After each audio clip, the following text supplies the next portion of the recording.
Asia and the Ringing Cedars of Russia, Book 3, The Space of Love by Vladimir Megre.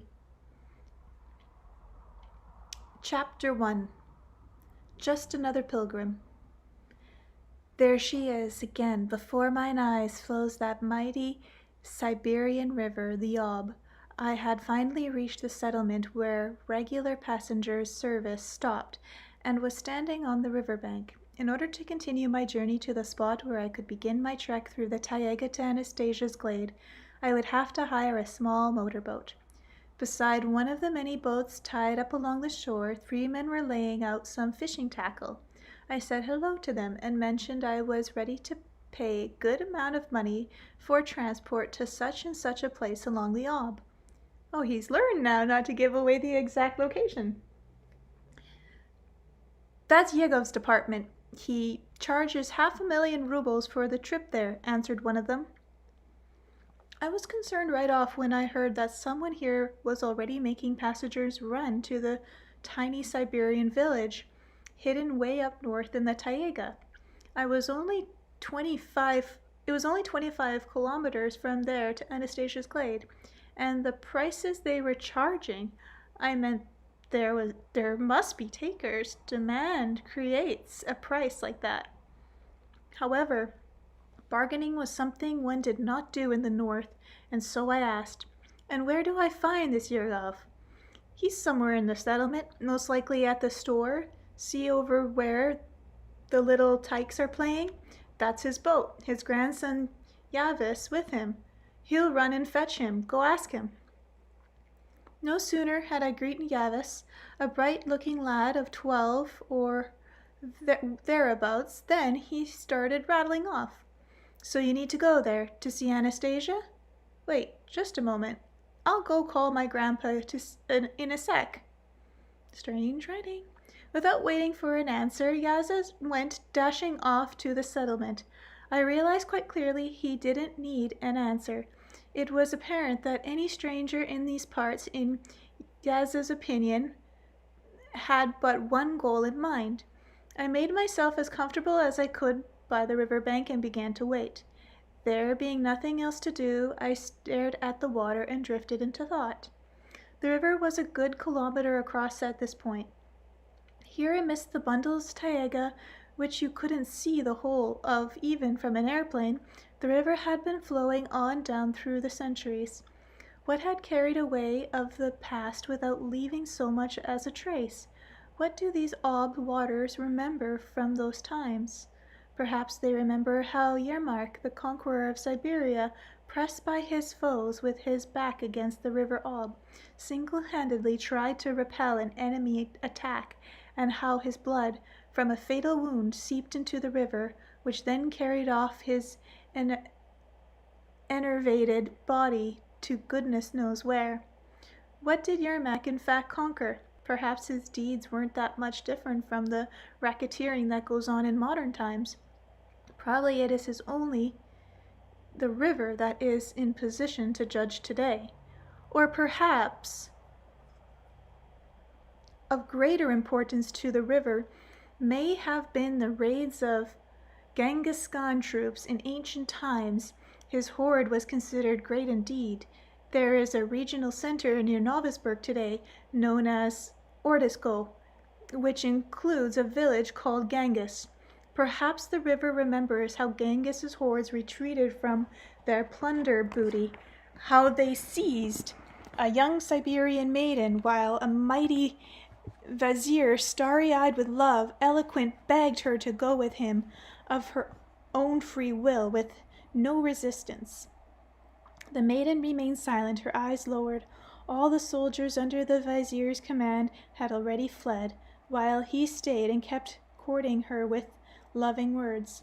Finally he tossed her up onto the back of his steed along with a bag of gold, leapt onto the saddle, and made full speed for the banks of the Ob to escape his pursuers.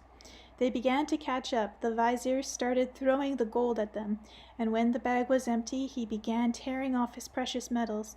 He had been awarded for conquering various lands and throwing them on the ground under his pursuers' feet, but he did not relinquish the maiden. With frothing mane, the steer carried him to the canoes of the shore of the Ob. The vizier carefully helped the maiden down from his steed and seated her in one of the boats. Then he jumped in himself. But as he was poling the boat away from the shore, he was pierced by an arrow from the pursuer's force right behind them. The current began to carry the boat downstream. The wounded vizier lay near the stern, not even aware of the 3 large rowing canoes filled with soldiers coming ever closer. He looked tenderly at the maiden sitting calmly and quietly beside him, and fell silent himself.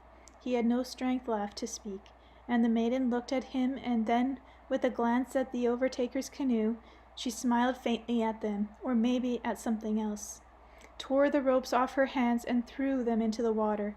Then this young Siberian maiden took to the oars, and none of the pursuer's craft could catch up to the boat carrying her and the wounded vizier. To what place and into what age did the river current carry them, and what might the muddied waters of the river be carrying off at this moment in their memory of us? Perhaps, dear river, you consider our big cities to be important. A huge city, Novosibirsk, stands on the banks of the Ob, closer to its source in the south. Can you feel its greater size and majestic, dear river? Well, of course, there's no doubt you would have a great deal to tell about it. You would say it pours a lot of pollution into you, so that your once living, giving waters are no longer drinkable. But what can we do about it? Where are we going to channel the waste from all the factories, after all? We, unlike our forebears, are in the process of developing. We have a lot of scientists working in the multitude of academic centers around Novosibirsk, and if we don't channel our waste into you, we shan't survive ourselves. And so the stench has made it hard to breathe in the city, and in some districts the smell is so bad, and nobody even knows what it's from. Try to make sense of all this, dear river. Do you know the technology we have today? Instead of noiseless canoes, it's diesel ships, and that are now plying your waters, including at one time my own. I wondered whether the river remembered me, how I sailed up and down it on my ship, the largest passenger vessel in our fleet. It wasn't new, of course. The ship, and it at full speed, all its diesel engines had propelled, made such a roar that it was even hard to hear the music in the bar. What does the river cherish in its memory as the most important thing? In times past, I would watch its shores from the upper deck of my ship, from the window of the bar at the stern, listening to Malalan's songs and romances. Wow. This reminds me of my kind of poetry writing, always from the perspective of nature on us. And the song went, I was going to the city upon a white steed, when a pub mistress smiled at me sweetly indeed. Having caught on the bridge of the old miller's sly glance, I remained the whole night with what mistress entranced. The people busy with their activities along the shore seemed at the time to me pretty petty and insignificant. Now I was one of them. Another thing I thought about was how to convince Anastasia not to prevent me from communicating with my son. The situation was a strange one indeed. The way it had turned out, all my life I dreamt of having a son. I pictured how I would play with him as a little tyke, and then how I would raise him. When my son grew up, he would be a great help to me. We'd be business partners. Now I have a son, and even though he's not around, it's still a jolly thing to know that somewhere on earth there's a human being as close to you as that, your own flesh and blood, someone you very much wanted. Before leaving, I took great delight in purchasing for my son all sorts of basic kitty things. Anyway, I went and brought him there, sure, but whether or not I'll be able to give them to him, well, that's still a question mark. If my son had been born by an ordinary woman, it wouldn't matter whether she was a country or a city girl. It would all be so simple and straightforward. Any woman would be delighted that her child's father was concerned and really trying to provide for him and everything he needed and take part in his upbringing. In fact, if he didn't do this voluntarily, a lot of women would be applying for alimony. But Anastasia was a Taiga recluse, and with her own views on life and her own understanding of values. Even before our son's birth, she made it clear to me, he doesn't need any material goods in your sense of the terms. He will have everything he needs right from the start. You have the desire to give our baby some sort of senseless trinkets, which he doesn't need at all. You are the one who needs them for your own self-satisfaction, so you can say, look at how good and attentive I am. Why on earth would she say something like that? He doesn't need any material goods? Come on now. What can a parent give his newborn child then, especially a father? It's still too early to start raising a breastfeeding infant in a fatherly way. How then can I express my relationship to him? How can I show him I care for him? A mother can breastfeed her baby. It's easy for her. She's already doing something, but what can a father do? In civilized circumstances, we can help around the house, fix things up, take financial care of his family, but Anastasia doesn't need anything like that. All she has is her glade in the Taiga. Her household takes care of it itself and waits on her hand and foot, which means the boy will get the same treatment once he's seen as coming from her. I wonder how much it would cost to buy that kind of service. Sure, once one can purchase or get a long-term lease on a few hectares of land, easy enough. But what price can you put on the love and loyalty of a she-wolf, a she-bear, bugs, and an eagle? Maybe Anastasia doesn't need any of the accomplishments of our civilization, but why should the child have to suffer for his mother's crazy worldview? The child can't even have normal toys. She sees everything her own way. The child doesn't need senseless trinkets. They'll only do him harm, distract him from the truth, she says. Maybe in what she says there is some sort of quirky exaggeration or even downright superstition. There must be some reason There must be some reason mankind has invented so many different toys for kids. But so as not to quarrel with Anastasia, I didn't buy him any rattles. Instead, I got him a kitty constructor set, where the label on the box reads, Develops Children's Intellect, along with a quantity of disposable diapers which the whole world uses today, and a whole food. I'm really amazed at how easy they made it. You open the box and there's hermetically sealed package of a waterproof foil. You take a packet of water and presto, it's all ready. They've got all sorts of powders, buckwheat, rice, and other cereal grains. The box says it all has all sorts of vitamin additives. I remember back when my daughter Paulina was really little, having to go every day to the children's kitchen, and now all you need to do is buy a bunch of boxes and you can feed your own child with no trouble whatsoever. You don't even have to heat it up. Just dissolve it in water, and that's it. I knew Anastasia didn't boil herself any water, and so before buying up a whole lot, I bought a single box and tried adding the contents to water at room temperature, and it worked. I tried tasting it. It tasted normal, hardly any flavor. There was no salt, but likely that's the way it should be for kids. I decided Anastasia wouldn't be able to come up with any argument against this powder. It would be silly to say no to a convenience like that, and that means she'll have to start showing a little respect to our technocratic world. It doesn't just produce weapons, it thinks about children too.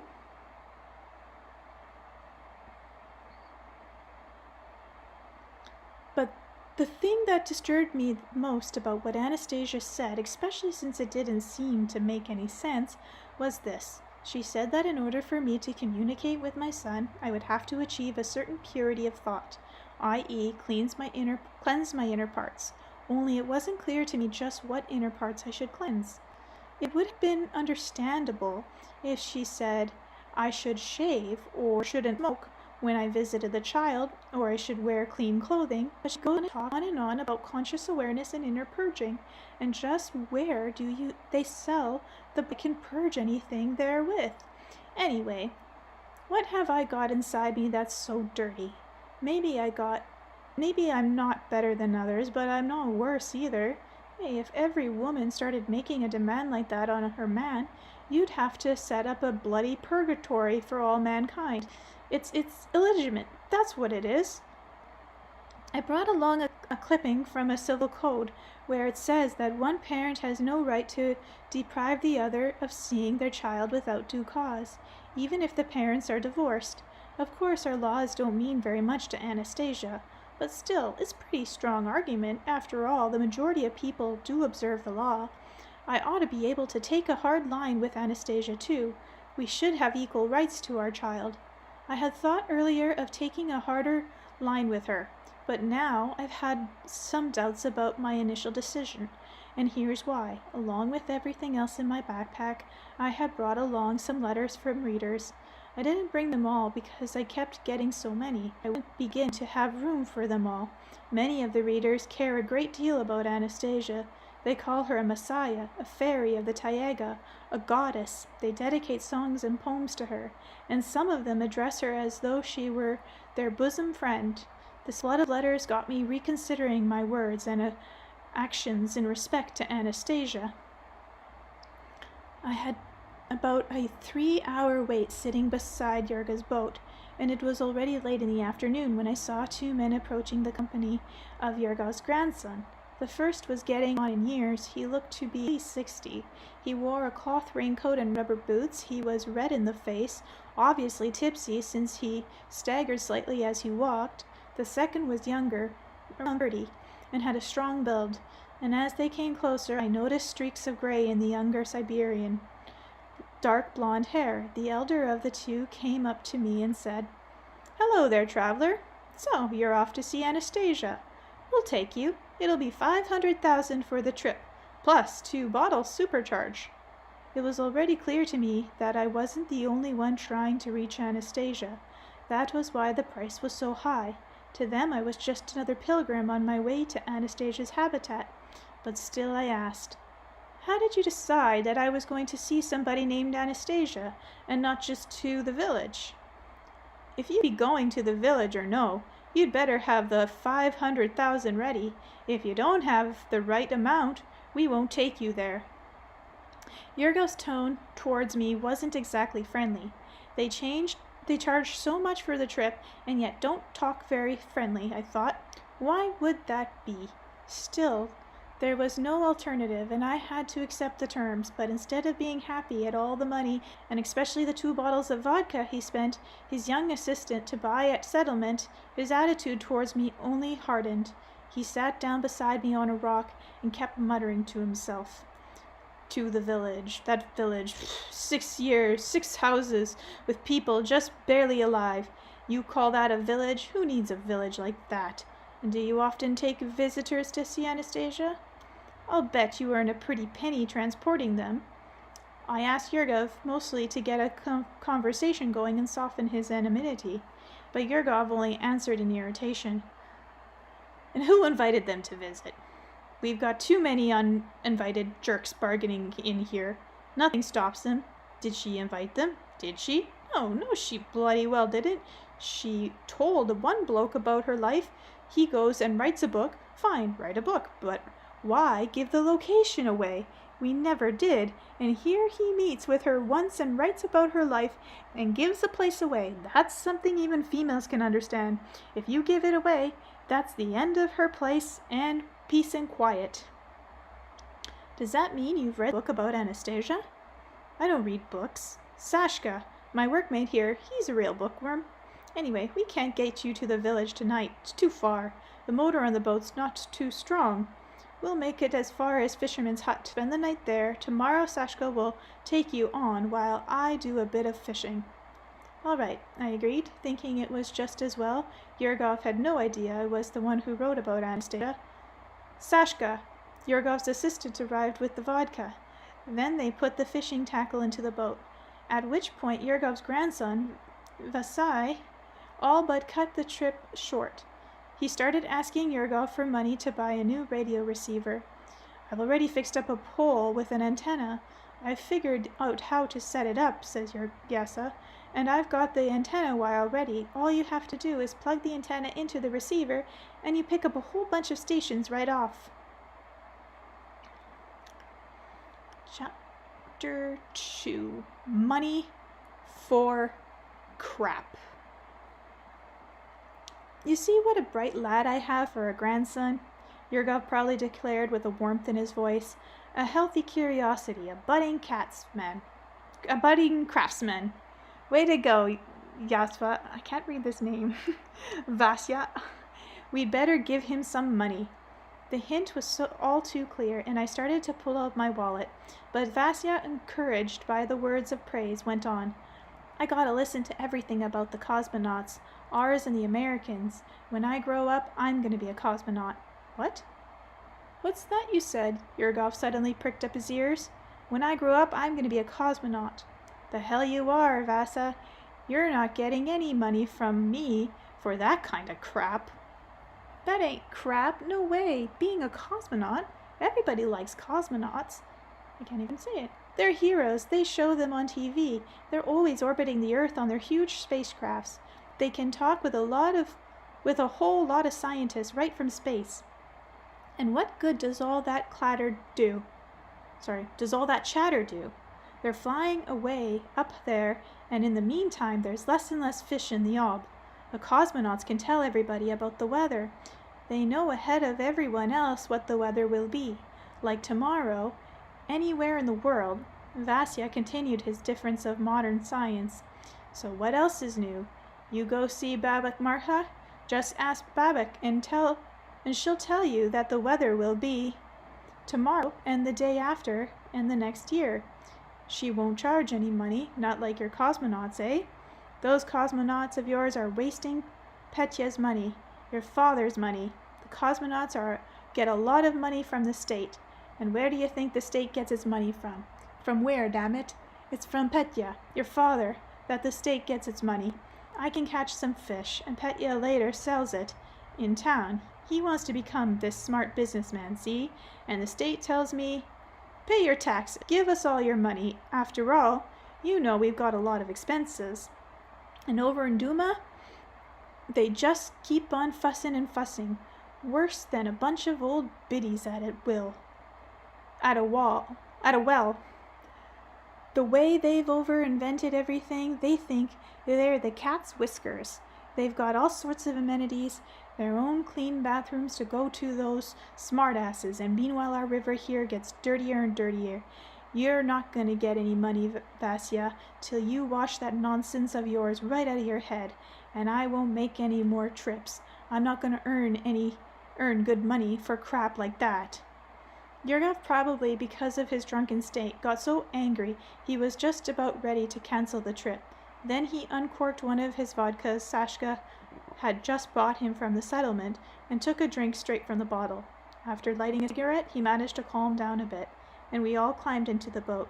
So he ended up not giving Vasya any money and instead kept muttering something into his beard about crap during the whole trip. The aging motor sputtered noisily again.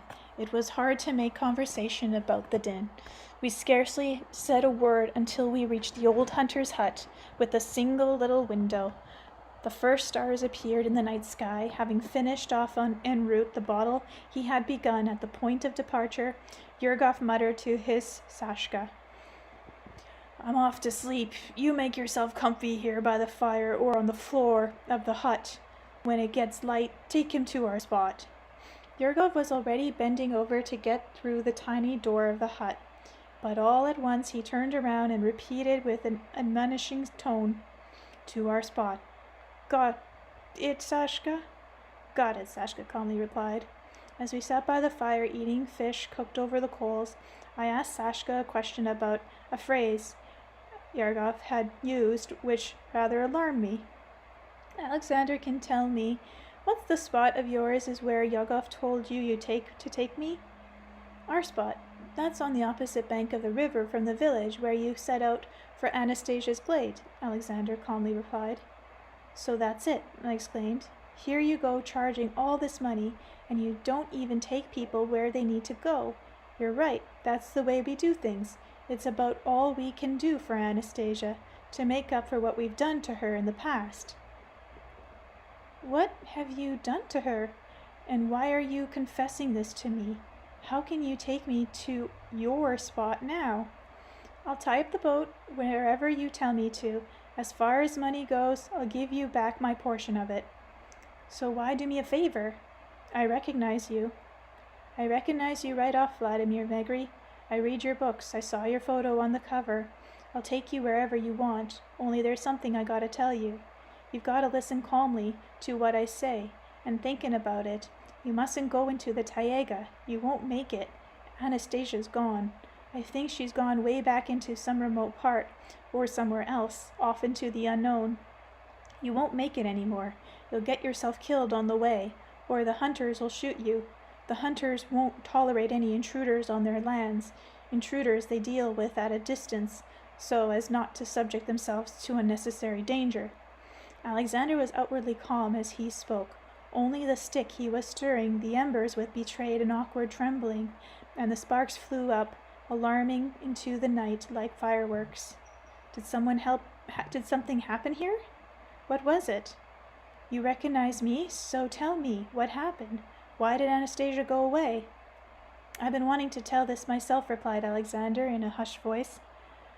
I've been wanting to tell it to someone who will be able to understand. I don't even know where to begin, so you'll make sense of it. So I'll make sense of it.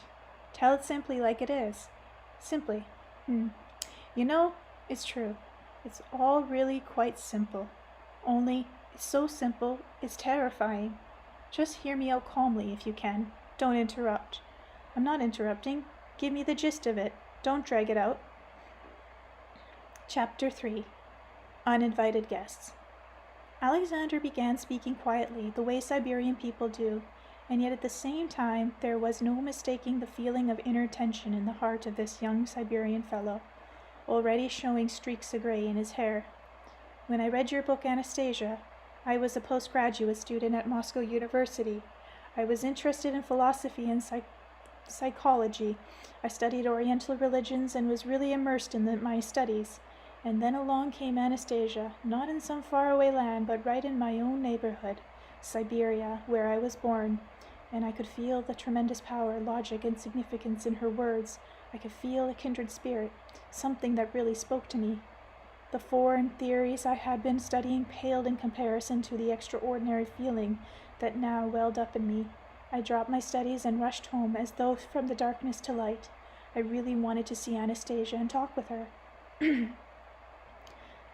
I came home and began making trips to Yergov's in the boat to a place you described in your book. Yergov and I figured out just where it was. From time to time, other people would come and want to meet with Anastasia and ask about this spot, but we never took them there. The local residents had sense enough to realize what was happening and not give encouragement to the pilgrims, but one time we, or rather I alone with Yergov, took a whole group of people to this place. Why did you do that?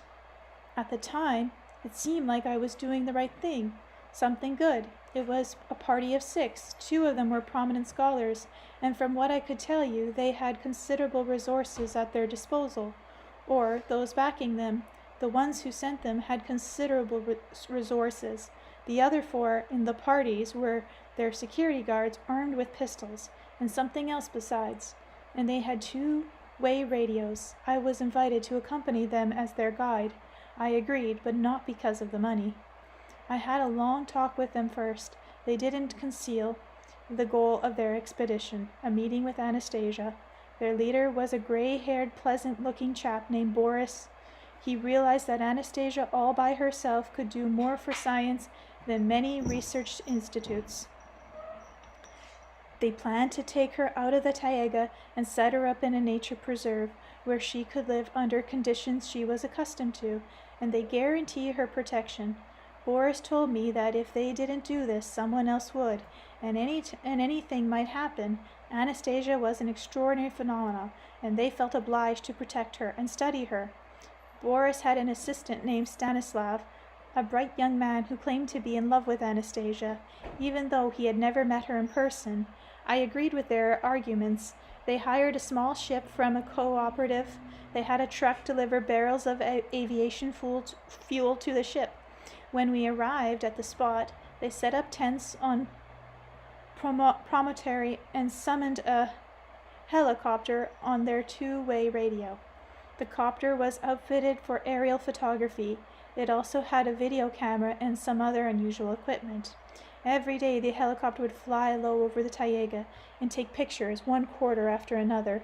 The two scientists made a daily examination of the pictures taken from the air. Occasionally they would travel on the helicopter themselves to a spot that interested them.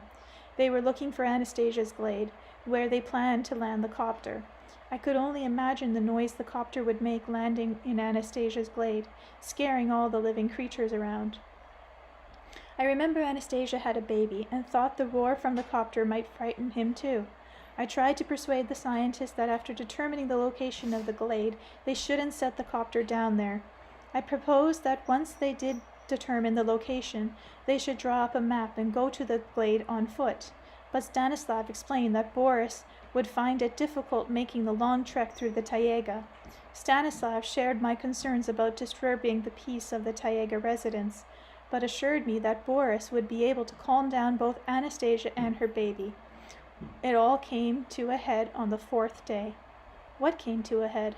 It happened when the copter flew off on a routine filming and photography trip, and we were busy back at our base. One of the guards noticed a lone female figure approaching our camp from the direction of the taiga. He reported this to Boris. Soon the whole camp was watching the woman approach. She was wearing a light cardigan and a long skirt, and the kerchief on her head was tied in such a way so that it covered her forehead and neck. We were standing together in a group with Boris and Stanislav out in front. The woman came up to us. There was no fear or embarrassment showing in her face, and her eyes, she had the most extraordinary eyes. They looked at us tenderly and with kindness, and we could feel a warmth from her gaze. It seemed as though she was looking not at our group as a whole, but at each one of us individually. As we're all overcome by a feeling of excitement we couldn't explain, it was as though we had forgotten about everything else and were simply drinking in this warmth, basking in it. The warmth radiated from this extraordinary eyes of hers, and nobody even invited her to sit down and rest from her journey. She was the first to speak, and with calm and unusually tender voice she said, "Good afternoon, people." And we stood there, without uttering a word. Boris was the first to respond. "Hello," he replied, as well for all of us. "People, tell us who you are." "My name is Anastasia. I have come to you with a request. Please call off your helicopter. It is very harmful to these parts. You are looking for me. Here I am. I shall answer any of your questions I am able to." "Yes, of course, we've been looking for you. Thank you for coming on your own." "That takes care of so many problems," began, but he still didn't ask her to sit down, even though there was a table and folding chairs by the tent, nor did he take Anastasia aside to talk with her privately. He, too, was most likely distracted by her unexpected appearance. He started in right away, telling her about why they had come. "Yes, that's very good. Come to us on your own. It was you, in fact, we had come for. Don't worry. We'll call off the helicopters right away." Boris at once ordered the senior guard to radio the copter pilot to return to base. The order was carried out immediately. Then he turned to Anastasia and began talking with her in calmer and even more even tone. "Anastasia, the helicopter's coming now. You will climb aboard along with our colleagues. You will show our colleagues the glade where you live with your son. The copter will set down wherever you indicate, and you can fetch your boy. We'll take the two of you to a nature preserve near Moscow. Everything there will be arranged just as you say. That's only right. Nobody will disturb you there. The preserve is under 24-hour guard, which will be reinforced once you settle in there. Just occasionally, scientists will come and talk with you at a time convenient for you. These people will be thoroughly prepared. You will find them interesting to talk to, and they will be most interested in your views on certain natural and social phenomena, as well as your philosophy. Someone who will be constantly at your side and can catch your inner meanings. In spite of his young years, he is already a prominent and talented scholar. Besides which, he has fallen in love with you even before meeting you. The two of you, I think, will be worthy mates. You have the potential to become a fine, happy couple. He is worthy of you, not only because of his scholarship, but in his lifestyle, too. Here he is." And at this, Boris turned to Stanislav's direction and beckoned him over. "Come along, Stanislav. Don't dawdle. Introduce yourself." Stanislav came over and stood facing Anastasia. He looked a little embarrassed as he started speaking. "Well, it looks as though Boris has already proposed for me. I know this may seem a trifle unexpected for you, Anastasia, but I really am ready to ask for your hand. I am prepared to adopt your son and treat him as my own child. I'm ready to help you in working out a host of problems, and I ask you to consider me a friend." Stanislav made an elegant bow before Anastasia, then took her hand and kissed it. He presented a most handsome and elegant appearance. And if only Anastasia had changed her clothes, they would really have looked like the most worthy and attractive couple. Anastasia replied to Stanislav in a tender, serious tone. "I thank you for your kind attention to me. Thank you for caring about me." And then she added, If you really feel you are strong enough to share your love and make another person's life happier and more fulfilled, then remember, there may already be in your circle of women friends someone who is dissatisfied with her life, unhappy about something. Pay attention to her, love her, make her happy. But I want to love you, Anastasia. I am already happy with another. Do not waste your energies on me. There are women out there who need you more than I do. Boris decided to come to Stanislav's aid. "That other, is he the one whom you meet with, Anastasia? No doubt you mean Vladimir. He's a long way from being the best example for our society. Whatever you say about him, it will not change my feelings. I cannot control my feelings." "But why did you choose Vladimir to meet with in the first place? He's hardly what you could call either religious or scholarly, or even someone who leads a normal lifestyle. He's just an ordinary businessman. How did you happen to fall in love with him in particular?"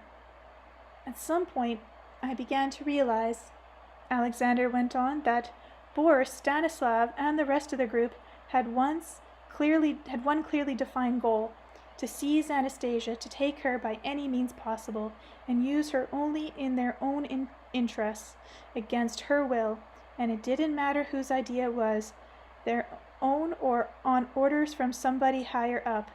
They would try their hardest to carry out their plan, and nothing, not even the most persuasive arguments, would stop them." Perhaps Anastasia understood this too. She could hardly be ignorant or unaware of their intentions, and still she continued treating the men standing before her even as friends. She spoke sincerely and forthrightly on the most sacred of topics, and it was her attitude and sincerity which restrained, or rather forestalled, violence. She was so ingenious at countering Boris and Stanislav's attempt to cool her feelings toward you, that she showed all their arguments against you to be patently absurd. People say a woman in love sees only the good in the one she loves, no matter what he does or who he may really be. But her arguments were of quite a different sort. After the first flurry of excitement over Anastasia's appearance had passed, I was able to quietly switch on my tape recorder. Later I would often listen and analyze what Anastasia said. I remember it all. And that all was enough to turn my whole consciousness upside down. "What turned your consciousness upside down?" I queried, wondering what Anastasia had said about me, and Alexander went on. When Boris asked, "How did you happen to fall in love with him in particular?" Anastasia countered with a simple, direct reply. "There is no point in asking me a question like that. Nobody who is in love can explain why they love the person they do. For every woman in love, there will be only one man who is the best and most significant person in the world, and that is the one she has chosen, and my beloved is the very best one for me." "But still, Anastasia, you cannot fail to grasp the absurdity of your choice. Even if it happened spontaneously, it's still absurd. The first breath of passion should have been chilled by your will, your abilities, the logic of your mind. They should have shown you how unworthy this man was compared to others. Think about it carefully." "When I think about it carefully, I come to exactly the same opposite conclusion. In this case, any further reflection is a waste of time. It only adds to the mysterious inevitability of what took place. Better just accept everything as it is. What? Accept an absurdity? A paradox? It only seemed to be that way at first glance. You have made a long trip here from Moscow. You had quite a challenge getting to that spot on the riverbank. You ask questions about my love, but you do not seem to have grasped hold of another paradox, namely that this love can be better and more clearly explained by events that happened in Moscow, and it would have been better for you to reflect on them right there. It would have saved you all coming all this way. What kind of events happened in Moscow? On the surface they're very simple, but only on the surface. Right after meeting with Vladimir, whom you call a simpleton, an unremarkable and even malicious person, he abandoned everything and left Siberia to go to Moscow. He went there to keep his word to me, to organize a fellowship of pure-minded entrepreneurs. Even though he had no money left, he still acted. In Moscow there is a 2-story building at 14 Tolkomov Lane. That is where the people used to work who were in charge of the first association of entrepreneurs. Then the charge left and the association started to fall apart. Vladimir went in there and things started to pick up again in its empty office, both large and small ones. There he wrote various letters addressed to entrepreneurs. He worked in his office until at night and even stayed there to sleep. People meet him or just turn up and start helping him. They believed in him and what he was doing. I asked him to do this when he was with me in my glade here in the taiga. I told him how important it was. I worked out a plan of action and presented it to him. The goals were achievable, provided he carried out the plan in the order that had come to me in my dream. He was supposed to write the first book, and then use the book to explain a lot of things and spread information. It was the book that was to have found and brought together pure-minded entrepreneurs and provide him with the funds for carrying out this plan. But Vladimir did everything the right way as he saw it. He hardly thought of me at all. He realized the significance of the plan and put it into practice. Only he did it his way and changed the sequence. That way the goal was unachievable. He did not know this, and he acted with incredible persistence and resourcefulness. Other people who believed in the idea started helping him. The new entrepreneurs associated very slowly began to sprout and grow in size. It was incredible. But things started moving just a wee bit. They were getting together, and these were pure-minded entrepreneurs. There is a list of their names and addresses. You can go and check yourselves. We looked at this list. It was published in the first edition of the book. But I am sorry to have to disappoint you, Anastasia. It will be a disappointment. The list included such entrepreneurs as Christelle, a Moscow distillery. Its product is incompatible with any concept of the divine. Everything in the world is relative, and perhaps this Christelle is not so bad in comparison with some others. Besides, we are talking about thoughts pure enough to change everything. Today, reality is the result of yesterday's thinking. I can agree with what you are saying there. Still, your Vladimir failed to organize a fellowship of pure-minded entrepreneurs. I assure you, Anastasia, you've pinned your hopes on the wrong man. After changing the sequence of events, Vladimir was unable to reach his goal. He did not have even the slightest or any circular information beyond Moscow. He came up against adverse circumstances, and he lost his means of communication as well as his sleeping quarters. He left the building in Tolkomov Lane along with a little group of local people who were helping him. He could not afford to pay his assistants for their work. He left without a kopeck to his name. He had no place to live, and not even any winter clothing. He had been forsaken by his family. And do you know what he talked about with this little group of helpers as they headed for the metro along the icy streets? He talked about starting everything again from scratch. Even under those conditions, he was working out a plan, trying to get something together. After all, he is an entrepreneur. They, his helpers, followed him. They listened to him and believed him. They loved him.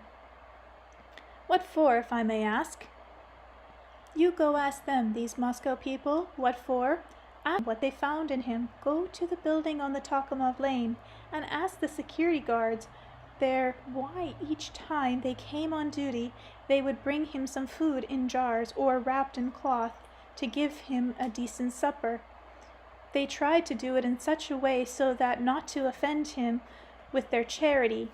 These burly security guards, who did not have to answer him, cooked borscht and other soup at home and brought it to him so he could have something of a homemade meal. They loved him. Why?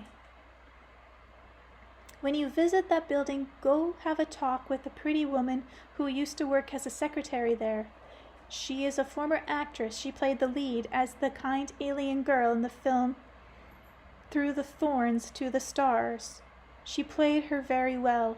It was a very good film, calling upon people to care for and love the earth. Ask her why she, an employee of another firm in the same building, tried to help Vladimir inconspicuously, and she did help him. She was not his secretary, but she helped him. Why did she endeavor to bring him my beloved Why did she endeavor to bring my beloved coffee or tea for his lunch? She made it look as though it were her firm that were simply supplying her with sugar and tea and biscuits. In fact, she brought everything from her own home. She was not rich. She loved him. And at the same time, he, Vladimir, was still losing his strength. He was dying. He was physically exhausted. But even on the death's door, he kept trying to reach his goal. He is an entrepreneur after all, and his spirit is strong. Anastasia, you're talking in metaphors. What do you mean when you say he was dying? In an allegorical sense? In a literal sense? In a literal sense, in Moscow, with his flesh was about dead for several days in a row. People in such a condition usually lie motionless, but he was up and about. Possibly thanks to you, Anastasia. All during those 42 terrible hours, I never ceased warming him with my ray, not even for a moment. But it was not enough. My ray could not retain life in a body if the spirit were weakening. But Vladimir's spirit was fighting back. In its struggles, his spirit did not notice death approaching. It helped the ray. Then other little rays came to the aid of my ray. They were altogether weak and unconscious, but they were there. These were the rays of those around Vladimir in Moscow, people who loved him.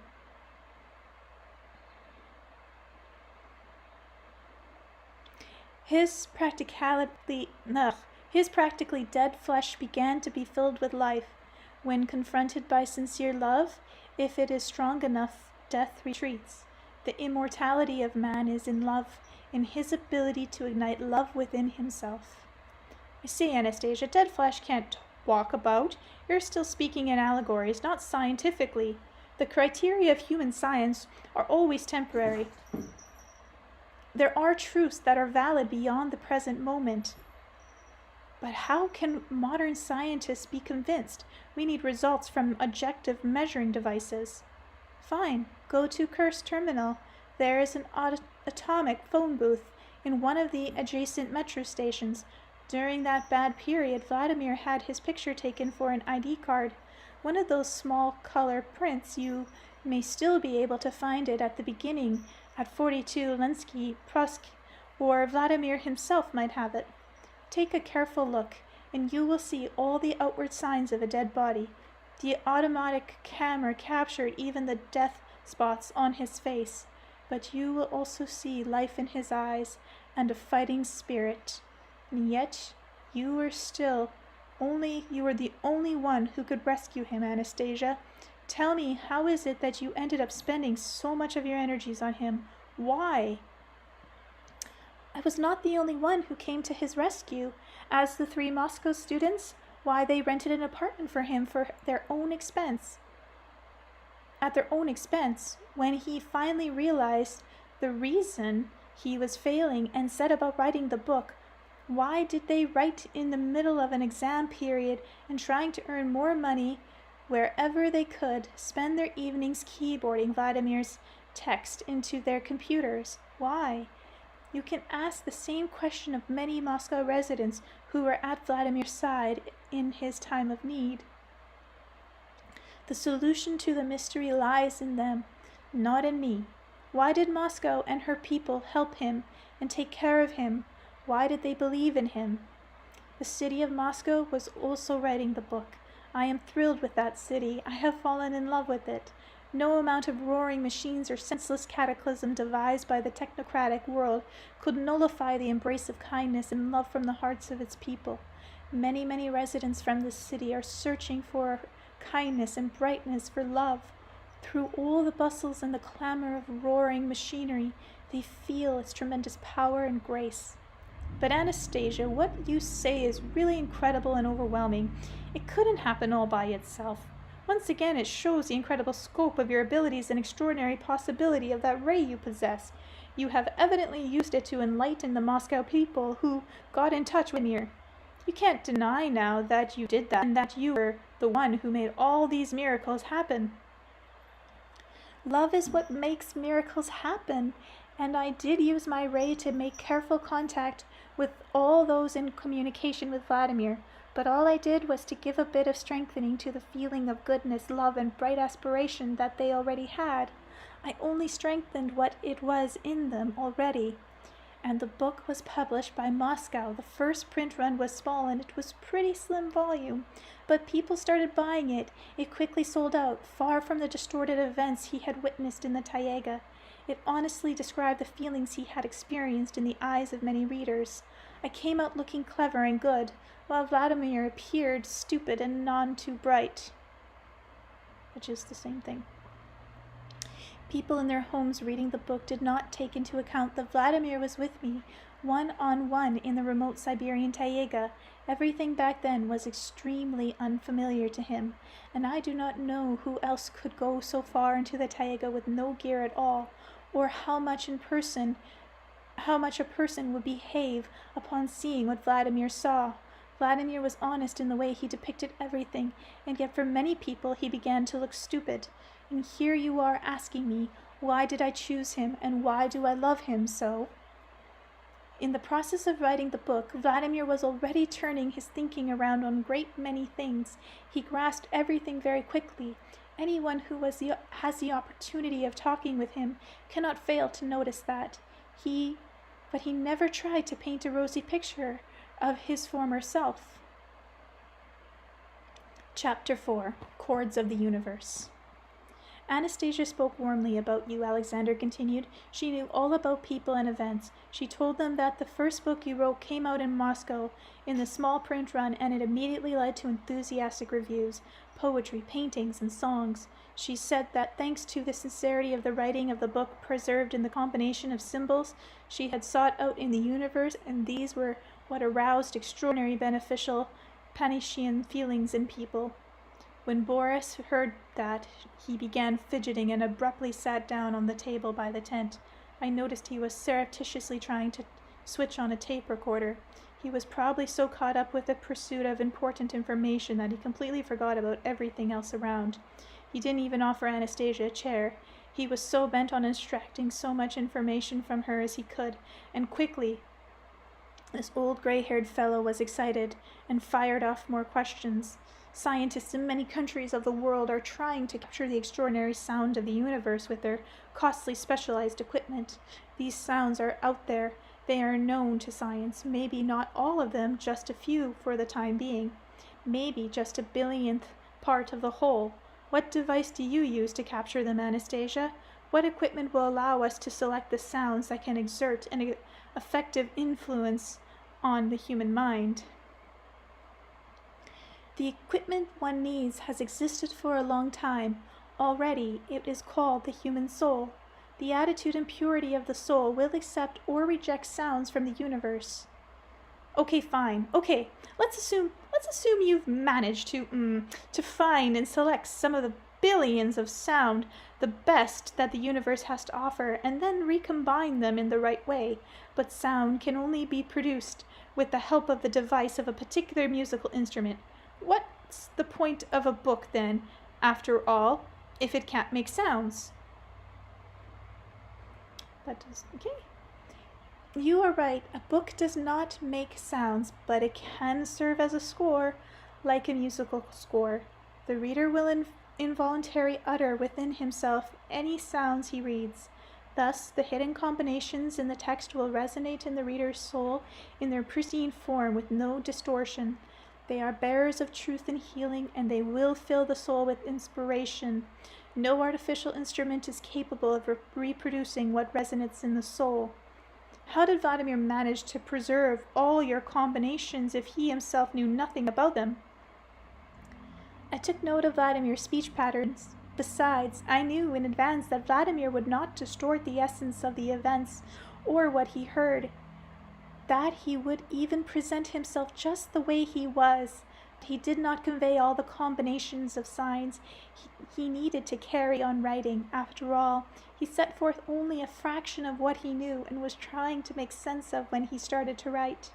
He needed to continue with the writing, and has already been touched by fame, an unprecedented fame at that. It would have taken only a little more effort to organize a fellowship of entrepreneurs, but then all of a sudden he took a step my dream did not anticipate. He left his Moscow apartment, on which the rent was already paid, to his Moscow entourage.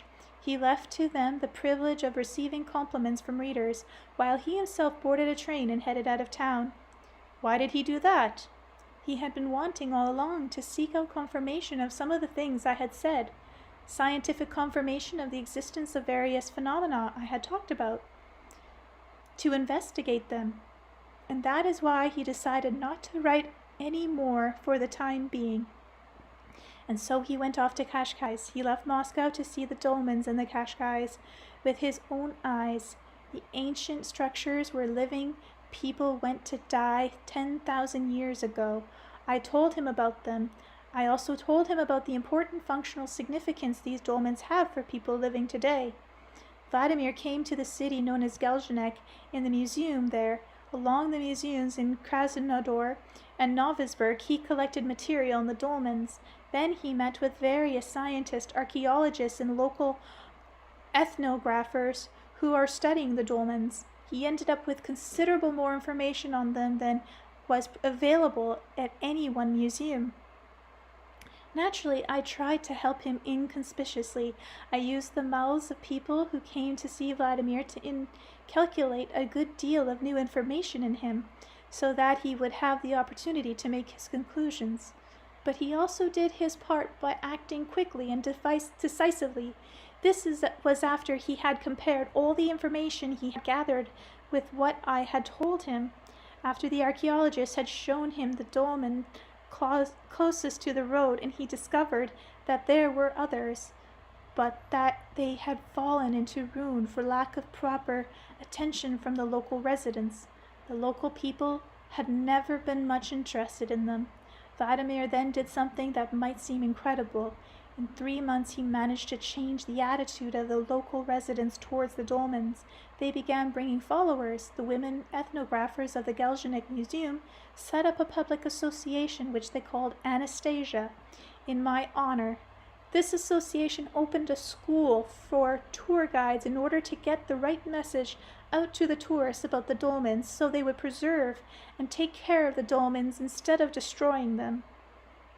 In addition, they began organizing new tours, which they called excursions into reason. The tour guides of Geljanek began telling everyone about the significance of our pristine origins and about the works of the grand creator, about nature. Anastasia, did you think this was all because of him? Didn't you play a part there?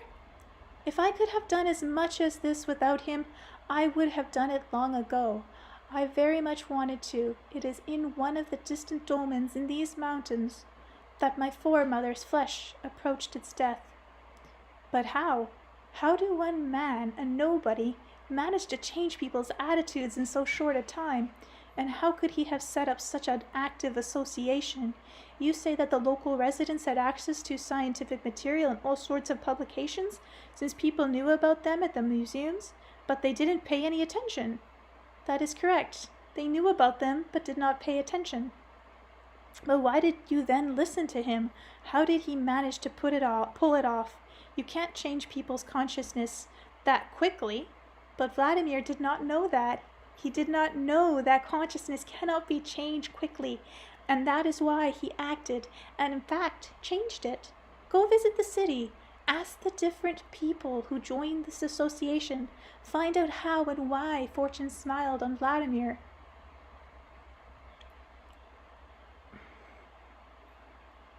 I was thrilled by what was happening there. The Anastasia Association, he agreed to the name when they asked him about it. I thought he did it for me, that he was beginning to understand me and love me, and he really was managing to grasp a great deal. But he has not fallen in love with me.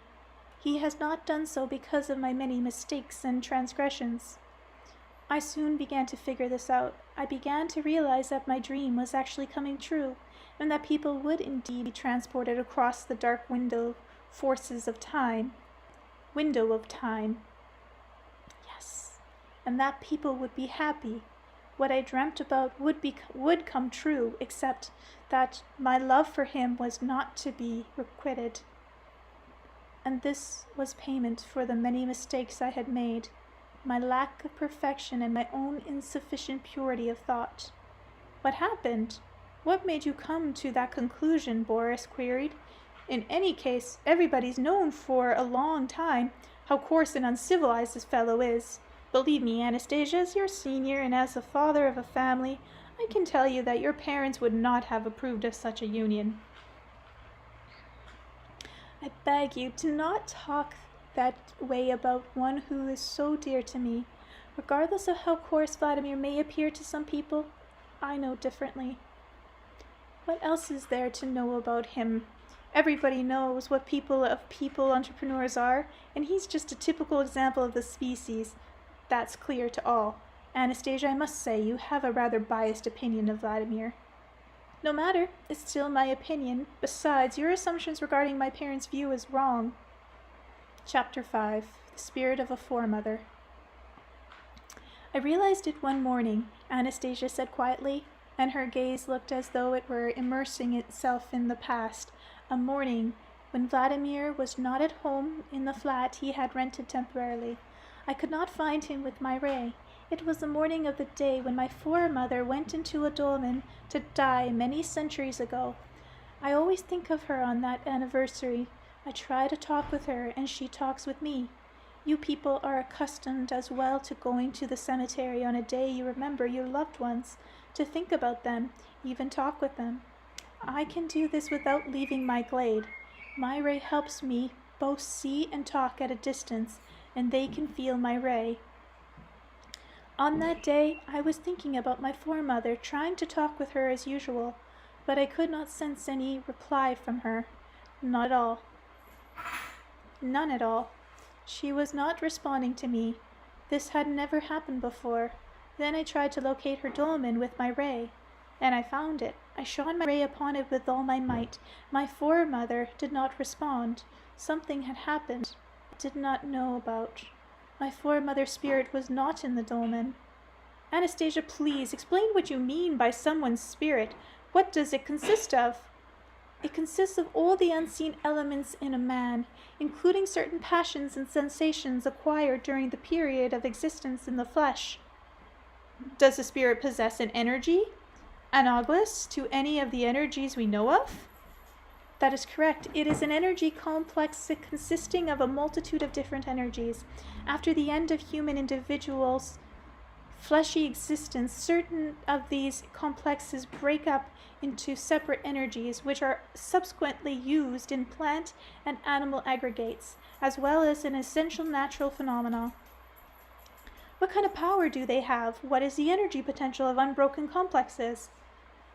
They vary from individual to individual. The weakest one cannot even overcome gravitational energy. They will later fall apart no matter what. Gravitational, you say? The weakest ones? Is it possible to see their presence in anything at all? To touch it? To feel it? Of course, in a tornado, for example. A tornado? You mean a tornado which rips trees up by the roots and overturns things? Then what kind of energy do the strongest ones have? The strongest, well, that would be him. I cannot fully fathom the energy of and the strength of his. I cannot fully fathom the strength of his energy.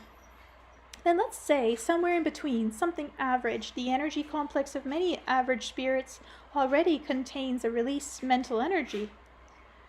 What would be the strength of energy potential of an average complex like this?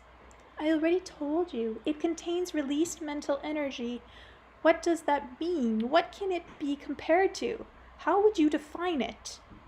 To what can it be compared? A definition? Tell me, what is the most powerful energy that your mind, your thought, or consciousness can imagine? The energy of a nuclear explosion, no, rather the energy of a reaction taking place in the sun's core. Everything you have named is equivalent to but a tiny fraction of released mental energy.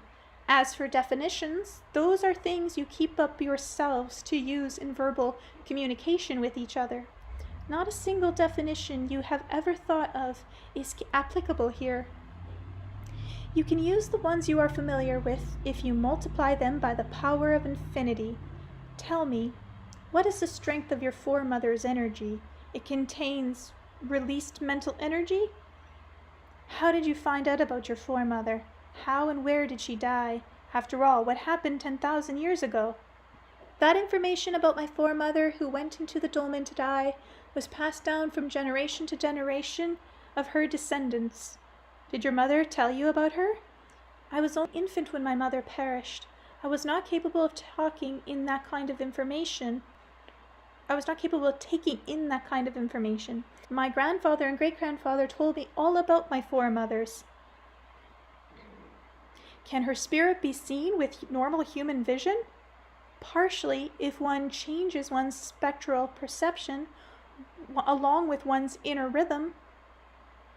Is that possible? The phenomenon you know as Daltonism suggests that it is possible. You believe it as something beyond the will of man, that it is merely a disease, but that is not so. You said your ancestors, your foremother, was worthy enough to have information about her transmitted from generation to generation over the millennia. What makes this information so worthy and so valuable? My foremother was the last from our pristine origins who knew what a human should think about during the breastfeeding of an infant and had the ability to do so. Civilization was gradually losing sight of the knowledge people had 10,000 years ago, and it has all but disappeared completely today. My foremother was by no means an old woman, but she went into the dolmen to die in order to preserve all this knowledge of our pristine origins. And when people's awareness begins to be restored, people will become aware of the need to transmit this knowledge to nursing mothers. And after that, they will help each other learn everything. Through her death in the dolmen, my foremother learned even greater truths that women need to know. Why did she decide to go into a dolmen? How does a dolmen differ from a usual kind of tombstone? And why did she not wait until she was old before going into the dolmen to die? Was she motivated by an awareness of her goal, or simply by superstition? Back then, they had already begun paying less attention to the breastfeeding of infants, and women were not offered the opportunity of entertaining a dolmen, even if they wished to. The aging leader revered my foremother, and comprehended that if he did not accede to her request, the leader-to-be would not listen to her at all, and her intentions he might well dismiss as mere fancy. But the menfolk could not be compelled by their leader to build my foremother a dolmen, and so he gave her his own. The men did not approve of the leader's decision and refused to lift the stone slab covering the top so she could go in. So the women got together as one and all night long tried to lift the slab of heavy stone. The next morning at dawn the old leader came. He did not do much walking any more, yet still he came. Leaning on a staff, the old leader smiled at the women. said some encouraging words, whereupon the heavy slab yielded to women upward thrust, and my foremother went in. And how does a dolmen differ from an ordinary stone tomb? There is not much difference outwardly, but the dolmen, as you call this tombstone, was a place where living people went to die. The dolmen was not simply a religious structure as people tend to think today. It is a monument to wisdom and the great self-sacrifice of one's spirit for the sake of future generations. Even today, it has a significant functional purpose, and the death experienced in one of these dolmens was not an ordinary one. Actually, the word death is not all that appropriate here. I can imagine, Boris said, a living person entombed in a stone chamber. That is really extraordinary. It must have an extremely torturous death. The people who went into the dolmens did not suffer. The peculiarity, I can't say this word for some reason. The peculiarity of their death lay in the fact that they meditated. They meditated on eternity, and in spirit they would remain forever on the earth, and even hold on to certain earthly feelings. But the soul of those who went into a dolmen to die was forever deprived of the possibility of material re-embodiment on the earth. Reincarnation. How did they meditate? You were aware today, especially from the ancient Oriental religions, of what meditation is, and there are teachings today that can help one become acquainted with a small fraction of the phenomena of meditation, but not, unfortunately, with its underlying purpose. And today there are people who are capable of meditating, temporarily separating part of their spirit and their body and then returning it to the body. Through the help of meditation in the dolmens, even while the body was still alive, the spirit completely separated itself and returned many times while the flesh was still living. Astral projection. After that, the spirit remained forever in the dolmen. All alone, it would eternally wait for visitors to impart to them the wisdom of our pristine origins. Even if the flesh succeeded in living a while longer, it was still cloistered. But while it was alive, the spirit had the freedom to travel back and forth between different dimensions, which afforded it the opportunity of analyzing at incredible speed. According to your calculations, the truth that was available as through clarifying the truth for itself. One who died or entered into eternal meditation through the dolmen knew that his soul or spirit would never again be able to take on material form. It would never again be able to embody itself in earthly flesh or matter. It would never be able to go far from the dolmen or leave, if for any length of time. But it would have the ability to communicate with a particular particle of the soul of a person living in the flesh who had come to visit the dolmen. And if you talked about a torturous death, about suffering in general, in this case the torture lies in the fact that for millennia now nobody has come to acquire this knowledge. The great tragedy of the dolmen is the utter lack of demand, that same demand for which Anastasia, Boris interrupted. How important do you feel it is for nursing mothers to have the knowledge and ability? Extremely important, she replied. But why? After all, mother's milk feeds only the flesh of an infant. Not only the flesh, it is capable of transmitting a huge quantity of information, as well as a keen sensitivity.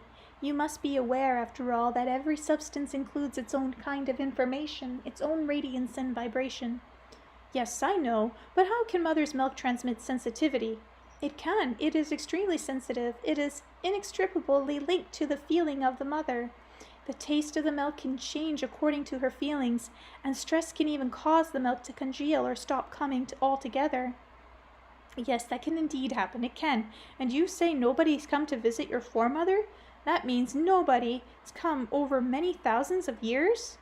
At first people came, mainly the generations of relatives and people living there.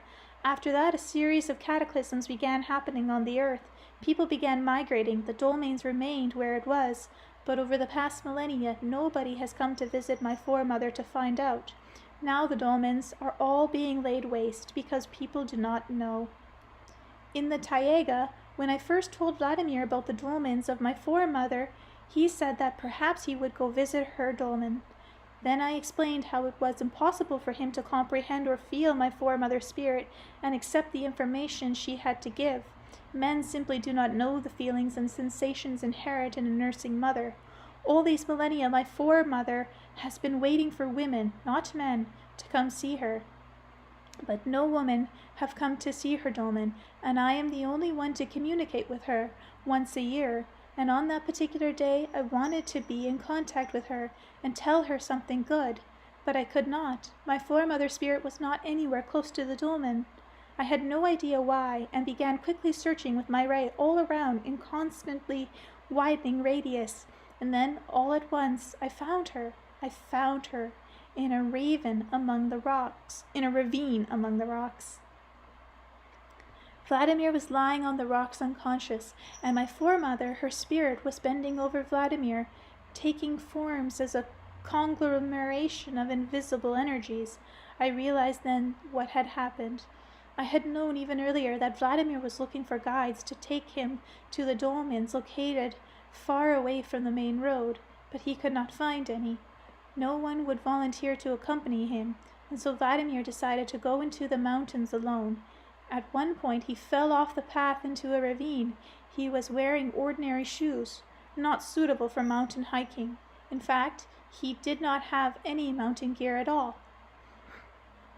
He wanted to be convinced that the dolmens really existed. He wanted to touch them, and so he went into the mountains alone. On my foremother's memorial day, he went to the dolmens located far away from the road. My foremother did not know why this poorly equipped person had come into the mountains, and she kept her eye on him. And when he slipped and started falling, she suddenly, like a supple mass of air, her spirit swept down to his side. My foremother saved Vladimir's life while he did not actually strike his head on a rock. The many bruises he received in the fall caused him to lose consciousness. My foremother used her supple air mass to hold up his head, as though supporting it with her hands, and waited for him to regain consciousness. That is why she did not speak with me. Even when Vladimir's consciousness returned, she still did not go back to her dolmen. She remained in the ravine, down below. She stayed to watch as Vladimir climbed back up to the path. Later I realized that my foremother was actually on the path, since stones began rolling out of the way. That was her doing. She had taken on the form of a supple breeze, sweeping the stones away from the mountain path. She wanted to help Vladimir in his descent. I very much wanted to do the same, and so I began to ever so quickly move along the path with my ray, so that it wouldn't be so wet and slippery, and Vladimir could get safely back to the place he was staying and treat his wounds. Once Vladimir had climbed back on the ravine, he sat down on the path and examined the sketch one of the archaeologists at the Novosburg Museum had drawn for him. Then he got up and started walking with a limp, but not downward along the dry path that had now been cleared of stones, but the opposite way, upward. I was shocked at this unexpected turn of events, and I believe my foremother did not immediately grasp his intentions either. At this point he left the path altogether and clambered through a thicket of thorny bushes. I realized he was trying to reach my foremother's dolmen, and he succeeded. He sat down at the portico in front of the dolmen at the edge of one of the stone slabs and began unbuttoning his jacket. His arm hurt, and it took him a long time. When his jacket was completely unbuttoned and I could see he had a bouquet of flowers underneath, 3 little roses. The stem of 2 of them were broken. The flowers had been damaged when he fell into the ravine and struck the rocks. Some of the thorns on the stems were blood-covered. He placed the damaged roses on the dolmen portico and lit a cigarette, and then he said, "Too bad the flowers got smashed. These flowers are for you, my beauty. You must have been a real beauty, just like Anastasia. You were smart and kind. You wanted to tell our women all about breastfeeding children, only they have no idea you exist, and the fact that your dolmen is so far off the beaten path makes it difficult for women to get there.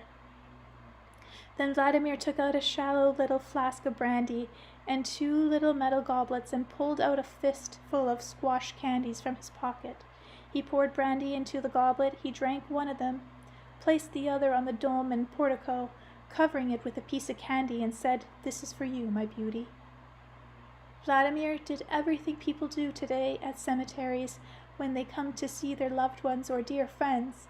As for my foremother, her spirit kept sweeping around him in the form of an invisible energy mass. She was distraught and did not know what to do. She tried to show some kind of response to Vladimir. She tried congealing the air into the shape of her body, but her outlines were transparent and barely noticeable. Vladimir did not notice them. He could not see or hear anything. She kept on trying her best to explain everything to him, but he could only sweep back and forth in frustration. But could only sweep back, so she was frustrated. At one point, her air mass lighting touched the goblet sitting on the portico and overturned it. Vladimir thought a random gust of wind had done this, and joked, "Hey, what are you up to, my wayward friend, spilling expensive brandy like that?" And my foremother's spirit fell still in the corner of the dolmen. Vladimir poured some more brandy, placed a little stone on top, and then put another piece of candy on top of that. And again he started talking as though to himself.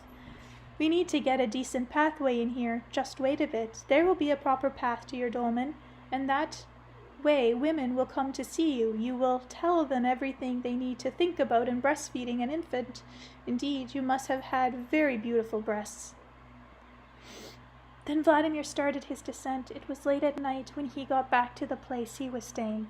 He sat for a while alone on the sofa in his cold apartment, binding his wounds and watching a video cassette that someone had given him, a tape to watch, which had been copied and passed around by people in various places.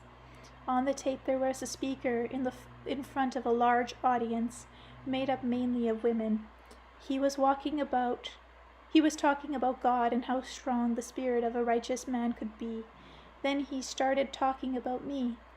He said I was an ideal woman, a role model to which people should aspire. He said that I had great strength of mind and spirit, and that I was aided by the forces of light, and that now once I became familiar with the lives of people in the usual world, I would be able to help them. He said a lot of nice things about me, and then all at once, he said that I had not yet met a real man, and that the one I had been in contact with was not a real man. Indeed, others had been saying earlier that there was a young man in Australia who was worthy of me, that he and I would meet, and then I would meet a real man. And Vladimir, you see, he is sitting all alone there listening to this. All this time he was trying with one hand to bind the wound on his legs, his other hand still hurting too much from the bruises. I reached out to Vladimir at once with my ray. I wanted to warm his wounds and chase his pain away, and tell him, even though he never hears me when I speak to him at a distance. I thought, well, this time it might work out. Yes, I thought it might work out this time, since my longing for him to hear me was so strong. I wanted him to hear how I loved him, only him and only he, my dearest, only he is a real man. Sorry guys, I'm losing my voice as I'm getting passionate about, I think I've read 50 pages, 60 pages straight. But I got burnt and thrown back on the ground. Something was preventing my ray from getting through to Vladimir. Once again I quickly aimed my ray at the room where he was sitting watching the video, and you know what I saw? There in front of him was this invisible energy mass. My foremother was kneeling right in front of him. Vladimir could not see or hear her. He just kept watching the tape.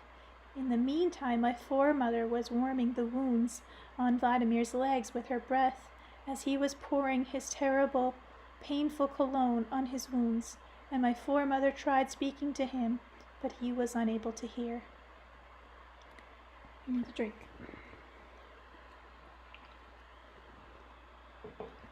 My foremother is so strong in spirit that nothing invisible could penetrate her. Any psychotropic weapons trained on her will explode. She will hardly pay them any attention. In any case, any attack will be repelled, and there was no way I could interfere. I could only watch. I watched and began thinking ever so quickly. What had happened? How did a situation like this come about? Why was the speaker saying such things? Did he want me to help me? Why was he trying to explain something? If so, what? Why was my ray so drawn to Vladimir? Naturally, I was afraid that Vladimir might take offense at the words, not a real man, and that he would be jealous of another over me. And then suddenly, oh, how painful it was. It really hurt. After Vladimir had heard the whole tape, he simply sighed and said, "What do you know? A real man in Australia."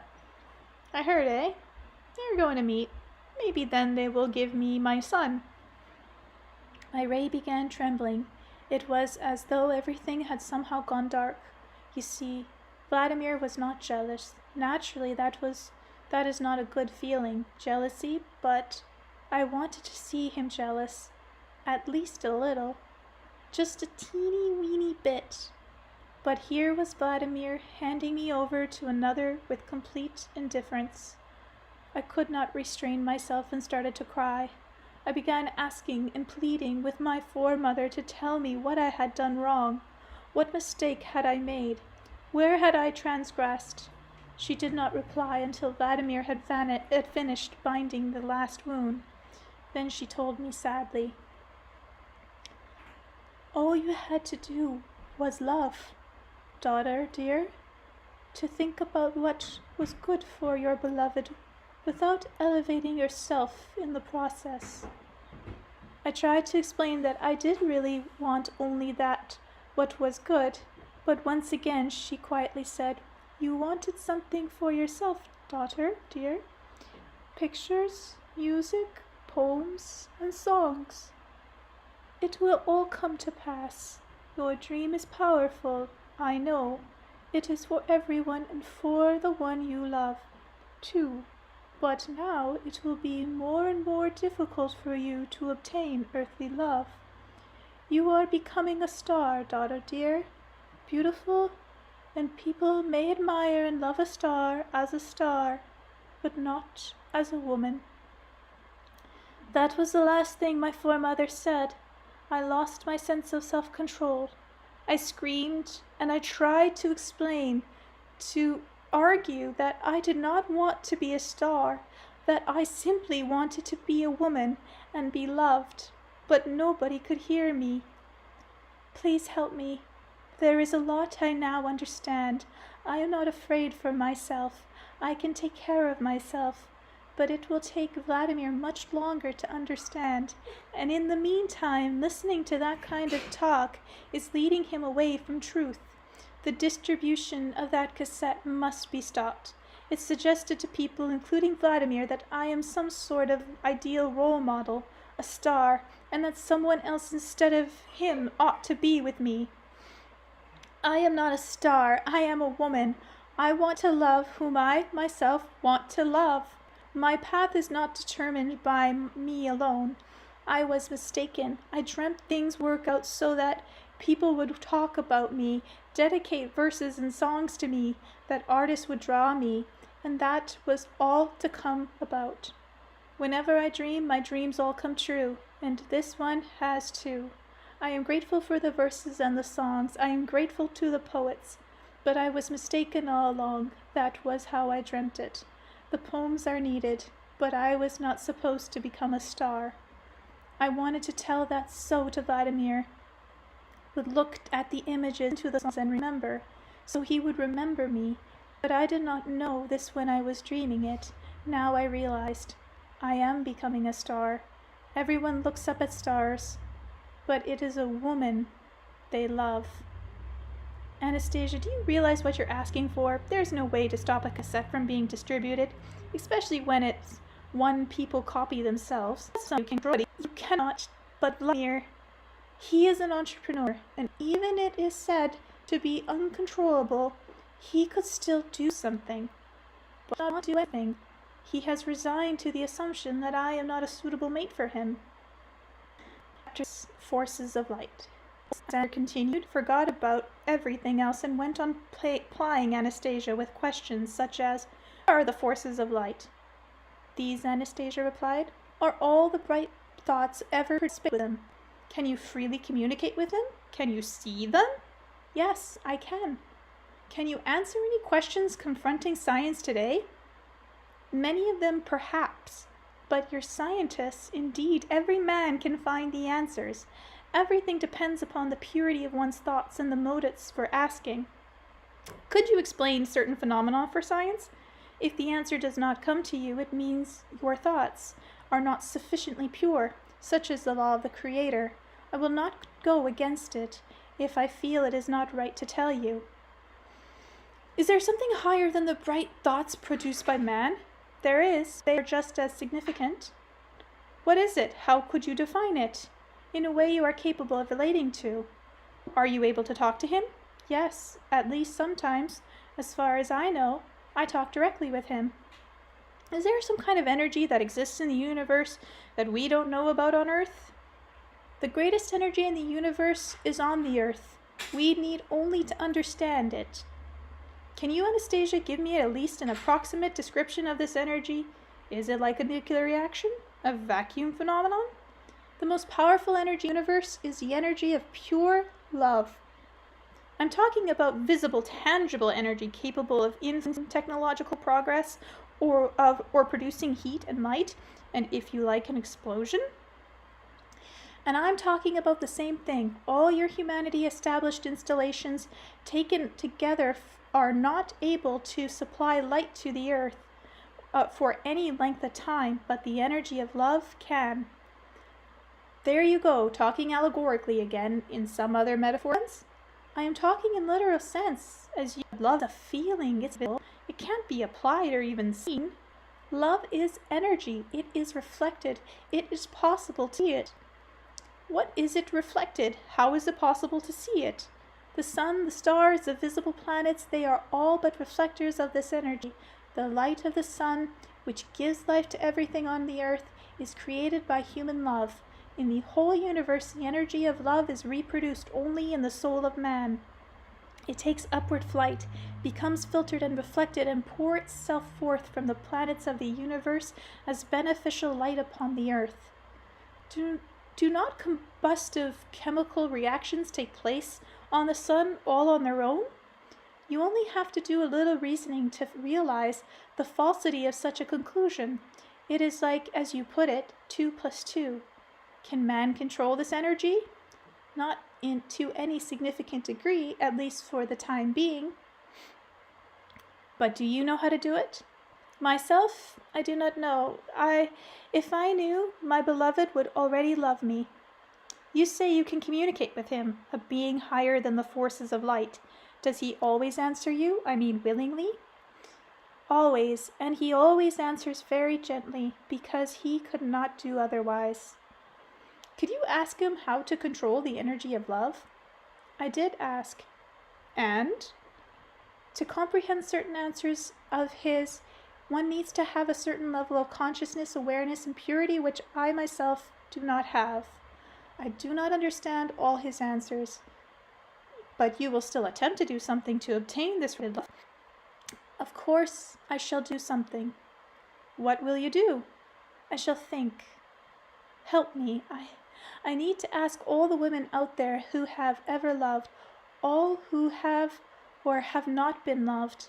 They will think, analyze, and produce thoughts which will appear in the dimensions of the forces of light. I shall see them, I shall understand, and then I shall help everyone. Thoughts in the dimension of light are always comprehensible. Anastasia, we can't put a question to all the women of the world at once. Nobody can do that. Ask Vladimir. He will figure out how to do it. He will find a way, but he will not do it. You will have to persuade him that this is very important for all people, for him. If he feels how important it is, he will definitely do something. He will find a way of asking all the women at once. You believe so strongly in him. Why then has he not been able to love you in turn? He is not to blame. I am to blame. I made many mistakes. Possibly I was in a hurry and made myself appear too fantastic to him with my abilities. Possibly he was not yet able to appreciate why his son had to be raised in surroundings that seemed unusual for human beings, that is, in the forest. Possibly I should not have interfered so drastically with his customary habits, not have intruded on his conscious awareness. I know now that men really do not like that. They can even beat women for that. I should probably have waited, and he would have come to understand it all on his own. He should have felt that he is superior to me, at least in something. But I did not realize this in time. I told him that he could not see his son until he purified himself.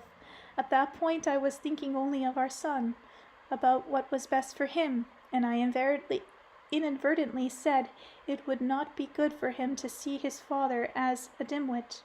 So it turned out that I was the altogether clever one, and my beloved was stupid. What kind of requited love could I dream about after that? Why, then, do you need to ask for other women if you're so capable of analyzing things yourself? I need to determine whether there really is a possibility of setting everything right. I cannot determine this by myself. I am so emotionally wrought whenever I think about him. The analysis needs to be carried out calmly through reminiscence and comparison. But I have nothing to reminisce about except him. And you can talk with him? I feel mere words are useless. Real love does not come out of words. Some kind of actions are required. But which ones? Perhaps one of the women will have the experience and the needed answer. You are unable to reach him with your ray? I cannot even touch him now with my ray. My foremother spirit is often right beside him, and she will not permit it. I know why. Chapter 7. Assault. 60 pages straight. The helicopter was running in for a landing. Alexander went on. We all watched it land without saying a word. The two crewmen got out, came over to where we were standing, and fixed their eyes too on Anastasia. A group of armed robbers followed silently, stood watch, this lone figure in an old cardigan standing before them, and immediately it was clear to all they must capture this woman. The only question was, what was the most accommodating way to make the capture? After a long pause, Boris laid it down in black and white. Anastasia, you realize you represent a valuable resource for science. The decision has already been made to transfer you to the nature preserve near Moscow. This is necessary for your own good, among other things. If for some reason you don't understand the situation and refuse to come voluntarily, we shall be obliged to effect the transfer by force.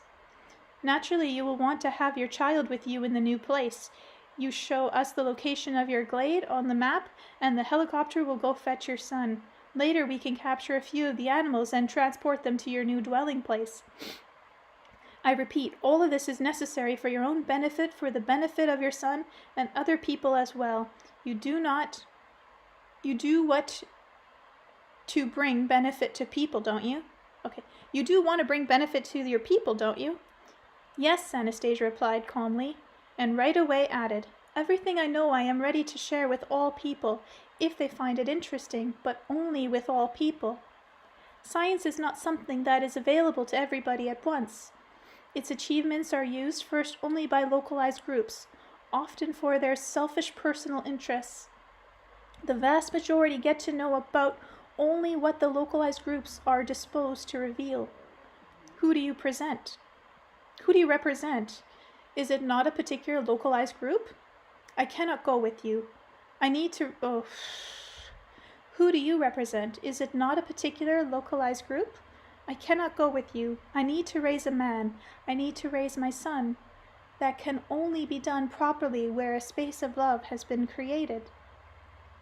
This space has been created and perfected by my forebears, near and distant. It is still small, but it is what ties me to the whole substance of the universe. Every man must create around himself his own space of love, and offer to his child. Bearing children without preparing a space of love for them is criminal. Every man must create around himself a small space of love, and if everyone understands this and acted upon it, then the whole world would become the brightest focus of love in the universe. This is the way he wanted it, and this is man's purpose, for only man is capable of creating such a space of love. Two strong security men approached Anastasia from behind, one on either side. It wasn't clear whether they were acting on orders from the security captain or whether it had all been planned out in advance. They exchanged glances and simultaneously grabbed Anastasia's arms. They did this quite professionally, though not without a certain degree of apprehension. They kept a tight grip on her arms, as though holding a captured bird by its outspread wings. The security captain was a stocky fellow, his hair cut real short. He stepped out in front and stood beside Boris. Anastasia's face showed no sign of fear, but she was no longer looking at us. Her head was slightly inclined towards the ground. Her eyelids were lowered, hiding her gaze, and she began to speak without raising her eyes, with the same calm and gentle in her voice as before. Please do not force us. It is dangerous. For whom? The security captain inquired in a raspy voice. For you. It would be unpleasant for me. Boris tried to restrain what may have been either his fear or his excitement. He asked Anastasia, "Can you cause us physical pain using supernatural abilities?" "I am a man like anybody else.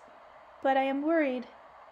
Worry may allow undesirable things to happen." "Such as?" "Matter, cells, atoms, nuclear particles in chaotic movement. You know about them. If one visualizes them vividly and in full detail, perceives and understands them properly, and then uses the full powers of his own imagination to extract from the nucleus even a single chaotically moving particle, then the matter begins to..." Anastasia turned her head to one side, lifting her eyelids just slightly, and fixed her gaze on a stone lying on the ground. The stone began to break apart into small particles, and before long was transformed into a pile of sand. Then she raised her gaze to the security captain, squinting her eyes into a concentrated stare. Steam began to escape from the tip of the security captain's left ear. The tendon slowly, millimeter by millimeter, began to disappear, and suddenly the young guard standing beside him went white with fear and drew his pistol from his holster. He did it automatically, like a professional soldier, without thinking. He aimed the pistol directly at Anastasia and discharged the whole cartridge. No doubt the thoughts of each one of us at that moment were racing at top speed, and something happened which you occasionally hear about with soldiers in wartime when, in extreme conditions, they see a grenade or a bullet in motion. And even though the grenade or bullet is flying at its unusual speed, the acceleration of one's thinking and perceived faculties causes it to be seen as in slow motion. I watched as the bullets from the frightened security guard gun flew at Anastasia, one after another. The first bullet grazed her temple. The rest of the bullets never touched her. They dissolved into dust while still in flight, just like the stone which she had trained her gaze upon earlier. We all stood there stupefied. We stood and watched as a stream of blood flowed down Anastasia's cheek from under her kerchief. The guards holding Anastasia by the arm stepped back from her when they heard the gunshots, but didn't let go of her. They had got her in the depth grip and were pulling her in the opposite direction. All at once a pale bluish glow flooded the ground around us. It came from somewhere up above and quickly intensified. It dazzled us, making us incapable of moving or speaking. In the usual quiet that followed, we said, "Please, let go of my arms. I may be able to let go, please." But the petrified guards did not let go their death grip. Now I realized why she raised her arms in a characteristic gesture when she was talking with you. It was this gesture that indicated to someone up above that everything was in order and that she did not need help. But this time they wouldn't let her raise her arm. The bluish glow continued to intensify. Then something seemed to sparkle, and we saw a fiery spear hanging over us, pulsating with a pale blue light. It was like a huge ball of lightning, and inside it were sparkling networks of hundreds of lightning discharges. Occasionally they would spark out beyond the blue membrane like hull and reach the tops of the nearby trees, or even the flowers beneath our feet, but caused them no harm. One of the thin lightning bolts momentarily made contact with an obstruction with rocks and a fallen tree had made in the creek. It transformed the obstruction into a cloud of dust which instantly vaporized. The bolts that sparked out beyond the blue hull of the fiery spear no doubt possessed tremendous power of an energy we know nothing about. It seemed as though it was being controlled by some kind of intelligence. We had the impression of being in the presence of an intelligent being which possessed unimaginable power, but the most incredible and unusual thing about what was taking place was the sensation we felt from its presence. We had no sense of fear or suspicion. On the contrary, you can just imagine, right there in the situation like that, we began to feel a sense of calm and grace, as though something very close to us, something related to us, had suddenly appeared. At that point, the pulsating blue sphere soared over our heads and seemed to be studying us, sizing up the situation. All at once, it made a circle in the air and landed at Anastasia's feet. The bluish glow intensified and, like a pleasing languor, relaxed us to the point where we simply didn't feel like moving or even hearing or saying anything. The blue hull of the sphere then emitted several fiery bolts at once. They swept over to Anastasia, began touching her, as though stroking the toes of her bare feet. Anastasia managed to free her arms from the languishing security guards. She stretched out her arms toward the sphere. Immediately it rose to the level of her face, and the lightning bolts, which we had seen with our own eyes, turned to dust. The stone piled up to the creek began to fondle her arms, while doing them no harm. Anastasia began talking with the sphere. We couldn't distinguish any words, but judging by her gesture and facial expressions, she was trying to explain something to it, to prove or persuade it of the way she was seeing something, but without success. The sphere gave no response to her, but it was nevertheless clear that it was not agreeing with her. This much was evident. Since Anastasia went on trying to persuade it with considerable excitement, it was the excitement that no doubt caused her cheek to flush. Still talking away and removed her handkerchief, golden wheat-colored braids of hair hung about Anastasia's shoulders and covered the stream of dried blood on her face. We saw how perfectly beautiful her facial features were. The fiery sphere made several revolutions like a comet around Anastasia's head, then stopped once more in front of her face, and 1,000 delicate lightning bolts swept through her golden hair, neatly touching each individual strand, lifting and stroking them. One of the bolts lifted the whole bunch of strands at once and opened the bullet wound in her temple, while another bolt began gliding along the traces of the dried blood. It was as though the sphere was using the actions of its lightning bolt in place of words, to remind Anastasia about what had happened and to contradict her arguments. Finally, all the little bolts drew back inside the sphere. Anastasia lowered her head and fell silent. The sphere made one more revolution around her and then rose into the air. The bluish glow decreased in intensity, and we felt things gradually return towards the way they were before. But instead of the bluish light, a brown smoke now began rising from the earth. The smoke filled the whole space around us, and only Anastasia remained in a little circle of blue. And when this brownish smoke completely enveloped us, that was when we began to discover what hell really is. Chapter 8. What Hell Is.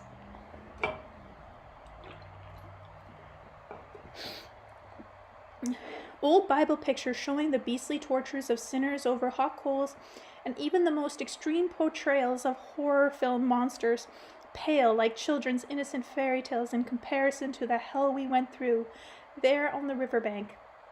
Alexander exclaimed, "Since the beginning of time, mankind has never managed to dream up anything that can compare with it. All the Bible images and horror films stop at depicting all the different ways fleshy bodies can be torn apart and dismembered, which is nothing by comparison with the real hell. But what could be more frightful than the acute torturing of the flesh? I queried. What kind of hell did you see? Once the blue glow had weakened sufficiently to allow the brownish smoke to rise from the earth, it had enveloped us completely. From head to toe, we found ourselves split into two halves. What two halves? Just imagine. I suddenly found myself comprised of two parts.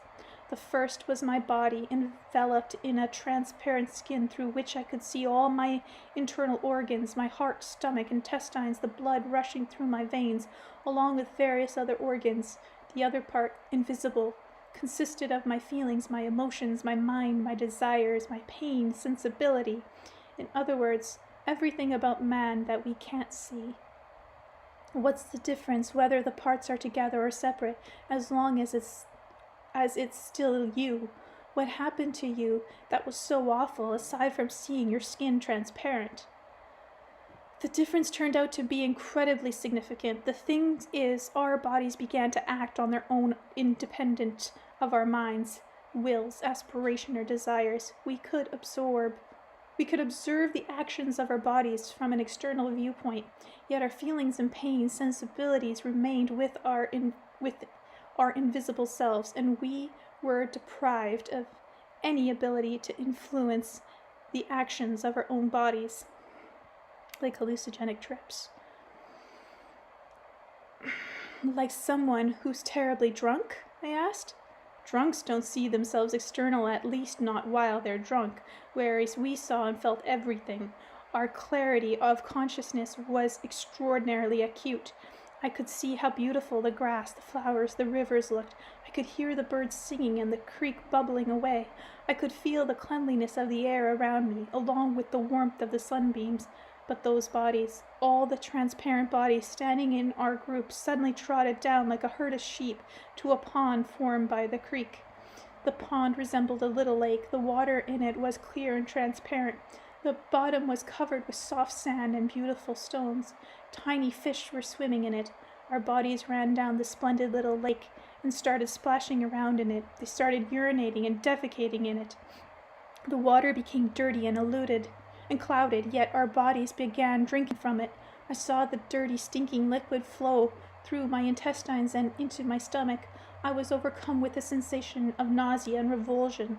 Then under one of the trees by the pond, all at once appeared the naked bodies of two women. Their skin was just as transparent as that of our bodies. The women's bodies lay down on the grass under the tree, lolling about and stretching out in the warm sunshine. My body and that of security captain ran over to the women's bodies. My body began stroking one of the women's bodies. It felt a responding caress and entered into sexual intercourse with the women's bodies. The security captain's approach was not reciprocated, and his body started raping the woman. Then one of the guards came running over and started hitting first my spine and then my head with a rock. But it was I and not my body that felt excruciating pain. The guard dragged my body away from the woman and started raping her himself. Our bodies soon began to grow old and decrepit. It was as though time was accelerating. Everything. The woman that had been raped now became pregnant, and through her transparent skin we could see the embryo taking form and enlarging itself in the womb. The body of the scientist, Boris, went over to the pregnant woman and spent some time peering attentively through her transparent skin at the developing embryo. Then all of a sudden he slipped his hands into the woman's vagina and began wrenching out the fetus. In the meantime, Stanislav's body was quickly collecting rocks into a pile, then wildly breaking off small trees and using them, along with any other material he found handy, to construct something resembling a cabin. My body went over to help. When the cabin was just about finished, my body tried to kick Stanislav's body out of the cabin. He resisted, and our bodies started fighting with each other. Even though I myself was invisible, I could still feel terrible pain when he started hitting the legs and head of my body. Our fight caught the attention of other bodies, and they shoved us both out of the cabin, and then started fighting for it amongst themselves. My body became terribly frail, and began decomposing before my very eyes.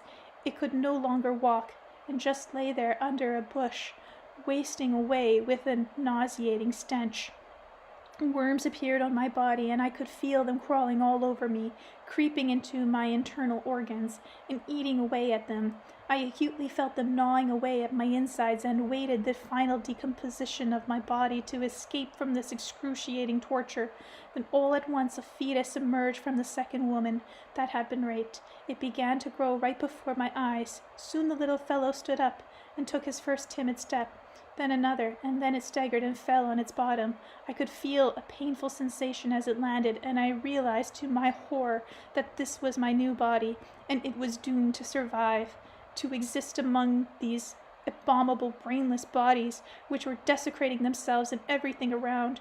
I realized that I was invisible, would never die, and that I was condemned to eternal contemplation and an acute awareness of the nastiness of everything that was going on, experiencing physical and even more terrible pain. The same thing was happening with the other bodies. The decaying decomposed, and we were born again, and with each new birth our bodies simply switched roles. There was hardly any vegetation left around. In its place, ugly structures had appeared, and the once pristine pond had been transformed into a stinking cesspool. Alexander fell silent. I too felt a sense of revulsion from what he had said, but not pity. Indeed, I said, you all went through a horrible experience, but you vermin had it coming to you. How come you had to latch on to Anastasia? She lives all alone in the taiga. She doesn't touch anybody, doesn't ask for housing. She doesn't require a pension of any kind of amenities, so why go interfering with her? Alexander didn't give any sign of offense to my verbal attack on him. He simply sighed and responded,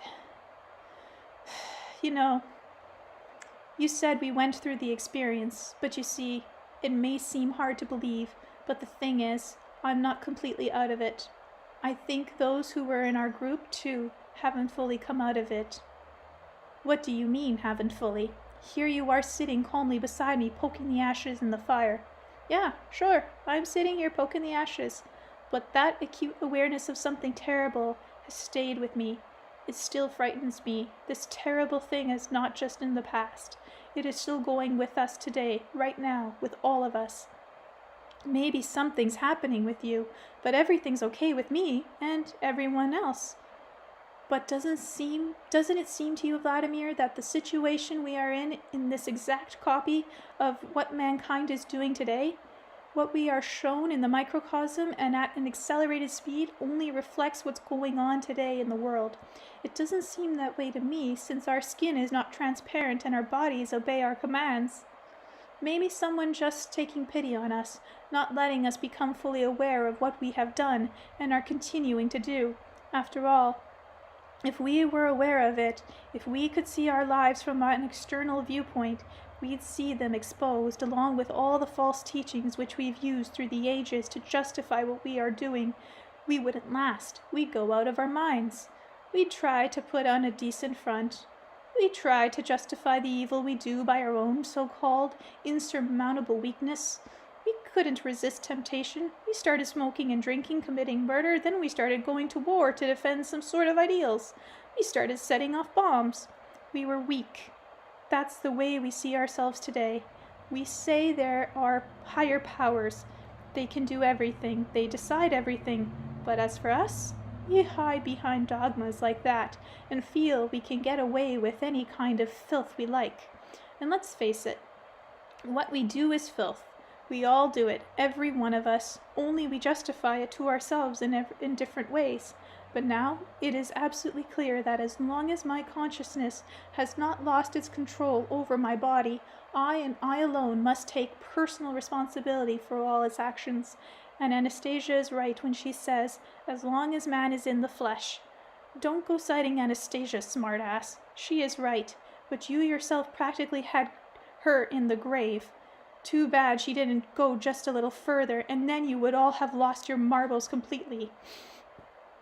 I was really growing more and more angry at the whole bunch of them, but since Alexander was the only one in front of me, he had to bear the brunt of my anger.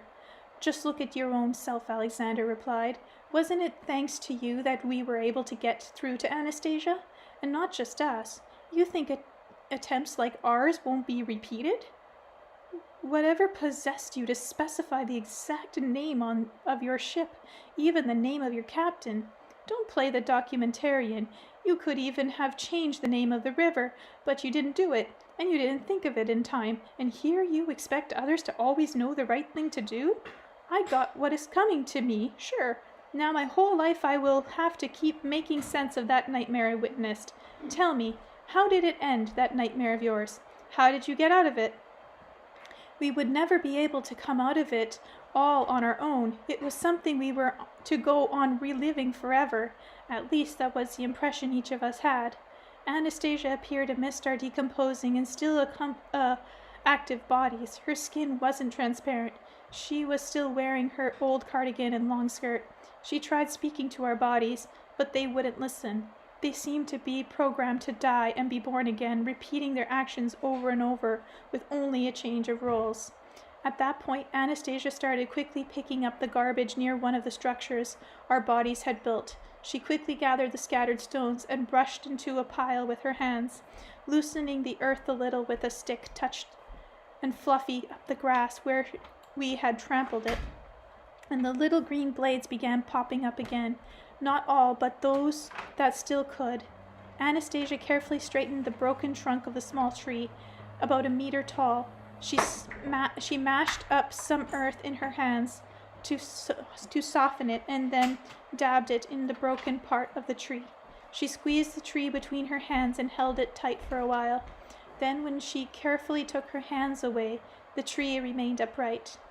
Anastasia nimbly went on doing what she had to do. She created a small oasis on the ground our bodies had trampled, which had been left almost devoid of vegetation.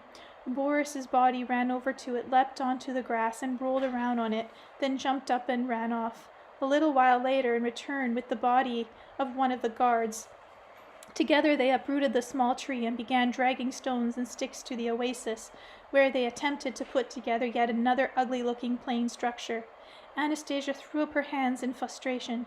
She tried talking to them, but as she met no response, she apparently abandoned her effort at persuasion. After standing for a while in a dither about what to do next, she dropped to her knees, covered her face with her hands, and you could see the hair trembling on her shoulders. Anastasia was crying just like a baby, and almost immediately the bluish glow reappeared, at first barely noticeable. It drove the brownish smoke of our hell into the ground, and reunited our bodies and our minds. Only we still weren't able to move about, but this time it wasn't from horror, but from a sweet and pleasant languor emanating from the blue glow. The fiery sphere was again circling overhead. Anastasia stretched out her hands toward it. The sphere instantly changed location to within a meter of her face. She began talking with it, and at this time I could distinguish words. Anastasia told the sphere, "Thank you, you are kind. Thank you for your mercy and your love. The people will understand. They will most certainly understand everything. They will understand it in their hearts. Do not ever take your beautiful blue light from the earth. Your light of love." Anastasia smiled, and a tiny tear rolled down her cheek. From the sphere's pale blue membrane hull, fiery lightning bolts flew into her face.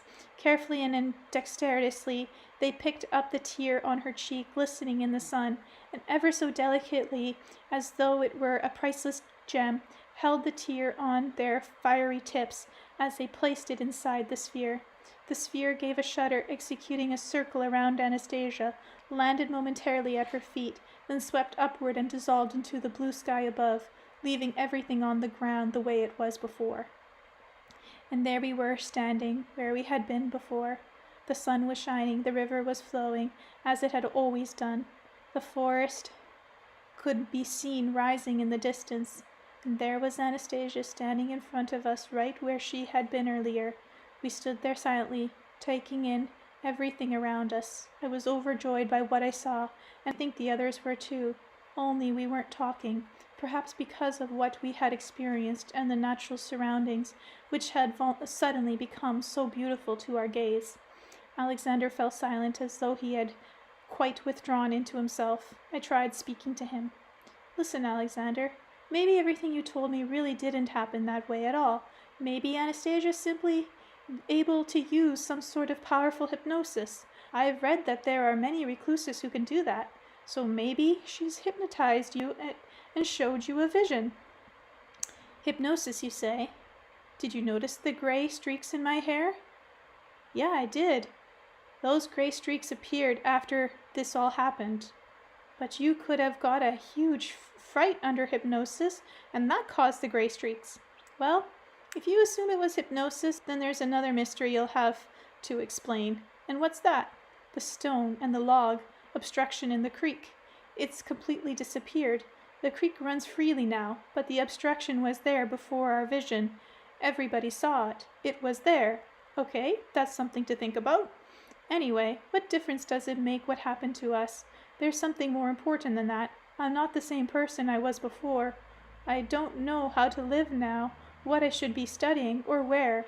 After I got home, I burnt a lot of my books, written by different so-called sages, wise men, teachers from various parts of the world. I had quite a decent-sized personal library. What did you go and do that for? You should have sold them if you no longer needed them. I couldn't sell them. I didn't even think of selling them. Now I have some accounts to settle with those teachers and sages. And where do you think, Alexander? Is it dangerous to communicate with Anastasia? What do you think, Alexander? Maybe she really is some kind of anomaly. After all, some of the letters I've got say that she represents another civilization. If that's true, then it'd be dangerous to communicate with her, because you never know what this other civilization might have in mind. I think just the opposite is true, Alexander replied. She has such a feeling and love for the earth, for everything living and growing on it, that compared to Anastasia, we look pretty much like vagrant aliens. Then who is she? Can scientists say for sure, once and for all? How does she manage to acquire such a huge mass of information? Where does she have room to store it in her head? Where did she get her mystifying abilities? What about her ray? I think we simply have to go by her words here. She said, I am man, I am woman. As for all that information, I don't think she stores any of it in her head. I think rather that the purity of her thoughts allow her access to the database of the entire universe, Akashic Records, and that her talent derived from this total access of information. The universe loves her, but is wary of us, and that's why it won't open itself to us completely. Our thoughts, the thoughts of any man raised in today's society, are blocked by stereotypes and conventions in contrast to her thoughts, which is completely open and free. That is why it's hard for us to explain her mysterious abilities simply by her assertion that she is man.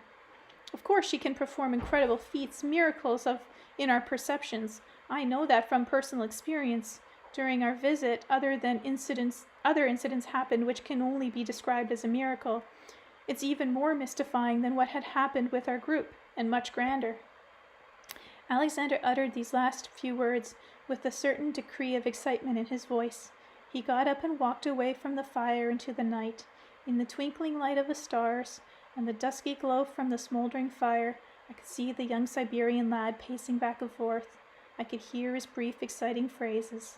Alexander was saying something incomprehensible about science and psychologists and some sort of teachings. I got tired of sitting there and listening to his fragmentary utterance. I was dying to hear what kind of grand miracle he had seen Anastasia perform.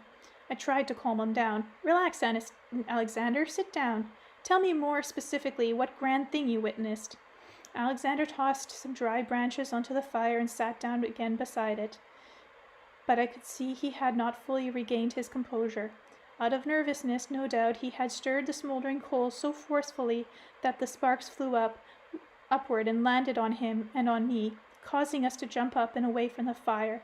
When things had quieted down, I began listening to his emotional tale. In the space of some 20 minutes, he began, Anastasia managed to change right before our eyes. The physical condition of a little village girl.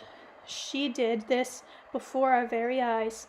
And over this period of time, she changed not only the little girl's destiny, but her mother's too, and even had an effect on the whole outward appearance of this remote Siberian village. And it will all happen within the space of 20 minutes or so. And it all happened. The main thing was how she did it, the simplicity itself. How can anyone believe in horoscopes after that?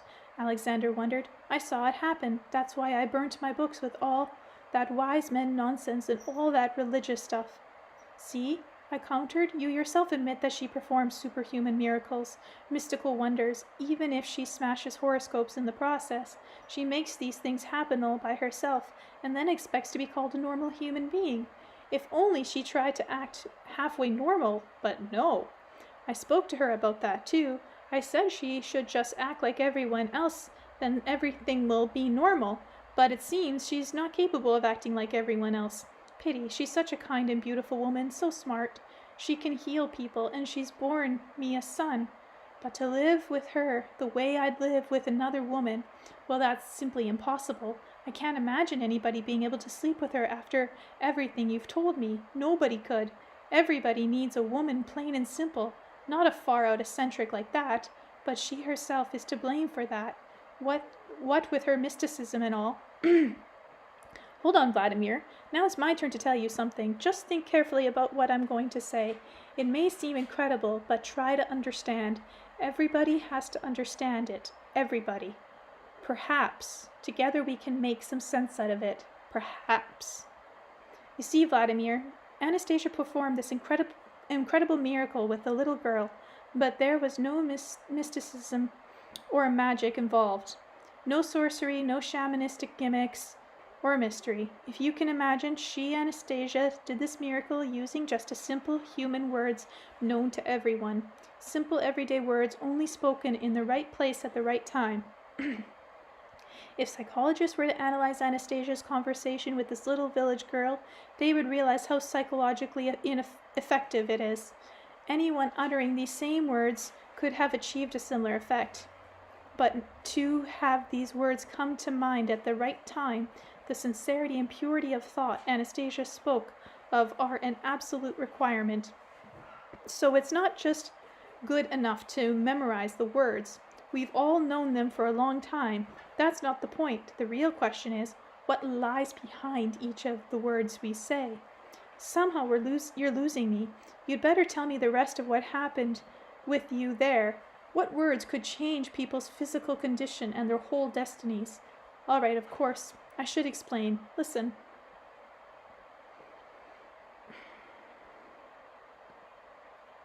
End of the chapter. Stop. I read for 2 hours straight? Wow. Chapter 9. When Words Change Destinies. By the way, I read 2.5 hours straight, that last one. Because I also included read the end of the last book. Okay. After what we experienced, Alexander began, our group took a while to regain a sense of normalcy. Nobody spoke with anyone else. We stood there right in the same spot, and it was only after some time had passed that we began to look to either side of us and take in the surrounding world in a different way from before, as though we were sensing it for the first time. And now we noticed a group of residents approaching us from the direction of the village. The local population was quite small. Only about a dozen people lived in the 6 houses of the remote Siberian settlement, and they were nearly all oldsters, some of them quite frail. One woman was bent over double. She walked with a limp, carried a cane, but she still came out with the others. Those who did not require a walking stick were armed with various tools. One carried a crossbeam, another an oar. They had evidently came to defend Anastasia.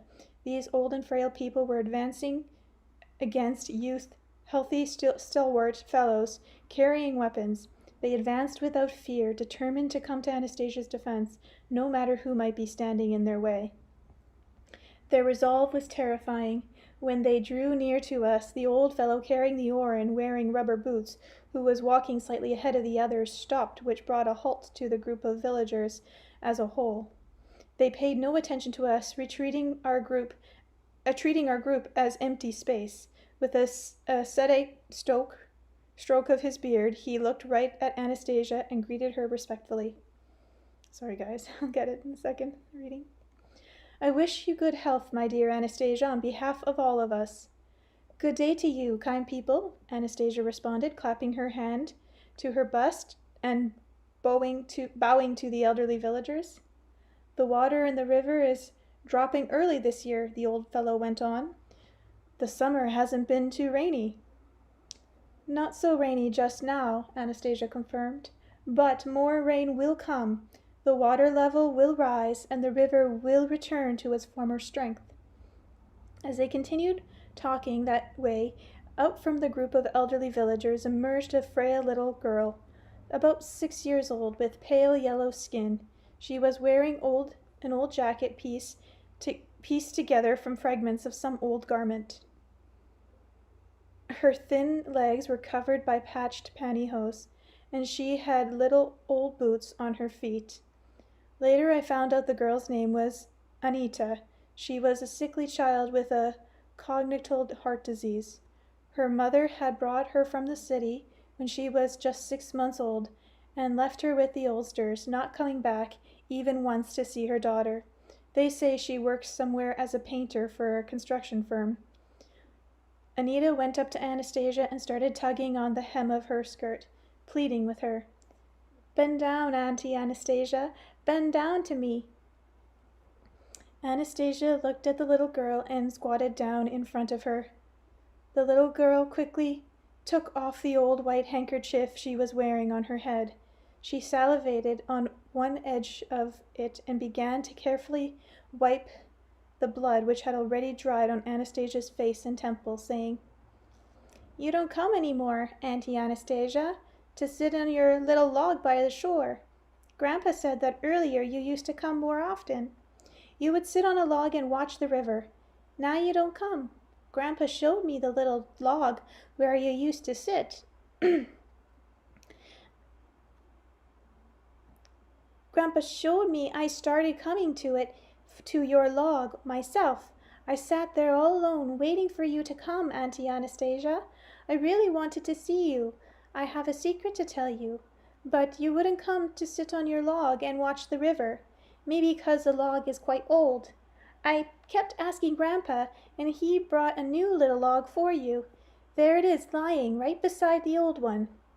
The little girl took Anastasia by the hand and started pulling her over to the log. Let's go, Auntie Anastasia, let's go sit on the new log. Grandpa hewed out two seats on it. Grandpa hewed out 2 seats on it with his axe. I was the one who asked him to do that, so that when you came, we could sit together. Anastasia at once responded to the little girl's request, and they sat down together on the log. They just sat there silently for a while, not paying any attention to anyone. It was as though there had been no one else around, and everyone stood silently without budging. Then the little girl started talking. Grandma told me a lot about you, Auntie Anastasia, and when my grandma died, I began asking Grandpa, and he told me about you too. Whenever Grandpa talks about you, I think about my little secret I have to tell you. Grandpa told me that when I was little, my heart wasn't working right. It wasn't ticking evenly. One time its tick was way off. Then they brought in Auntie Doctor in a boat. Auntie Doctor said that there was nothing they could do with such a bad heart. There was no one it would obey, and that it would die before long. Grandpa told me how you, Auntie Anastasia, were sitting at the time on your old little log and watching the river. Then you got up and came into our hut. You took me in your arms and put me on the grass outside the house. Then you lay down beside me and put your hand on my chest. You put your hand here, where you could hear my heart ticking, right here." And the girl clasped her hand to the left side of her thin little chest. "Grandpa said that you too, Auntie Anastasia, started lying next to me as if you were breathless, since your own heart had started ticking ever so faintly, just like mine. Then your heart started beating faster and called out to mine to catch up. My heart obeyed yours, and together they started ticking the way they ought to. This is what Grandpa told me. Did he tell me everything correct? Right, Auntie Anastasia?" "Yes, Anita, your grandpa told you right. Your heart will always be good now." "That means your heart called to mine and mine obeyed. It obeyed, did it?" "Yes, Anita dear, your heart obeyed. Now I shall tell you my secret." Oh, I want to do it with a kid's voice. "Now I shall tell you my secret, Auntie Anastasia. It is very, very important." "Tell me your important secret, Anita." Anita got up from the log and stood in front of Anastasia, clasping her thin little hands to her chest. Then all of a sudden little Anita fell on her knees before Anastasia. She barely managed to restrain the excitement in her voice when she said, "Auntie Anastasia, dear Auntie Anastasia, ask your heart again, ask it. Ask your heart to call to my mama's heart. Have my mama come see me, even just for a day, to see me. That's my secret. Have your heart, mama's heart, here." Anita choked from emotion, then fell silent, her eyes fixed on Anastasia. Anastasia squinted her eyes and looked off into the distance past the little girl kneeling in front of her. Then she looked at the girl once more and quietly stated a fact that must have been horrifying for the child. She answered her as she would have an adult. "Anita dear, my heart is unable to call your mama. Your mama is far away in the city. She tried to find happiness but did not find it. She does not have a home of her own.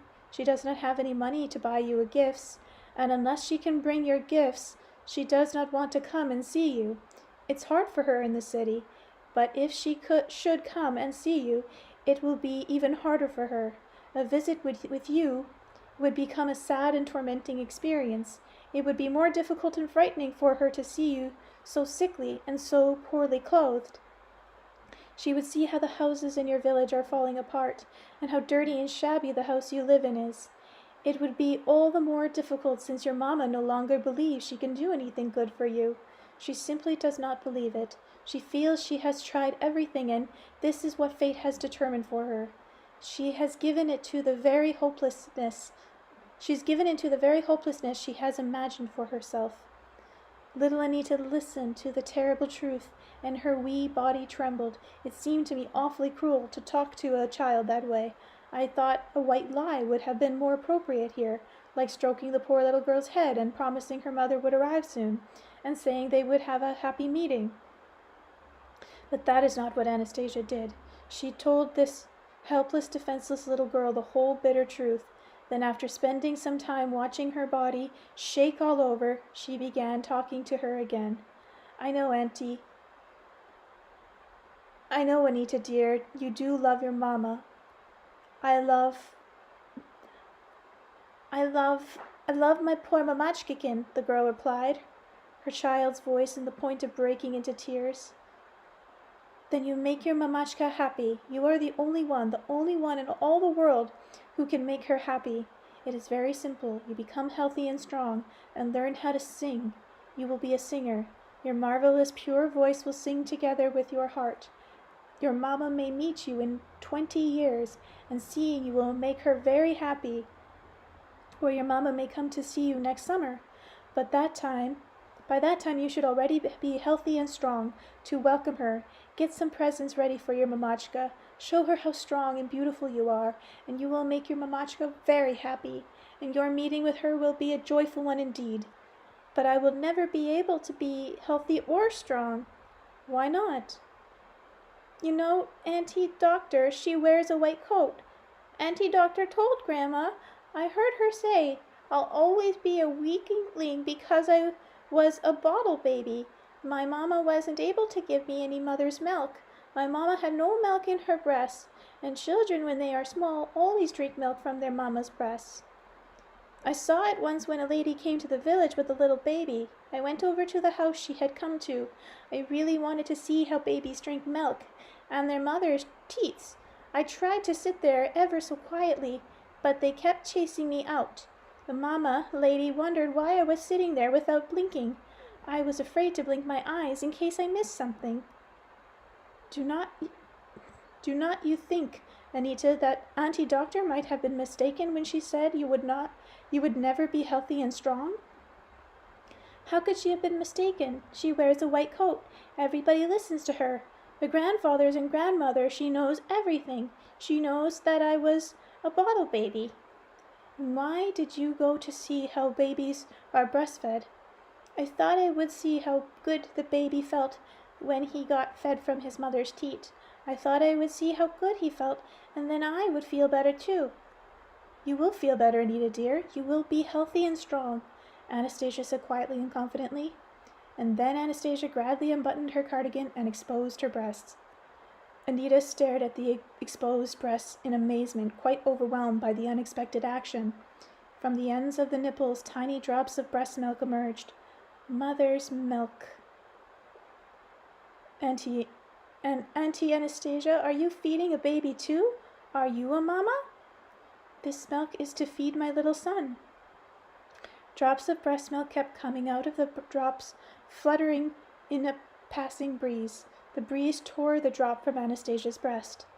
Like a frightened, fast steel spring, Anita dashed after the little drop of breast milk, and she, imagine this, thin, sickly little girl, was nimble enough to catch the drop. She fell to the ground, but as she was falling, she put out the palms of her hands and caught the little drop of breast milk. She caught it just as it reached the ground. Getting up on her knees, she lifted her cupped hands to her face and opened them, examining the tiny wet spot they were holding. Then she went out and held her hands to Anastasia. Here, I caught it. Here it is. Your son's milk is not lost. You saved the little drop, Anita. Now it belongs to you. To me? Yes, just to you. Anita raised her cupped hands to her face and touched the drop with her lips. The frail little girl closed her eyes and held her hands pressed against her lips for a long time. Then she dropped her hands, looked at Anastasia, and with a voice full of gratitude whispered, "Thank you. Come close to me, Anita girl." Anastasia took hold of the little girl by her shoulders. She stroked her hair, then sat her on her lap. She gently inclined the little one's head to her breast, as she would an infant, and began singing quietly. Anita's lips were now very close to one of Anastasia's nipples, almost in a half-sleep. Anita slowly drew her lips closer and closer to Anastasia's breast, felt the moist nipple, gave a tiny shudder, and began greedily sucking on Anastasia's milk-filled breast. Judging by the tape recording, she awakened about 9 minutes later. She raised her head and jumped down from Anastasia's lap. "Oh, what have I done? I've drunk up your son's milk." "Not to worry, Anita. There isn't more than enough left for him. You only drank the milk from one of my breasts, and there is still milk left in the other one. There is enough for him. My son can also eat pollen from the flowers if he wants to. And now you have been provided with all you need, so you will have no fear about being strong and beautiful and happy. Now go and draw your happiness from life, from each day it brings. I shall be strong and healthy. I shall think about how to greet Mamachka, so that she will not find it difficult to see me, but she will be extremely happy. Only I shan't be able to sing. I used to sing with Grandma. Then Grandma died. I kept asking Grandpa, but he doesn't sing. Only when he drinks vodka will he sing me a song, and then I sing along with him. But it is hard for me to sing along with him, 'cause his voice croaks. I also tried to sing along the radio, but your old receiver crackles so much I couldn't get the words." "Anita, dear, just try singing without words. Try to imitate the birds when you hear them sing, or the water when it burbles, or the rustling of the leaves and the wind when it is strong and whistles through the branches. And there are a lot of sounds in the grass. You will hear many pure sounds around you if you are willing to listen. Try imitating them with your voice. They will be your best teachers. I am going now, Anita. Goodbye. It's time for me to go. Anastasia got up from the log. Anita remained sitting, listening to the world of sound around her. Anastasia went up to the young guard who had shot at her. The guard was still very pale in the face, and his hands were shaking. His pistol was lying nearby on the ground. Anastasia told the guard, "Do not blame yourself. Do not torture your soul. It was not a partner in what you did. You acted out of instinct. You were trained to protect whoever you were ordered to, without thinking about the situation, and your instinct took its course. It's not good for instinct to gain supremacy in man. When instinct takes first place, then man takes second place. The result is something less than a man. Think about it. Perhaps it would be better to return to yourself, to the man that you are." When the guard heard the calming tones of Anastasia's voice, his hands stopped shaking, and the paleness disappeared from his face. And by the time she had finished speaking, his face was flushed with a reddish color right to the tips of his ears. Then Anastasia said goodbye to the elderly villagers and headed off to the direction of the taiga. For a long time we watched her as she drew further and further away. Then all at once we heard an extraordinarily pure child's voice singing. Anita was still sitting on the log, singing a beautiful old-time song, probably one that she had learned from her grandmother. And how she sang! Her pure voice hit unusually high notes, filling the space around and enchanting the heart. And the lyrics were, "Sprinkling raindrops glisten. Brother rocks his sister. Brother rocks his sister. Sing to her, she listens." Anita finishes her song and began staring at Anita finished her song and began staring at her group, still standing there motionless. Then she got up, picked up a thin stick from the ground, and said, "You chaps are bad. You're so big, but you're still bad." After saying this, she started coming at us, armed with a little stick. The group of elderly villagers shuffled silently along behind her, and all of us, to a man, began withdrawing. Also the writing's strange. And all of us, to a man, began withdrawing before them. We retreated right back to our ship, which was docked by the riverbank, then scrambled up the gangplank, not without some pushing and shoving. We were on the point of pulling up the gangplank when the captain suddenly noticed the 2 helicopter pilots were also on board. "How come you're here?" he shouted from the bridge. "Who's looking after the chopper?" The pilots jumped down from the ship and ran over to the copter. We left, abandoning the barrel of fuel and tents remaining on the shore. Nobody even thought of collecting them. Chapter 10. Work out your own happiness. When Alexander finished his story, I couldn't help expressing my animosity towards him. "I see only too well what you are up to. So you left the tents there, and the barrels too, eh? Too bad you got away with just some gray hair. She's a holy person, Anastasia. It was so clear straight off. Any normal person would have seen you, would have twigged what was going on right off the bat. They would have known who was standing in front of them and what they were getting at. And yet she started pouring her soul out to you. She was aware of everything," Alexander observed. "She was aware of why we came and what we wanted of her. She understood, but she was not talking with the dark side of our human selves. She ignored the dark side, communicating only with what was bright in each one's heart. And that way she changed all of us. After all, I'm an academic. I've done a lot of work in psychology. So another academic, eh? So what good is all your study if your thoughts are so slow to catch up? Well, you see, life often happens to deal out its events to us faster and more accurately than we handle them. Besides, Anastasia turned out to be, no, I'm afraid to put her into a category any more than that other experience." What other experience?" "How can I put it? You know, the old people from the remote Taiga village. Well, they are still coming at us, together with that frail little girl out in front of them carrying the thin stick." "What? Where?" They're coming at us. They're coming at all of us who were there and saw them. I thought that this was happening just with me. As soon as I close my eyes, I see them straight off, and sometimes they appear whenever I do anything which, in their opinion, is probably unwarranted. I thought this was happening just with me, but I've been talking with others in the group. Similar things have been happening with the ones who were there. But that's all just in your mind, in your imagination. What's the difference?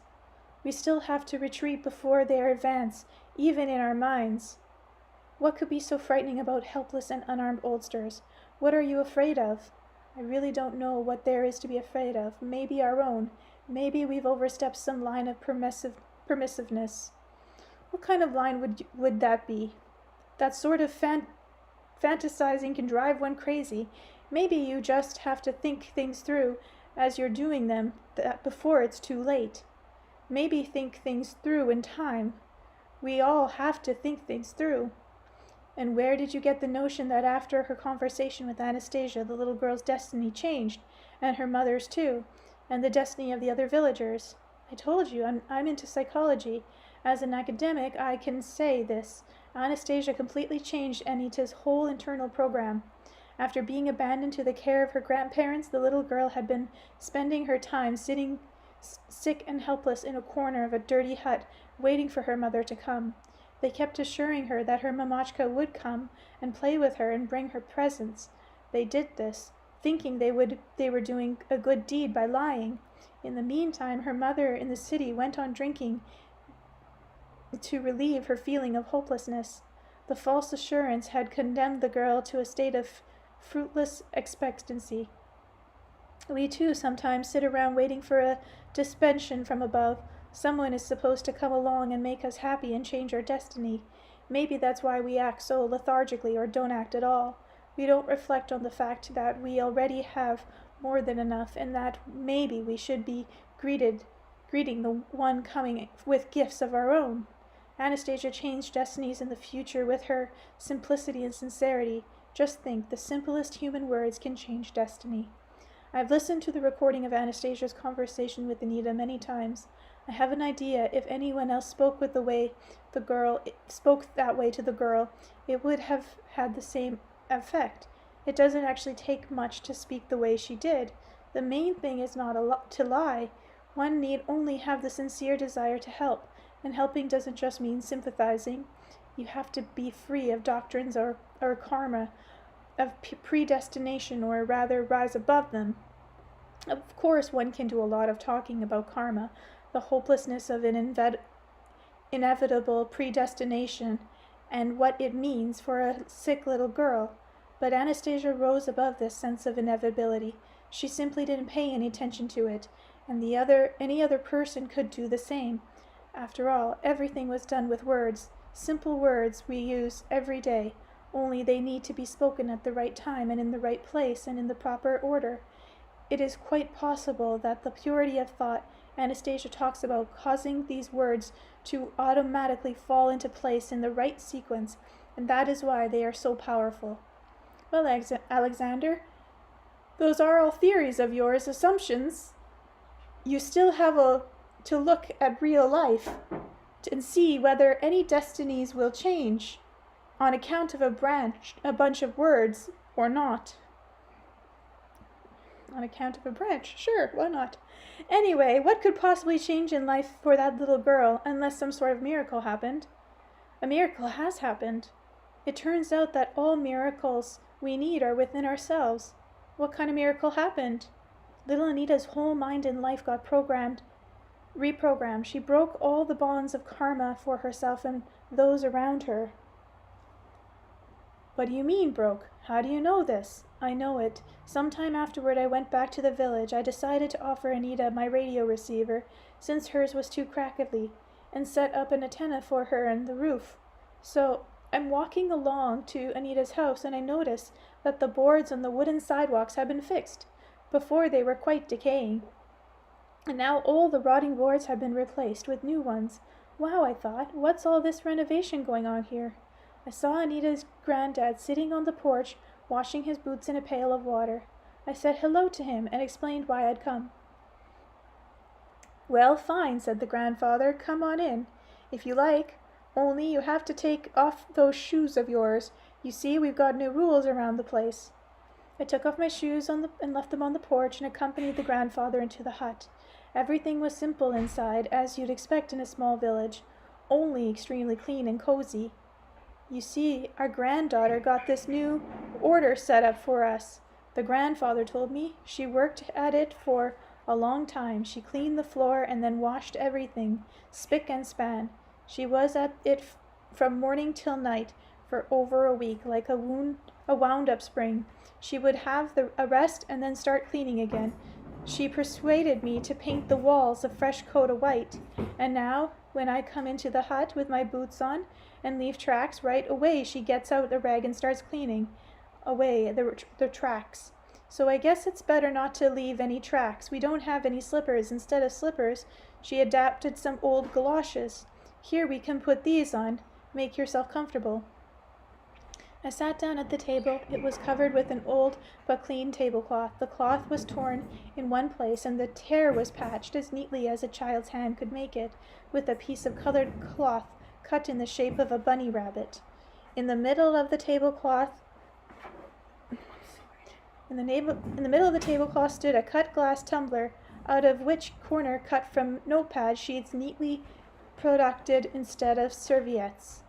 I see they've started improving your village, too, I said to the grandfather, and it looks like the authorities have been paying attention, seeing they fixed the wooden sidewalks, and he replied, It's got nothing to do with the authorities. They don't pay any attention to us. It's my granddaughter, Anita. She just can't keep still. What do you mean, Anita? She's still a wee one, much too little to repair sidewalks. Those are heavy boards there. Heavy boards, yeah. You see, one day I was about to set out hunting, and I asked a neighbor if she would look in on Anita, and Anita says to me, Go on, Grandpa, go on about your business. Don't worry, I'll take care of everything myself. Just let me take a saw to that board that's standing again and the wall on the barn. Standing against the wall in the barn. I was surprised, but I thought, why not let the child play, if that's the way she likes to play? So I put the board on the wood block, handed her a couple of saws, and set off to do some hunting. Later, my neighbor told me that what happened while I was gone. Anita pulled out the old rotten pieces of board from the sidewalk. She measured the hole with a string and began sawing the board I had given her according to the measurement. The neighbor says she spent half the day sawing the board, but she managed to do it somehow. Then she lugged the new board right up to the sidewalk and put it in place of the rotten one. She's so thin and frail. How on earth could she have lugged such a heavy board, I asked. She found herself a helper. Back a couple months ago, she made friends with an orphan dog, a Siberian Laika. An old lady died who lived on the other end of our village, leaving a large dog. Back at the funeral, Anita kept stroking him, and then she started taking him something to eat. At first, the dog wouldn't leave his own yard, even though there was nobody left living in the hut. The old lady had been living alone. Anita fed the dog for several days. He started following the girl around, and now he never leaves her side. Sorry guys, I'm extra emotional, so I'm trying not to cry again. Now this old dog helps carry out whatever our granddaughter fancies. So he helped her lug the board over. Anita tied a string around one end and started in dragging it herself when the huge dog grasped hold of the other end with his teeth, and between the two of them they managed to drag it to the sidewalk. Then Anita asked a neighbor lady for some nails and borrowed my hammer, and here she was trying to nail the board into place with the hammer, but nothing happened. The neighbor saw Anita sitting on the sidewalk trying to hammer in the nail. She hit her hand on the process, and blood started oozing out. The dog was sitting right beside her, watching and whimpering. The neighbor came over, took the hammer, and nailed the board in place. The next evening, she saw Anita and the dog dragged another board over, which meant there was another hole in the sidewalk to patch up. The neighbor asked Anita if she were going to patch up all the holes this way. Couldn't she think up some other little girl's thing to do? And my granddaughter replied, It's very important, Anita. It's very important, Auntie, for all the sidewalks outside the house to be new and free from holes. You see, otherwise someone might decide to come visiting, walking along the boards, and there's holes in them, and that would spoil the visitor's good mood. And my mamachka, when she comes, might get upset if she saw such a shoddy sidewalk. So the neighbor hammered down the second board for her, and she raised a hue and cry throughout the village. Shouting out to everyone, Get busy fixing the sidewalks in front of your house. I'm not going to let a child do drudgery on account of your disorderliness. She's working her hands to the bone. So you can see everyone's fixing up the sidewalk in front of their house, so they wouldn't have to hear the neighbor lady rail at them any more. And where is your grandfather now? I asked the old fellow. Where is your granddaughter? She's lugging a tin of paint over to the house in the far end. She's probably spent the night there with the old Lewison couple. Yeah, she may spend the night there. What kind of paint, and what's it for? Just ordinary oil-based paint, bright orange. She got it from the steamship in exchange for fish. That's her latest fancy. And what kind of fancy might that be? She's decided that all the huts need freshening up, needs to look more cheerful. So when the ships come, that's the ships that collect fish, that's been caught around here, she goes and offers them a whole catch of fish in exchange for paint. And then she lugs the tin of paint to one of the huts. She asks them to paint the nashkins, and the old people start painting. Soon it'll be my turn. What do you know? I'll do the painting. Why not? Maybe it'll be better if the painting gets done. If the huts are going to look more cheerful on the outside. That's why it's too dark. I can't read fully. And where does she get the fish from? She catches them herself. Every morning she brings home 2 or 3 connies. Sometimes more, if only once she'd come home empty-handed, but no, the fish just seem to land on her hook, though all by themselves, and here I am lying in bed with my back problems, and she says to me, Get up, and keeps to me, Get up, Grandpa, you've got to salt the fish, so it doesn't go bad. Every morning it's the same, the old fellow muttered, but with no trace of annoyance in his voice. So I asked him how Anita managed to cope with the fishing tackle all by herself. See, I told you, he replied, Anita's got a helper. This dog may help. He may be old, but he's smart and obedient. He helps her carry out all her fancies. Anita takes my throw line and with its 5 hooks neatly arranges the bait on the hooks and goes down to her treasured spot on the riverbank every evening with her dog. She'll tie on one end of the line to a post on the shore, then attach the other end to a stick. The dog then takes a stick in his mouth and swims out into the river. He keeps on swimming as long as Anita's standing on the shore, and she keeps encouraging him. Swim, swim, swim. The dog keeps pulling the line until Anita changes the tone in her voice as she calls, Come here, come here. Then the dog releases the stick from his jaws and swims back to shore. Well, that's enough for now. Let's get some sleep. With that, the old fellow climbed onto the stove, and I lay down on the wooden sofa. When I woke up at dawn, I went outside and saw Anita down by the river, tugging on the iron ring to which the fishing line was attached. A huge Siberian dog was helping her. The dog had grasped hold of the ring with his teeth and braced himself with his legs as he backed up. Together they were dragging the line with quite a decent catch on the end of it. Anita was wearing rubber boots 3 sizes too big for her bare feet. Once the catch was almost at the shore, she took hold of a scoop net and ran down to collect the fish. The dog was standing on his hind legs, holding the ring in his teeth. Anita went into the water, deeper than her boots allowed, and the water started pouring over the top of her boots. She drew the catch into the riverbank and unhooked 3 splendid fish. which she put into a bag. Then she and the dog together took hold of the rope attached to the piece of plywood carrying the bag and dragged it home. The water was sloshing around in Anita's boots, interfering with her walking. She stopped and took off her boots, first one, then the other, and stood barefoot on the cold ground while she emptied out the water. Then she put on her wet boots again and continued on her way. As the two of them lugged their morning catch to the porch, I got a good look at Anita's face and was amazed.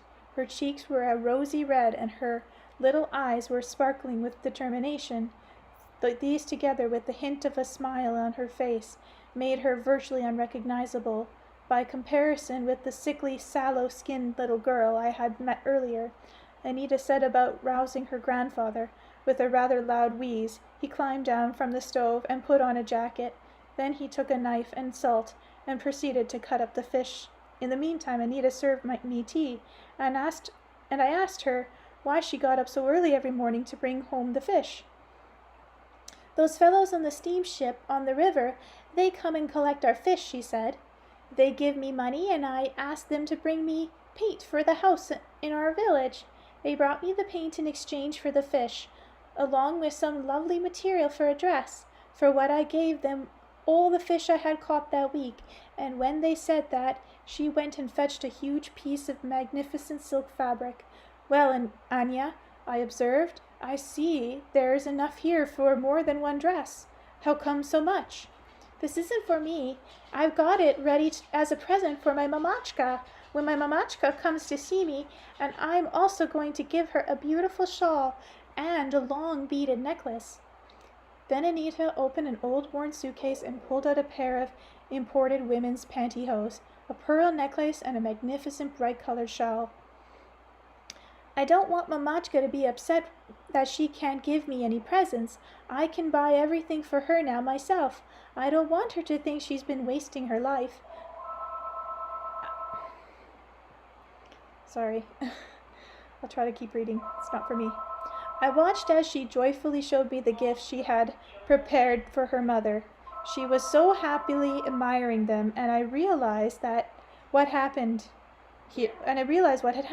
Anita had transformed herself from an utterly helpless, pitiful little girl, waiting for somebody else to help her, into an active, self-confident individual, and happy that she has known such great success, or maybe her happiness stems from an entirely different source. Sorry. Where am I? Okay. "Now I believe that each one's happiness lies within themselves, within each one of us, if it is there at a particular level of awareness. The only question is, how do we reach that level? Anastasia helped little Anita reach it. Will she be able to help everyone else do that? Or maybe we ourselves need to learn in some way how to figure things out ourselves." Alexander fell silent, and we each became absorbed in our own thoughts. I wrapped myself in a short, thick coat and laid my head against a log. I began looking up at the bright northern stars, and it seemed they were quite low overhead, and were also being warmed by the flames of the fire. I tried to go to sleep. Sorry, I have to stop it. After about 3 hours asleep at dawn, Alexander and I headed for the motorboat, but before casting off, Alexander suddenly announced, "I've been thinking. Now I'm certain it's not worth your while going into the Taiga. You won't find Anastasia there now. Nobody can find her, including you." "Why not?" "Anastasia's gone. She's gone deep into the Taiga. She couldn't help leaving. If you try to go after her, you might get killed. You're not suited for the Taiga. Besides, you've got to write some more to fulfill your promises to her. In order to write more, I've got to hear her answers to the many questions from my readers, questions about children, about different religions. Nobody will find her now." "Why do you keep parroting? She can't be found. She can't be found. I know where her glade is. I'll find her." "I tell you, you won't. Anastasia can't help but realize that there are people out to hunt her down." "What do you mean, they're out to hunt her down? Is somebody bribing the local hunters just like they pay you and Urog? Me and Yurgog go no way. We try to persuade people not to interfere with her, not to alarm her, and if that doesn't work, we take them and let them off on the opposite shore. The local hunters can't be bribed. They got laws and values of their own. They knew about Anastasia long before you came along. They've always treated her with great respect. They've been careful even when speaking about her amongst themselves.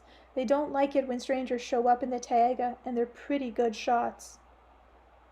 Then who could possibly hunt her down? I think whoever has led us into the condition we find ourselves in at this moment, and it is still leading us. Can you be more specific? Each one of us has to work out more specifically on their own. But still, who do you have in mind? Someone like Boris? He's just a tool. There's something we can't see that's playing with us, and Boris is starting to realize that now, and maybe the ones who hired him has realized it too. Cabal. Chapter 11. Who are we?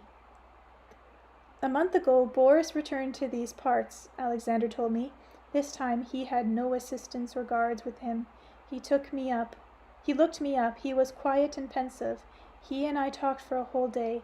It wasn't so much a conversation as a confession on his part. It wasn't me who was confessing to, of course. It wasn't me he was confessing to, of course, but to himself. He gave me a copy of his report on his contact with Anastasia. I copied out some excerpts for you. Would you like me to read them? Who commissioned the report? I don't know. Even Boris doesn't know. He had a meeting with whoever it was in an opulent salon with a fireplace. His sponsor identified himself as a representative of the International Academy, but so many academies have sprouted up recently, it's hard to tell which of them are the really serious ones. Now people have begun judging the seriousness of an organization by the amount of funding it gets. The sponsors hadn't scrimped on the finances. He'd paid for the whole trip right off in cash and promised not only a substantial bonus but also the future involvement of the whole unit. Boris headed in a serious scientific project connected with Anastasia. When Boris met with him upon his return to Moscow and presented his report, the sponsor took only a curious look at it.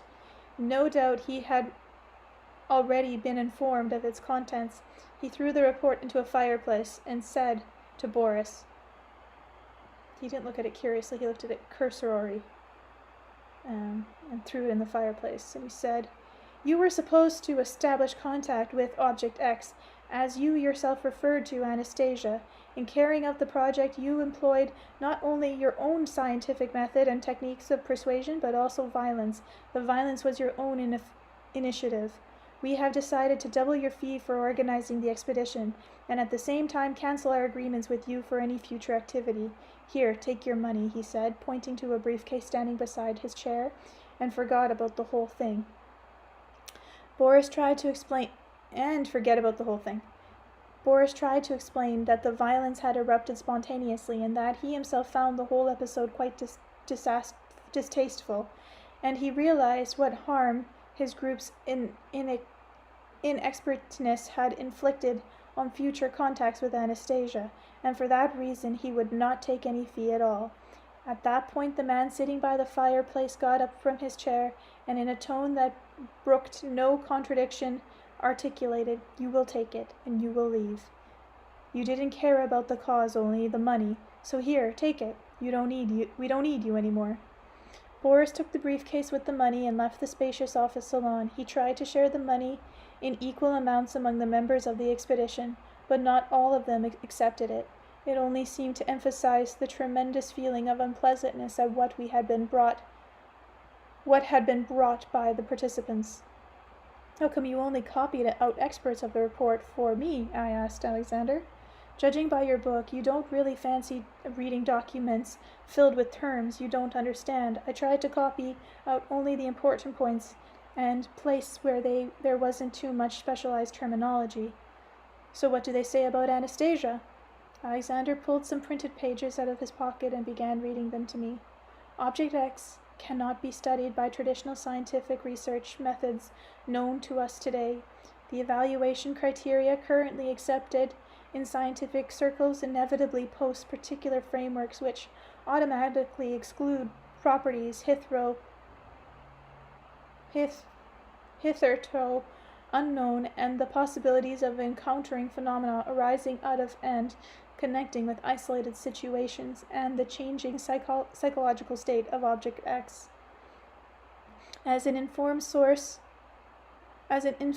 source in various areas of scientific research, the object may prove to have no equal among the sources currently known to science. The object is most likely not an information carrier in itself. It is not interested in simply receiving and analyzing information. However, should there arise a particular goal and consequently a desire which it deems significant, information accrues to it in form of selected by an unknown entity and in the requited amount, for which object X may instantly find a practical application. I don't like that they call her an object. Our group was able to offer only a few hypotheses, but we did confirm experimentally a number of object X's sayings regarding plants. We were able to establish the existence of the ray, the scientific term toroidal field, and radio wave emissions are not really suitable here. If they are used at all, it is only because there are no other more suitable terms.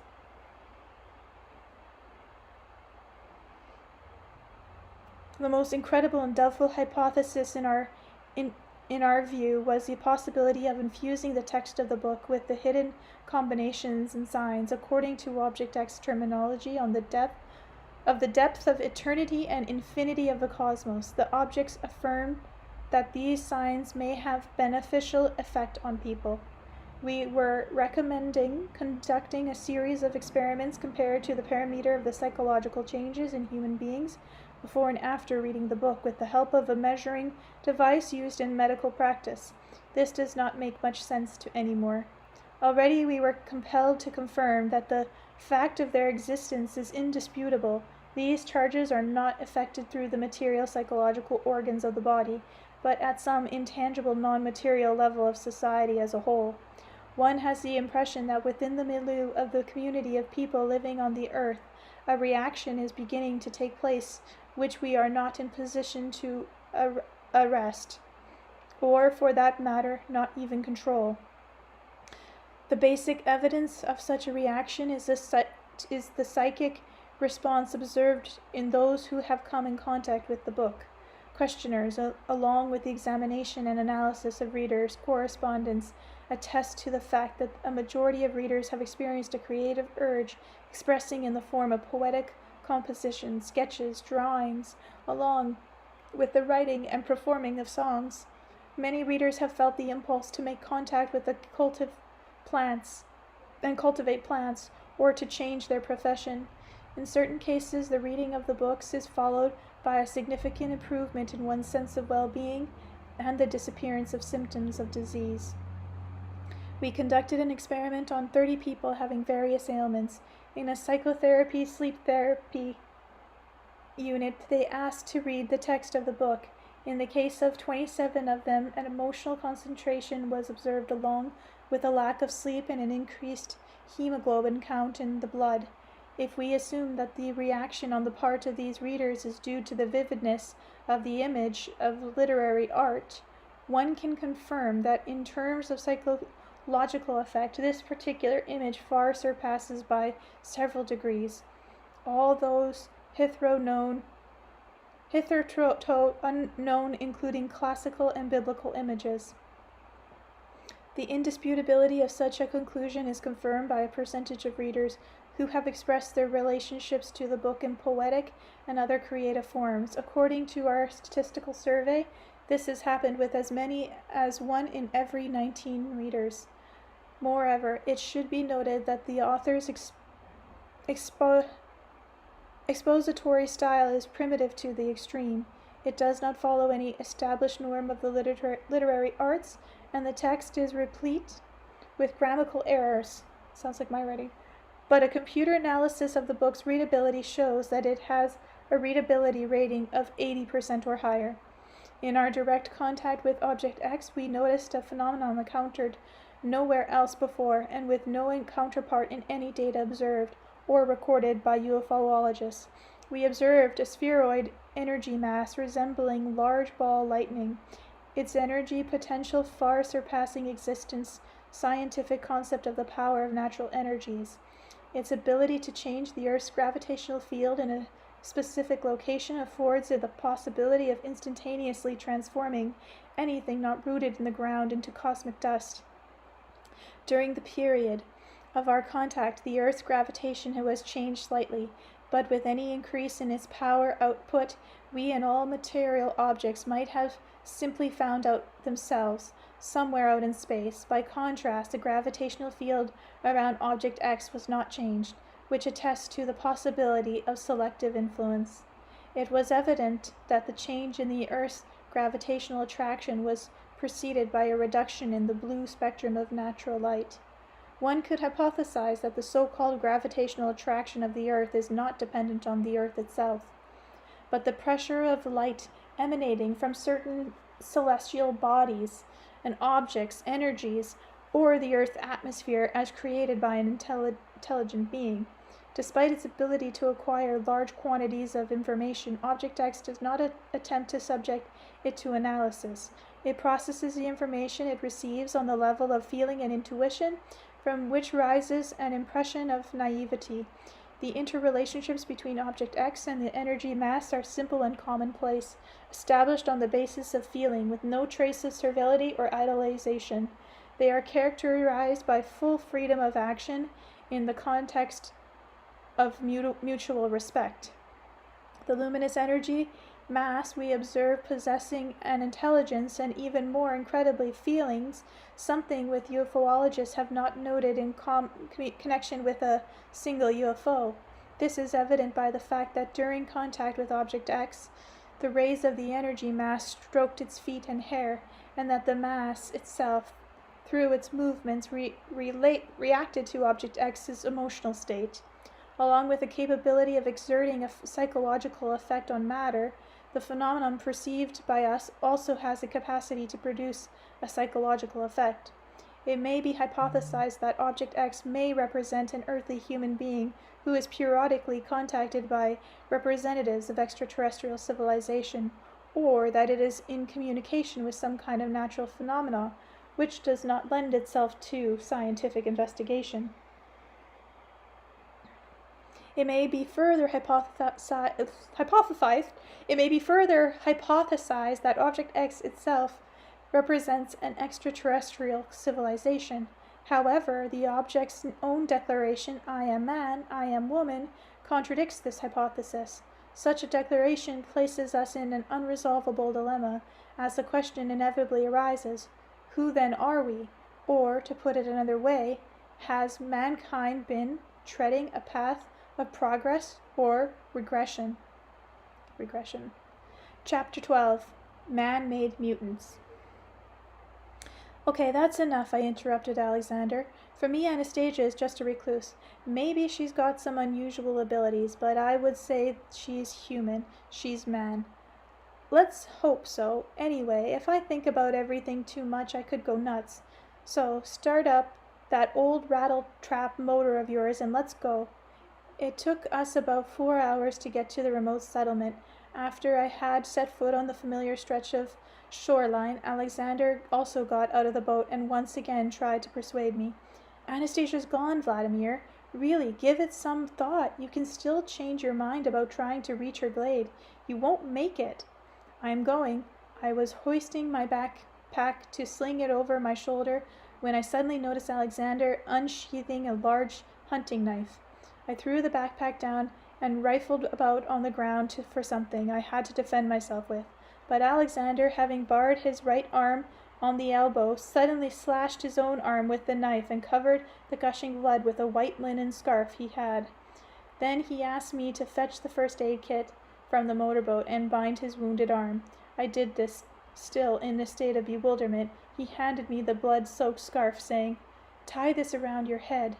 "What for?" "At least. That way the hunters won't touch you.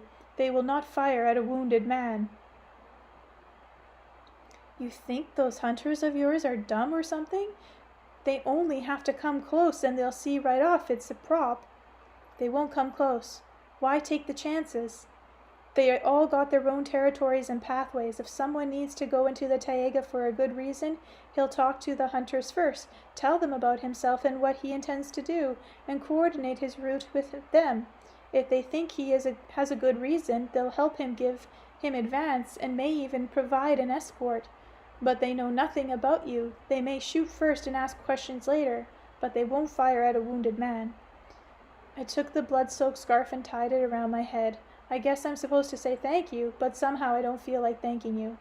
No need to. I didn't do it for thanks. I just wanted to do it, at least something for you.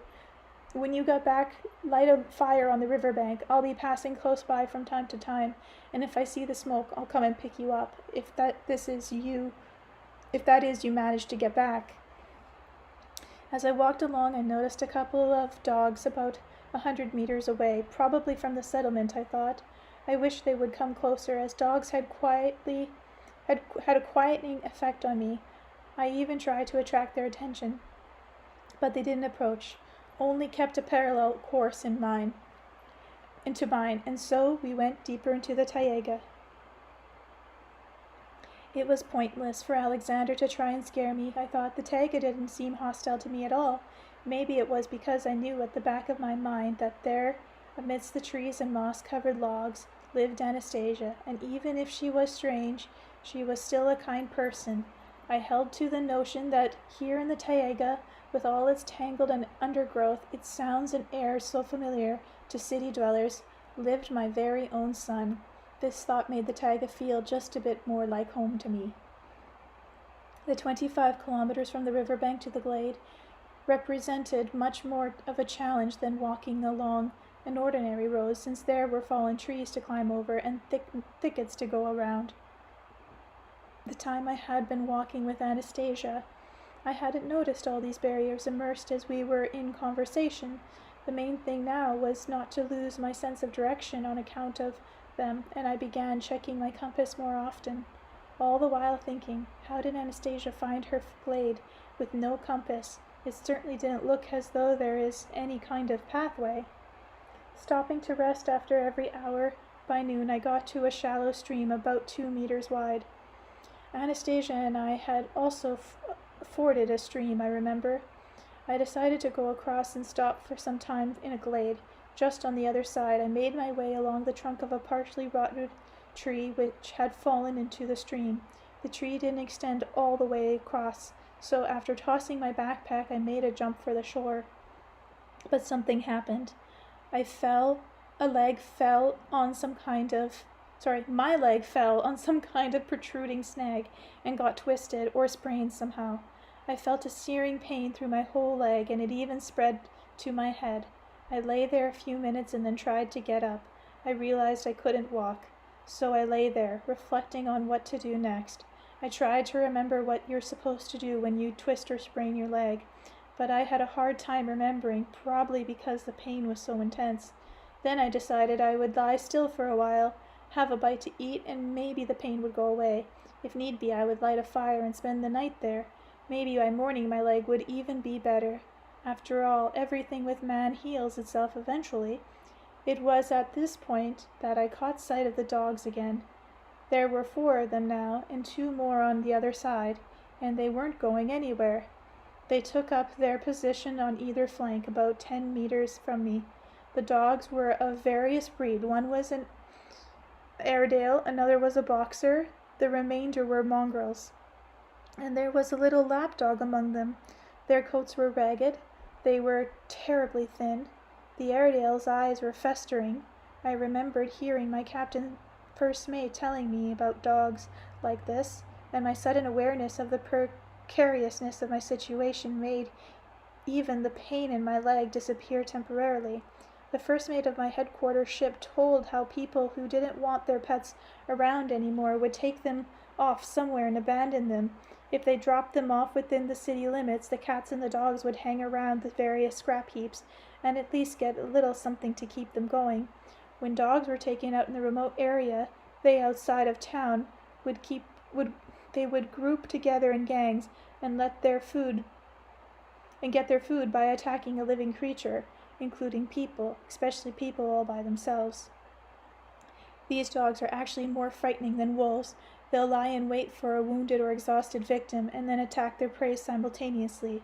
Another thing that makes these gangs of homeless, mad dogs more frightening than wolves is their superior knowledge of human habits and their hatred for human beings. They have it in for people. They have no experience hunting for wild game, but people are their prey. It's especially frightening when the gang includes at least one dog who's been trained to attack human beings. I once had a dog which I took to a private obedience school. The training program included attacking a person on command. The instructor's assistants would put on a padded coat with long sleeves, and the dog would be taught to attack him viciously. If the dog carried out the command properly, he would be awarded with a treat.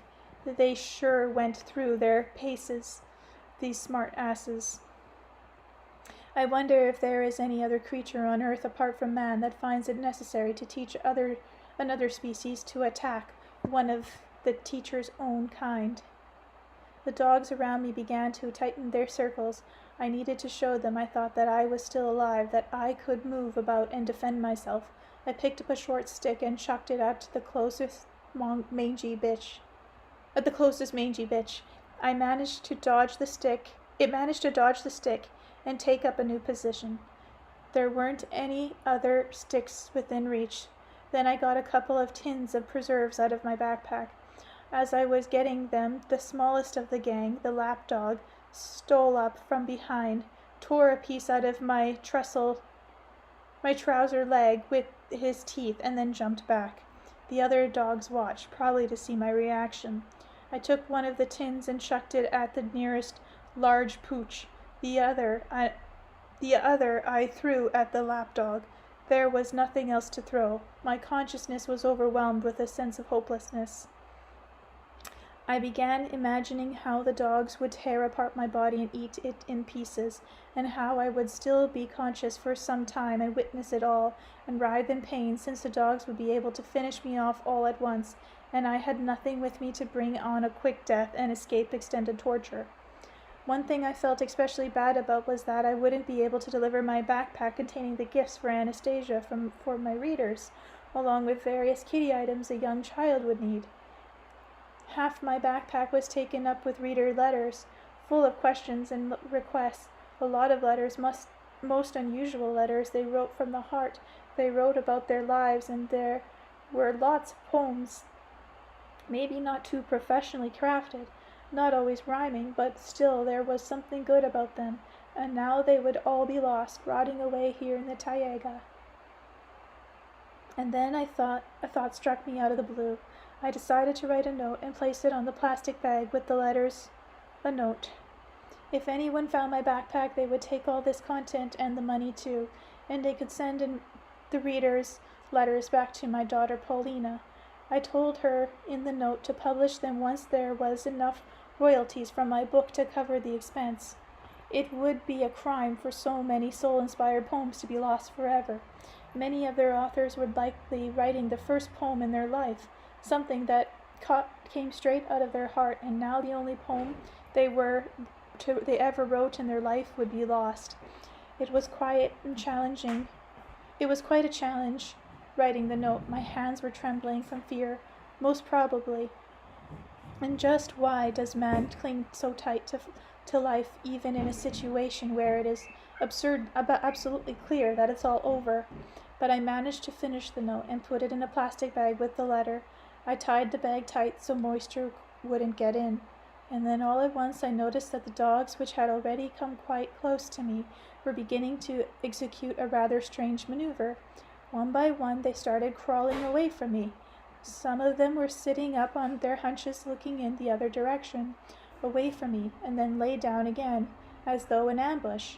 I managed to get up on one leg to take a look and see what had distracted them. And then I saw how along the stream with leaps and bounds came running none other than Anastasia. Her magnificent golden hair trailed in the breeze, and her sweeping stride was so utterly beautiful that I completely forgot about my own danger in admiring the scene. And all of a sudden it hit me, the dogs.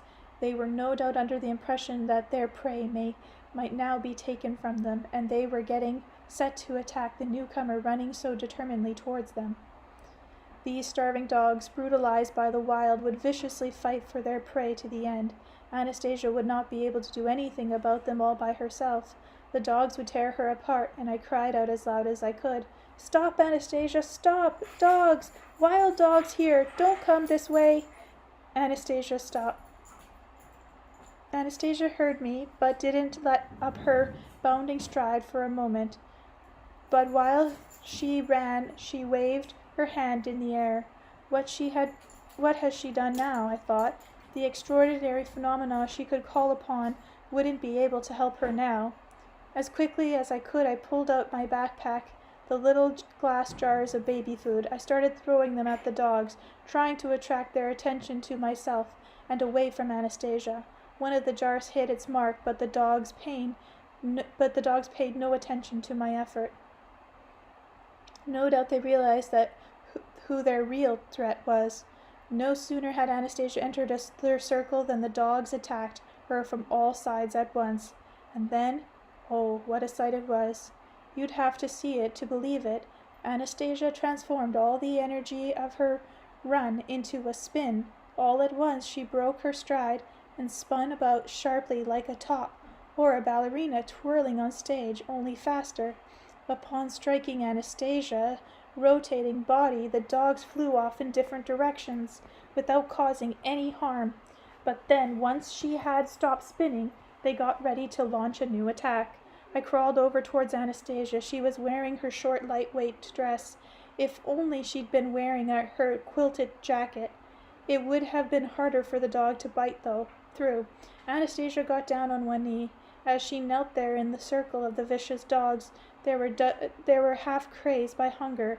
Her face betrayed no fear. She looked at me and said briskly, "Hello, Vladimir. Only do not be afraid, just relax a little. Let go. Don't worry. They will not do anything to me, these starving little dogs. Not to worry." Two huge mutts once more launched an attack on Anastasia from either side.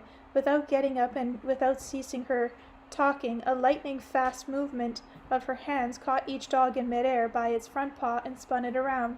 Moving her body slightly to one side, she left the two dogs crashed into each other and dropped to the ground. The other dogs had once more taken up a position, no doubt getting ready for a new attack, but this time they stayed put. Anastasia stood up and swept her hand up into the air. Lowering it, she slapped herself twice on the thigh. From behind the nearby thickets there suddenly sprang of 4 mature wolves. There was such determination in their headlong dash that it seemed they would not think to take account of the numbers of strength of the foe before them. They were spoiling for a fight. Okay. The dogs put their tails between their legs and headed off lickety-split. The wolves ran right past me, practically spraying me with their hot breath. Right on the heel, a young wolf cub breezed past it, flickering, trying with all his might, in spite of his short stride, not to fall behind the pack. When he reached the spot where Anastasia was standing, he suddenly braked with all 4 paws and even did a somersault. Then he jumped up and gave 2 licks into the fresh scratch on Anastasia's bare foot. Anastasia abruptly grabbed the cub by his torso and hoisted him up in the air. "Where are you off to?" she said. "It's not your time yet. You're still too little." The cub began squirming all over on Anastasia's arm and whining like a puppy. He managed to escape, or rather she herself let him go.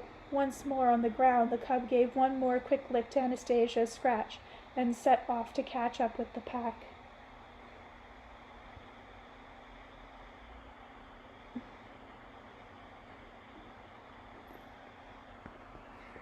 Just a moment. "But why?" I began, questioning Anastasia as she headed over to me. "Why didn't you call in the wolves right off? Why?" Anastasia smiled and proceeded at once to feel my arms and legs. With her pure, calming voice, she said, "Please don't worry.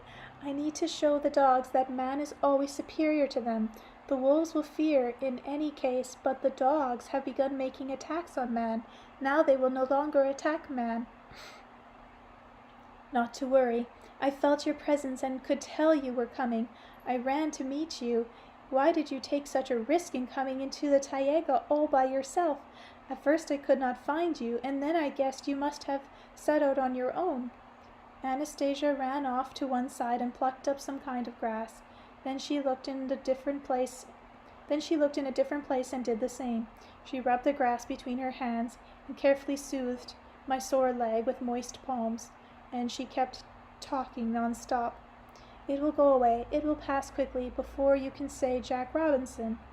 I noticed Anastasia frequently used proverbs and sayings and I asked, where did you pick up these sayings?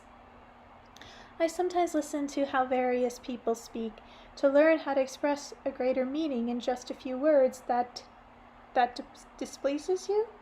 Well, sometimes they're not quite apropos, and sometimes they are well propose, if it's good when they are propose.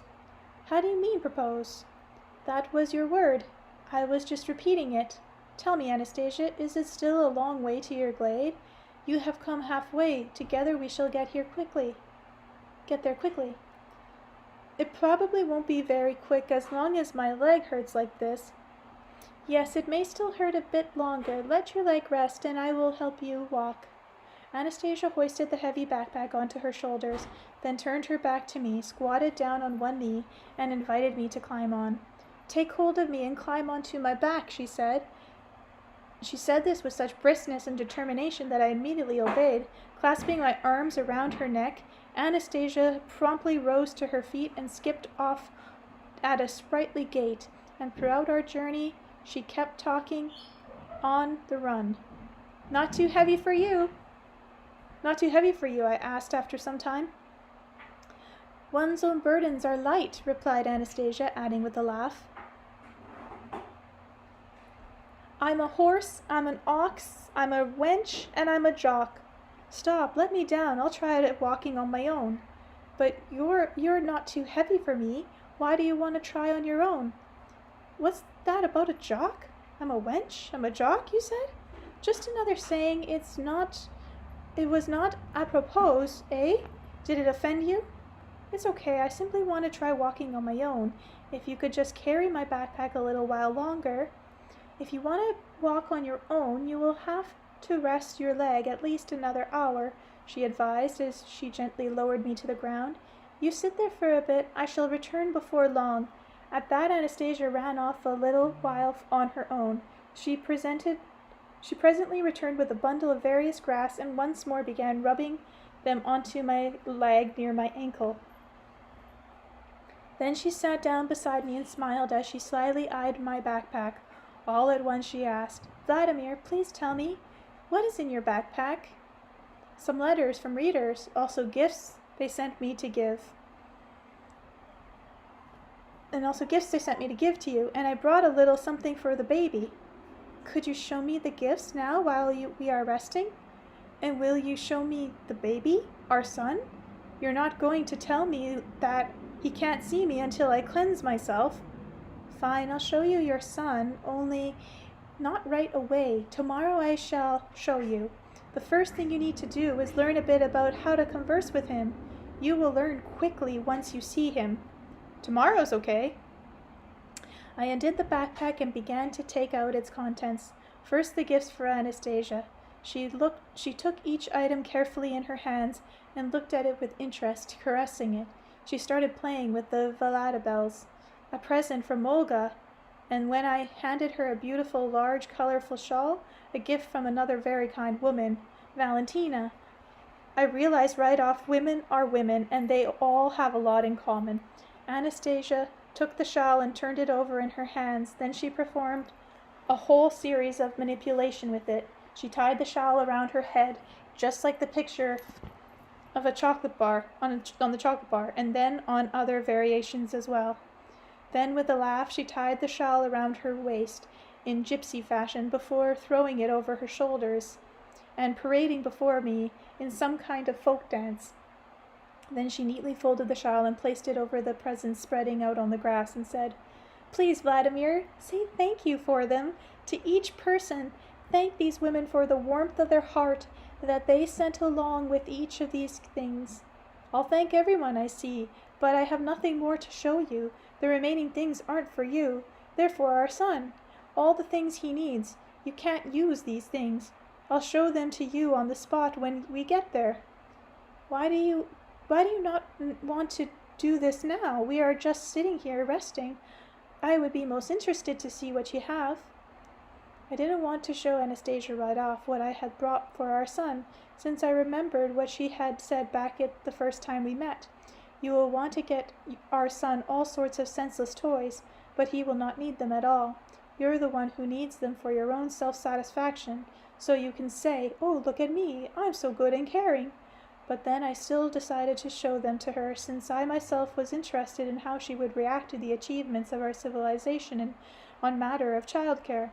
I started showing Anastasia the diapers I had brought, explaining how effective they absorb moisture when the baby wets them, so he doesn't perspire.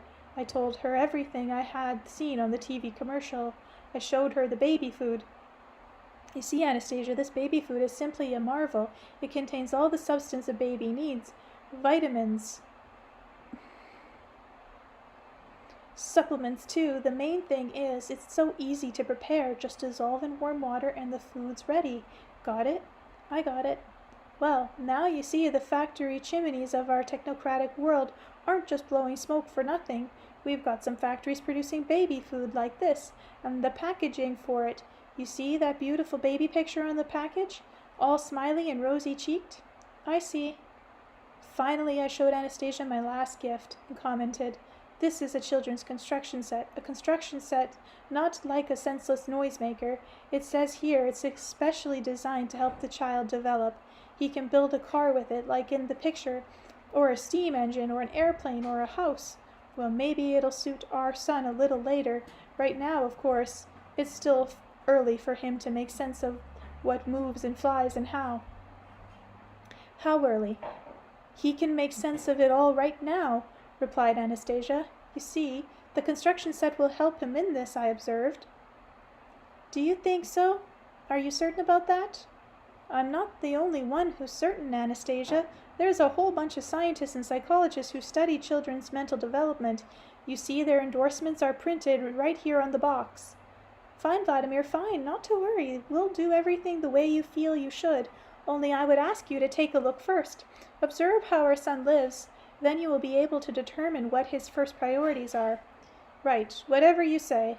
I was glad that Anastasia did not argue with the need for the things I had brought.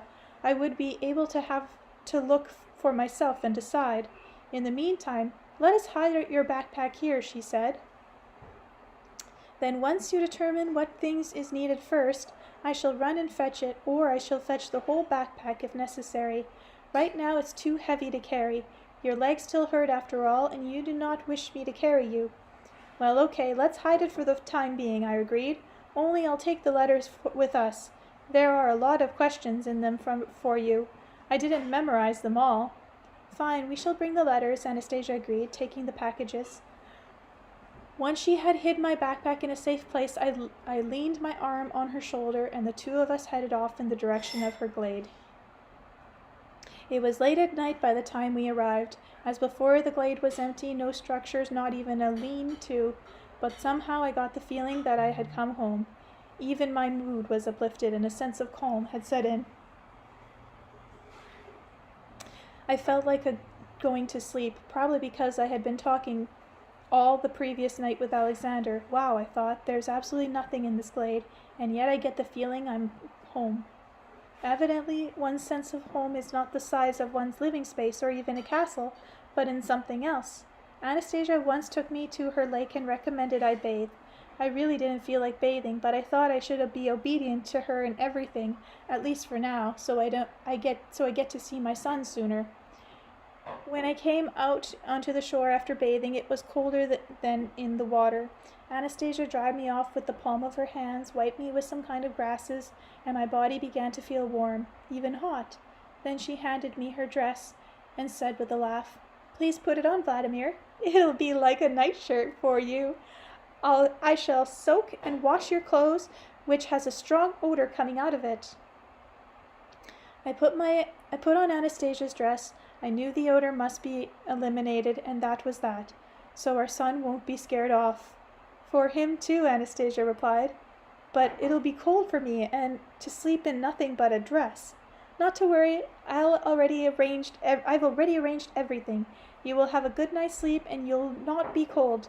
You can put the packet with the letter under your head for a pillow, and I have thought of everything. You will have a good night's sleep, and you will not freeze. With the bear to keep me warm again, eh? I will not sleep with the bear. I'll manage somehow on my own. I have made up your bed so that you will not be cold or too hot. I went to the dugout where I had slept before. Anastasia pushed aside branches hanging over the entrance. I caught the pleasant aroma from the dried grasses and crawled into a dugout, lay down amidst the grass, and felt the sleep of the sweet languor and enveloped me all around. You can cover yourself with my cardigan, but even without it you will still not be cold. If you wish, I shall also lie down beside you and keep you warm. I heard Anastasia's words through a half-sleep and responded, No need. You'd better go to our son. Keep him warm. Not to worry, Vladimir. Our son is already capable of handling a great deal on his own. How can he do things on his own? He's still too young. But that has all I could say. I was already immersed in a deep and calm, blissful sleep. We'll stop there at chapter 13. As soon as I figure out where it is. Okay, for this recording you might hear cat purring, because the cat is purring right beside me. Anyway, it's a nice background noise. Chapter 13. A New Morning, a New Life.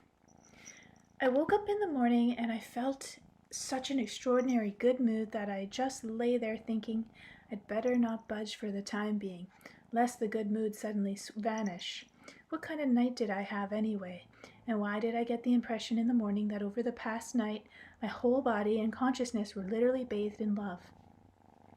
By the light of the day it became clear to me why I had felt neither too cold nor too hot during the night. I was lying immersed in dry grass and flowers which gave off a pleasant warmth and aroma. Readers often ask how Anastasia keeps from freezing in the wintertime during the cruel Siberian winter frost, but it's really all so simple. If you bury yourself in a haystack, there are no frosts to fear. Granted, she has some sort of alternative source of warmth, given that she can walk about semi-nude, even when it's about 5 degrees out, and doesn't get cold. She even goes swimming then and doesn't give so much as a shiver when she comes out of the water. I continued to lie there in the bliss of my dried grasses and thought about how the morning breaking meant a new day had come, and I got the impression as though a new life were beginning. I thought if only this were the way it could be every morning. Then in one lifetime one could live 1,000 ages, as it were, and each age would be as magnificent as this morning. But how does one make each day turn out as magnificent as this morning? I didn't get up until I heard Anastasia's cheerful voice calling up to me. God surely gives to him who rises early. I crawled out of my splendid night-time lodgings. Anastasia was already standing right up there in the entrance. Her golden hair was woven into a braid which was tied with grasses at the end, like a bow. Her new hairdo looked very nice on her. Let's go to the lake. You can wash yourself and get dressed, Anastasia proposed, tossing her braided coquettishly to the front. Well, now women are women after all, I thought, and said to her out loud, That's a very pretty braid you have, Anastasia. Pretty, huh? Very, very pretty. She laughed as she twirled around. We ran to the lake. There on the shore, over some branches, were hanging my shirt, trousers, and undershirt. In some, everything I had taken off the night before. I felt them, and they were dry already. How did you manage to dry them so quickly? I gave them some help, Anastasia replied. I put them on myself and I ran about a little wearing your clothes, and they dried out very quickly. Now you will be able to put them on after your dip in the lake. And are you going to be taking a dip too? I have already done everything I need to greet the day. Before I went into the water, Anastasia rubbed my body down with some sort of paste made from grass, and when I plunged in, the water all around me began to sizzle and my body smarted a little bit. Smarted, okay. But when I came out, I felt really refreshed, as though the pores of my skin were starting to breathe, and with great intensity, all by themselves, each one taking in air individually. My overall breathing was free and easy. Can't do that today with the masks. Just as she had done the night before, Anastasia ever so cheerfully and playfully began once more to rub the moisture off my body with her hands. As she was rubbing my back, I suddenly felt something hot unexpectedly spurt down my spine. It happened once, then again. I turned about sharply, and there she was, squeezing her breast with both hands, aiming a stream of warm breast milk right into my face. Then from the other breast, a stream of milk spurted onto my chest, and then she let loose with a fast rub up and down my body, accompanied by a roar of laughter. What are you doing that for? I asked, when I had recovered from my surprise. Because, guffed Anastasia as she handed off my shirt and trousers. They too did not smell the way they did before, and I noticed this as soon as I put them on. Then I said to Anastasia in a serious tone, Okay, I've done everything as you wished. Now let me see our son. Fine, we shall go. Only please, Vladimir, do not try to approach him right off. Watch him for a while at first. Try to understand him. Fine, okay, I'll watch. And I'll understand. We went back to the glade, which was now so familiar to me. When we reached the bushes at the edge of the glade, Anastasia said, Let us sit here quietly and watch. He will be waking up now, and you will see him. Beside a tree at the edge of the glade, the bear was lying on her side, but I couldn't see any baby. I was getting more and more excited, and my heart started beating strangely. Where is he? I asked Anastasia with bated breath. Look more closely, she replied. Look, and you can see his little head and feet sticking out from under the bear's paw. That is where he sleeps, in her groin. It is so soft and warm there, and she keeps her paw on top of him, not pressing down, but just to provide a little covering.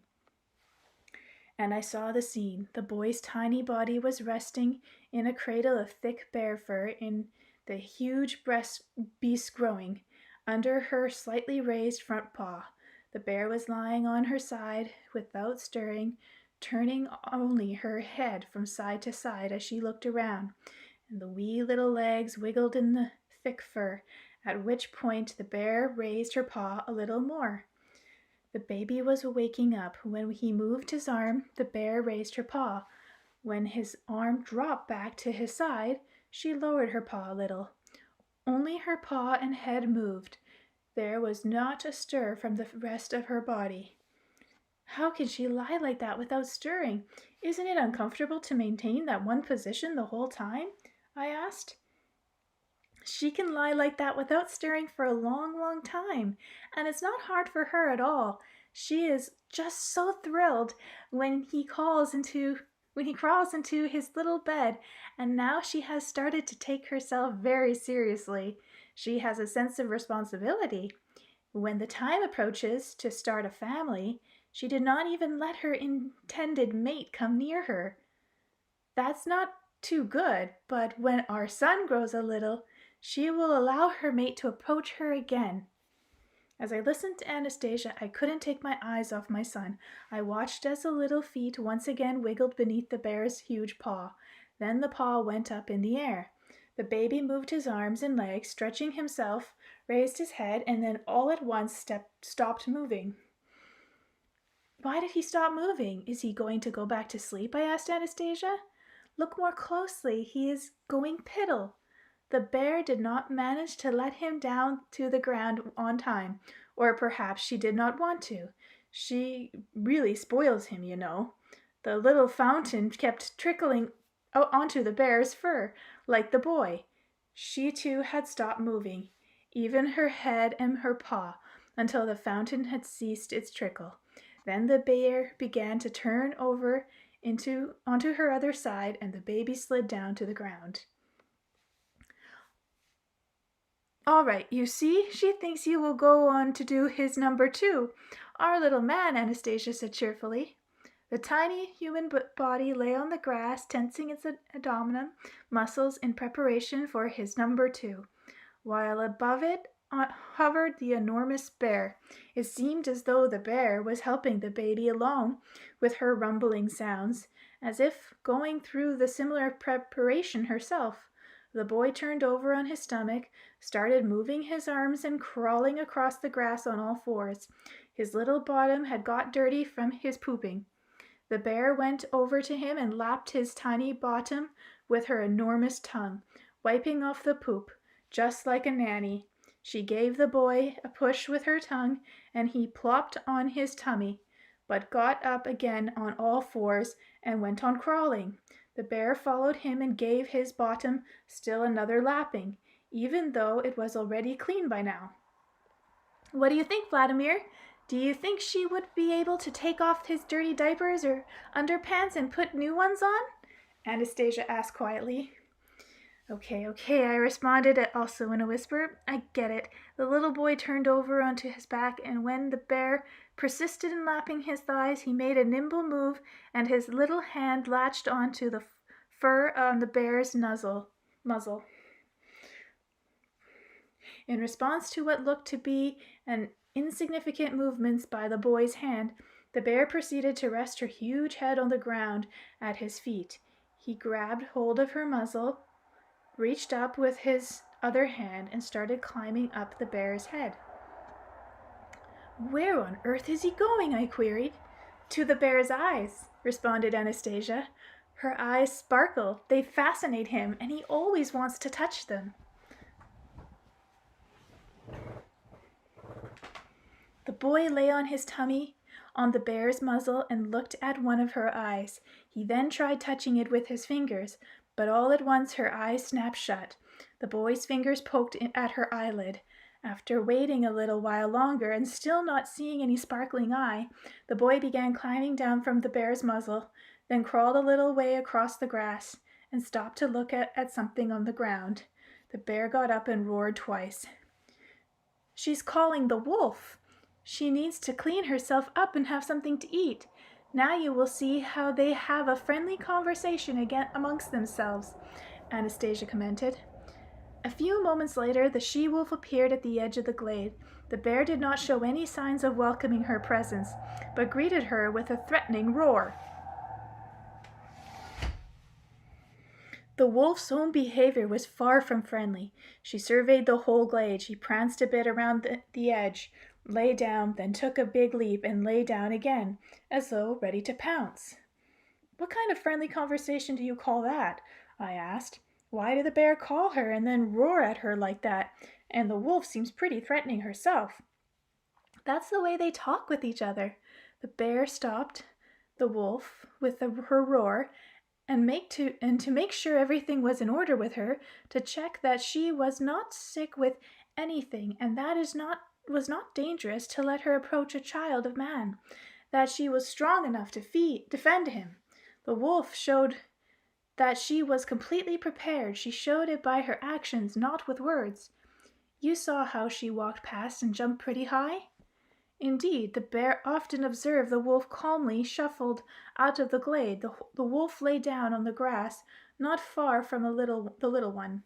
The baby kept staring at something for a while longer, feeling the grass. Then he noticed the wolf and crawled toward her. As he approached, he began feeling her muzzle with his hands, stroking her teeth with his fingers, patting her tongue. The wolf lapped his face at each point. Little Vladimir crawled onto his stomach, felt the wolf's nipples, sucked his hands all over, and screwed his face into a frown. Time for our son to eat. Anastasia began speaking again, but he is not yet so hungry that he will drink the wolf's milk. I am going to leave you for a little bit while you sit here at the edge of the glade. If he sees you and is interested, he will crawl over to you. Only do not pick him up by yourself. He is already a man, even if small in appearance. He will not understand meaningless cooing sounds. Besides, violence may result if you try to pick him up against his will. He will not understand that, even if you do it with good intentions, but without his permission, you will make a bad impression on him. Right, I said, right. I shall not try to pick him up. I will just sit here like this, but the wolf, she won't touch me. With the sense you have now, she will not touch you. Anastasia clapped her thigh twice. The wolf got up, turned her head in Anastasia's direction, then after a glance at the baby, who had started playing again with some kind of bug, she ran over to Anastasia. Anastasia came up very near to me. She summoned the wolf to approach closer, then gestured her to lie down. Can I stroke her? To finally make friends with her, I suggested. She will not appreciate any condescending familiarity on your part. She understands everything and will not touch you, but she will not tolerate any display of superiority, Anastasia replied. She sent the wolf back out into the glade and ran off to tend to some affairs of her own, promising to return shortly. I emerged from behind the bushes where Anastasia and I hid ourselves to observe the scene taking place in the glade. I came out and sat down on the grass about 10 meters from little Vladimir. I sat there that way for about 15 minutes. He didn't pay the slightest attention to me. I thought that as long as I continued sitting quietly, he would never pay any attention to me, and so I gave a couple of clicks from my tongue. The little one turned his head and looked at me. My son! My very own son, who had his eyes fixed on me with fascination, and I was excitedly looking at him. I could even feel a flush fall all over my body with excitement. I had the urge to run and take his little body into my arms, squeeze him and press him against my chest, but Anastasia requested, and more significantly, the presence of the wolf held me back. And then my little son began slowly crawling toward me. He kept his eyes fixed on me all the while he was crawling. My heart started beating so loud in my chest that I could hear it. What was it beating like that for? Maybe it would frighten the little one away. It was pounding so, but he kept crawling, and again something in the grass caught his eye, and he began poking around after a little bug. Then he began to examine something crawling along his arm. At this point, he was 3 meters away. My little son had stopped short in his crawling, only 3 meters away from me. All over some bug. And what kind of world was out there in the grass? What kind of life had taken his fancy so? What kind of order or rules do they have in the forest anyway? Here's this little boy with his very own father right in front of him, and he's more interested in some kind of a bug. That's not the way it should be. The child should know that his father is more important than a bug. All at once the little one looked up again in my direction, showed me a toothless smile, and quickly started crawling again, more nimbly than before. I was all prepared to pick him up, but then noticed that he kept on crawling right past me, not paying any attention to me. I looked around and saw Anastasia standing all smiles behind me. A little to one side, she sat down and put up her hand on the ground, palm upturned. The boy smiled and climbed up to his mother's breast. Anastasia didn't pick him up, but ever so gently helped him climb up, ever so gently helped him reach her breast. And now he was ready in her arms, clapping his tiny hands against the exposed breast and smiling at Anastasia. Then, after feeling and stroking her nipple, he closed his lips tight about it and began sucking on the supple breast. Anastasia, in the meantime, just gave one look at me, putting her fingers on her lips to let me know I should keep quiet. I sat there the whole time without uttering a word, while she fed our son. It seemed as though All during the feeding, Anastasia was totally oblivious to my presence. Indeed, she did not seem to be aware of the world around at all. The whole time she concentrated her gaze on our son, and it also seemed as though they were somehow communicating with each other.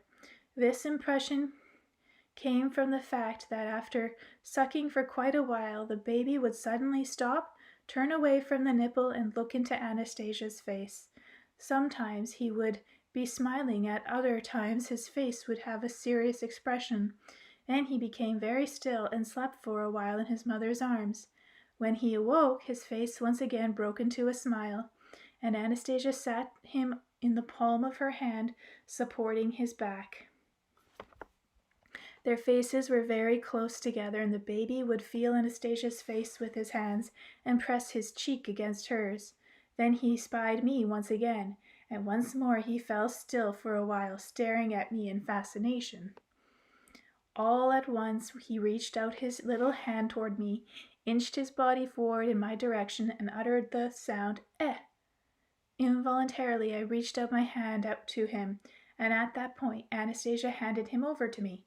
Here I was holding in my arms the tiny body of my very own son, the son I had so greatly desired. Everything else in the world vanished into oblivion, and I had the strong urge to do something for him. The baby felt my face, pressed his lips against it. Then he recoiled with a frown, apparently feeling the prickles on my unshaven face. After that, I did not know how it happened, but I got an uncontrollable urge to kiss his warm little cheek, and I resolved to kiss him. But instead of a kiss, I somehow ended up giving his cheek 2 quick laps, the way the wolf did. The boy recoiled from me and began batting his eyelids in an amazement. Anastasia's loud trills of laughter filled the glade. The baby at once reached out his little hands toward her and started laughing too, squirming in my arms. I realized he was asking to be released. My son was leaving me. Obedient to his will and the established rules of communication here, I carefully put him down on the grass. He immediately crawled over to Anastasia. She jumped up with a laugh, ran around me, and sat down on the other side of me, very close, whereupon the little one turned around and with a big smile crawled over to the 2 of us. He climbed into Anastasia's arms and once more began to feel my face. This is how I first communicated with my son. Chapter 14. A Father's Role. My son, my little Vladimir, finally fell asleep. After his feeding, he played for a while with something in the grass, probably another bug. He felt a cedar cone which had fallen to the ground and tried to lap it up. He looked up at the clouds floating by in the sky. He listened to the birds sing, then climbed up a little hill where the grass was thicker, curled up closer, closed his eyes, smiled at something, and fell asleep. Anastasia ran off to take care of some sort of tasks of her own. I set out for a walk in the forest alone, immersing myself in thought to the exclusion of everything around me. At the same time, I couldn't get rid of the alternating feeling of joy and disappointment. I sat down under a cedar tree at the edge of the lake and decided to just sit there without moving until I thought of some way that I, as a parent, could contribute to my child's upbringing. I had to think of something to make him feel his father was the most important thing in his life. When Anastasia approached, I didn't feel like talking with her at first. It was her laughter, in fact, that had distracted my son from me. Anastasia sat quietly by my side, her hands clutching her knees, thoughtfully contemplating the calm waters of the lake. She was the first to speak.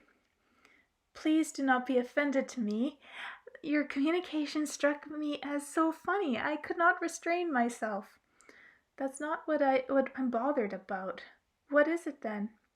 "Many readers' letters ask about how to bring up children. They want me to ask you everything about your system of raising children and to describe it in my books. But what is there here to describe? There is no system. Quite the opposite. What you have here is some kind of anti-system. For example, what should fathers do under such circumstances?" a reader might ask. "You used a most appropriate word, anti-system. You can describe that.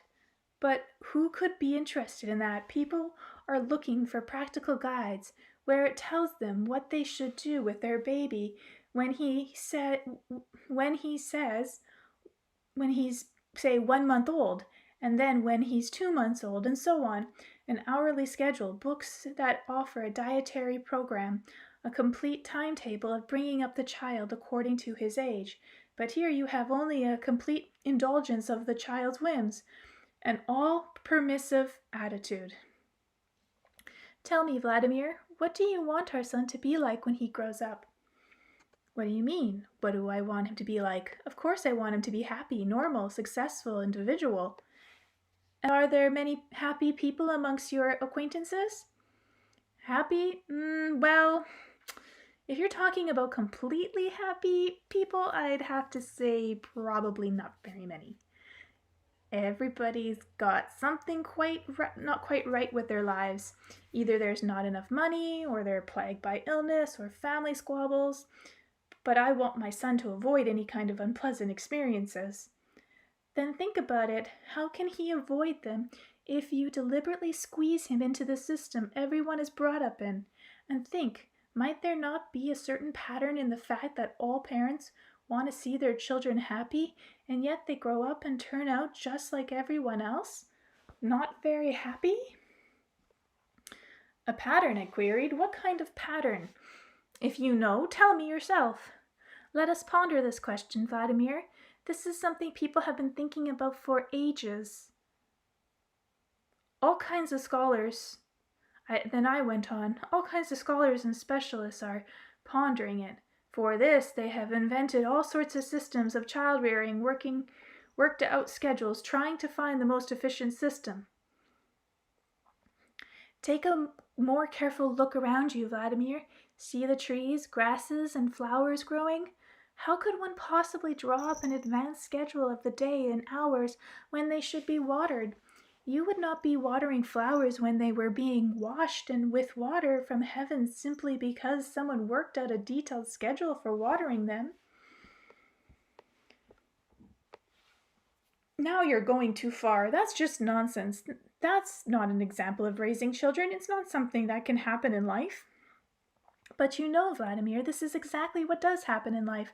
No matter what the system is, it's still only a system. It is always calculated to wean the heart and soul away from man, when he is still small, and to subject him to the system, so that he grows up like everyone else in a way that will fit the system, and so it goes on for ages on end, so as to prevent the human soul from experiencing clarity of vision, to prevent man from discovering himself in his beauty as a whole, with a God-given soul. Yes, man, the ruler of all the universe.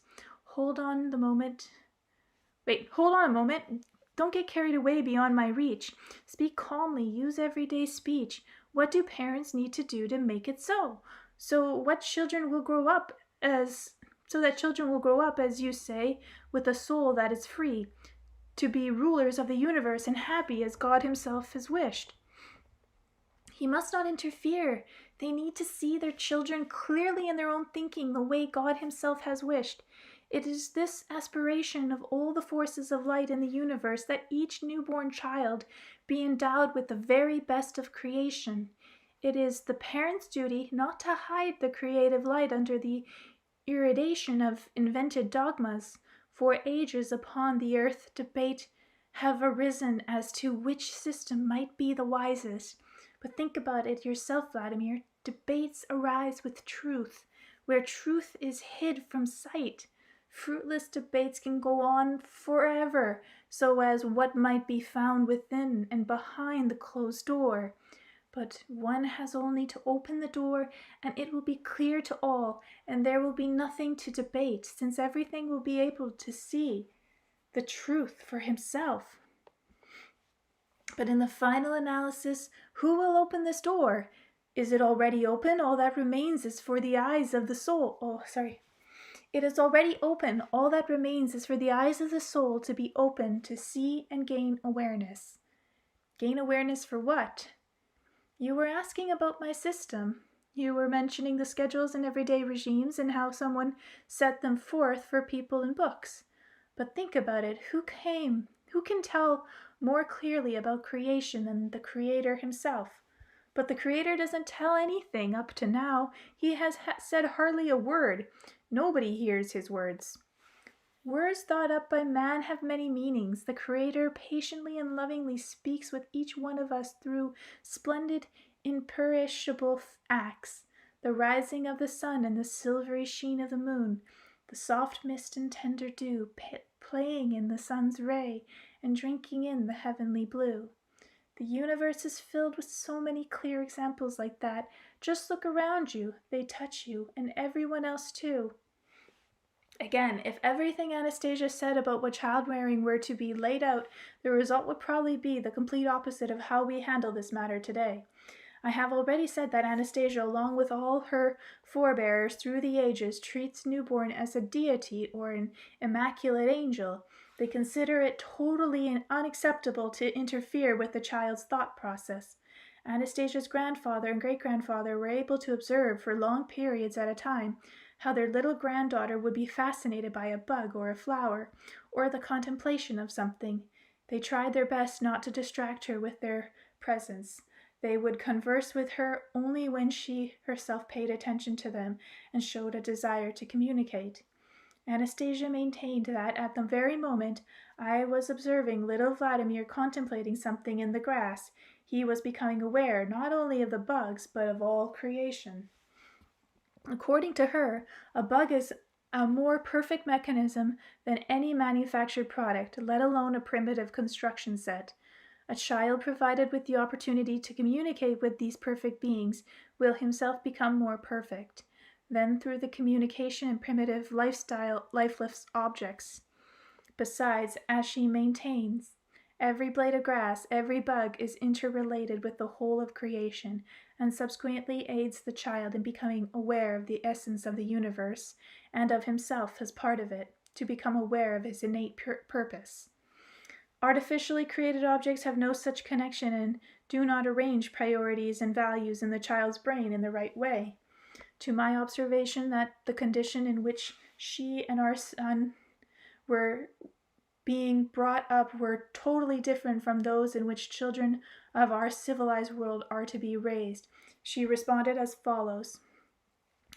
Even in the mother's womb, and especially when a helpless infant is given birth in the world, the forces of light in the universe rejoice. They rejoice in the trembling hope that the newly arrived immaculate godlike man will become their kind ruler and intensify the light of love from the earth. Everything has already been provided for him by the Creator, through a bug, a tree, a blade of grass, a seemingly ferocious beast. The universe is prepared to be a good nurse for him. Even in a man outwardly small, we see the great work of the Creator of all. In a burst of bright inspiration, man has been co-created by the Creator, and with his birth has been created for him a paradise on earth. Nothing and no one has the power over the Creator's supreme co-creation. His burst of love and bright inspiration are already comprehended in each engendered moment of the world and for the world. Of all the beings in the unfathomable universe, only one is capable of influencing his destiny by coming between God, paradise, a star of happiness, and man. So I queried, does that mean that there is a being in the world more powerful than God? There is nothing more powerful than divine inspiration, replied Anastasia. But there is a being equal to in power, capable of coming between God, the most tender educator, and the angelic child, man. And who is it that, and who is that? How is he called?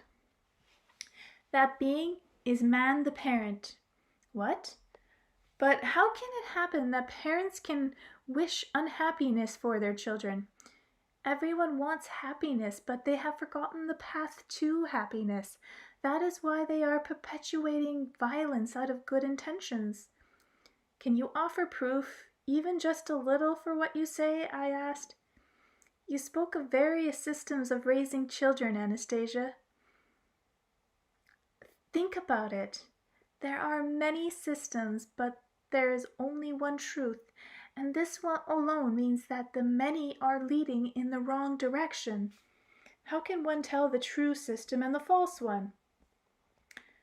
Try and look at life and with an open heart, purity thought from vain and fruitless art, and then you will see the world, the Creator, and the universe, and yourself. Where are the eyes of the heart in place of ordinary eyes? Who is capable of discerning all this? Couldn't you talk about... sorry. It's Vladimir again. Where are the eyes of the heart is in a place of ordinary eyes? Who is capable of discerning all this? Couldn't you talk about things in more specific terms? I should know that's Vladimir. That's what he always says. And in simple conversational phrases. You said that your language would be similar to mine, but you are talking differently and you are making me talk like you. I can sense how you are talking differently. Okay, I think this is Anastasia. Only a wee bit different, and you will be able to remember the gist of what I say, and my speech will mix with your words. And do not worry, do not feel shy about the combinations of words you use. Your language will be understandable to many people. It will reveal to many hearts the essence concealed in those very hearts. Let the poetry of the universe express itself in the way you write. What's going on here? I don't want anyone to change the way I write.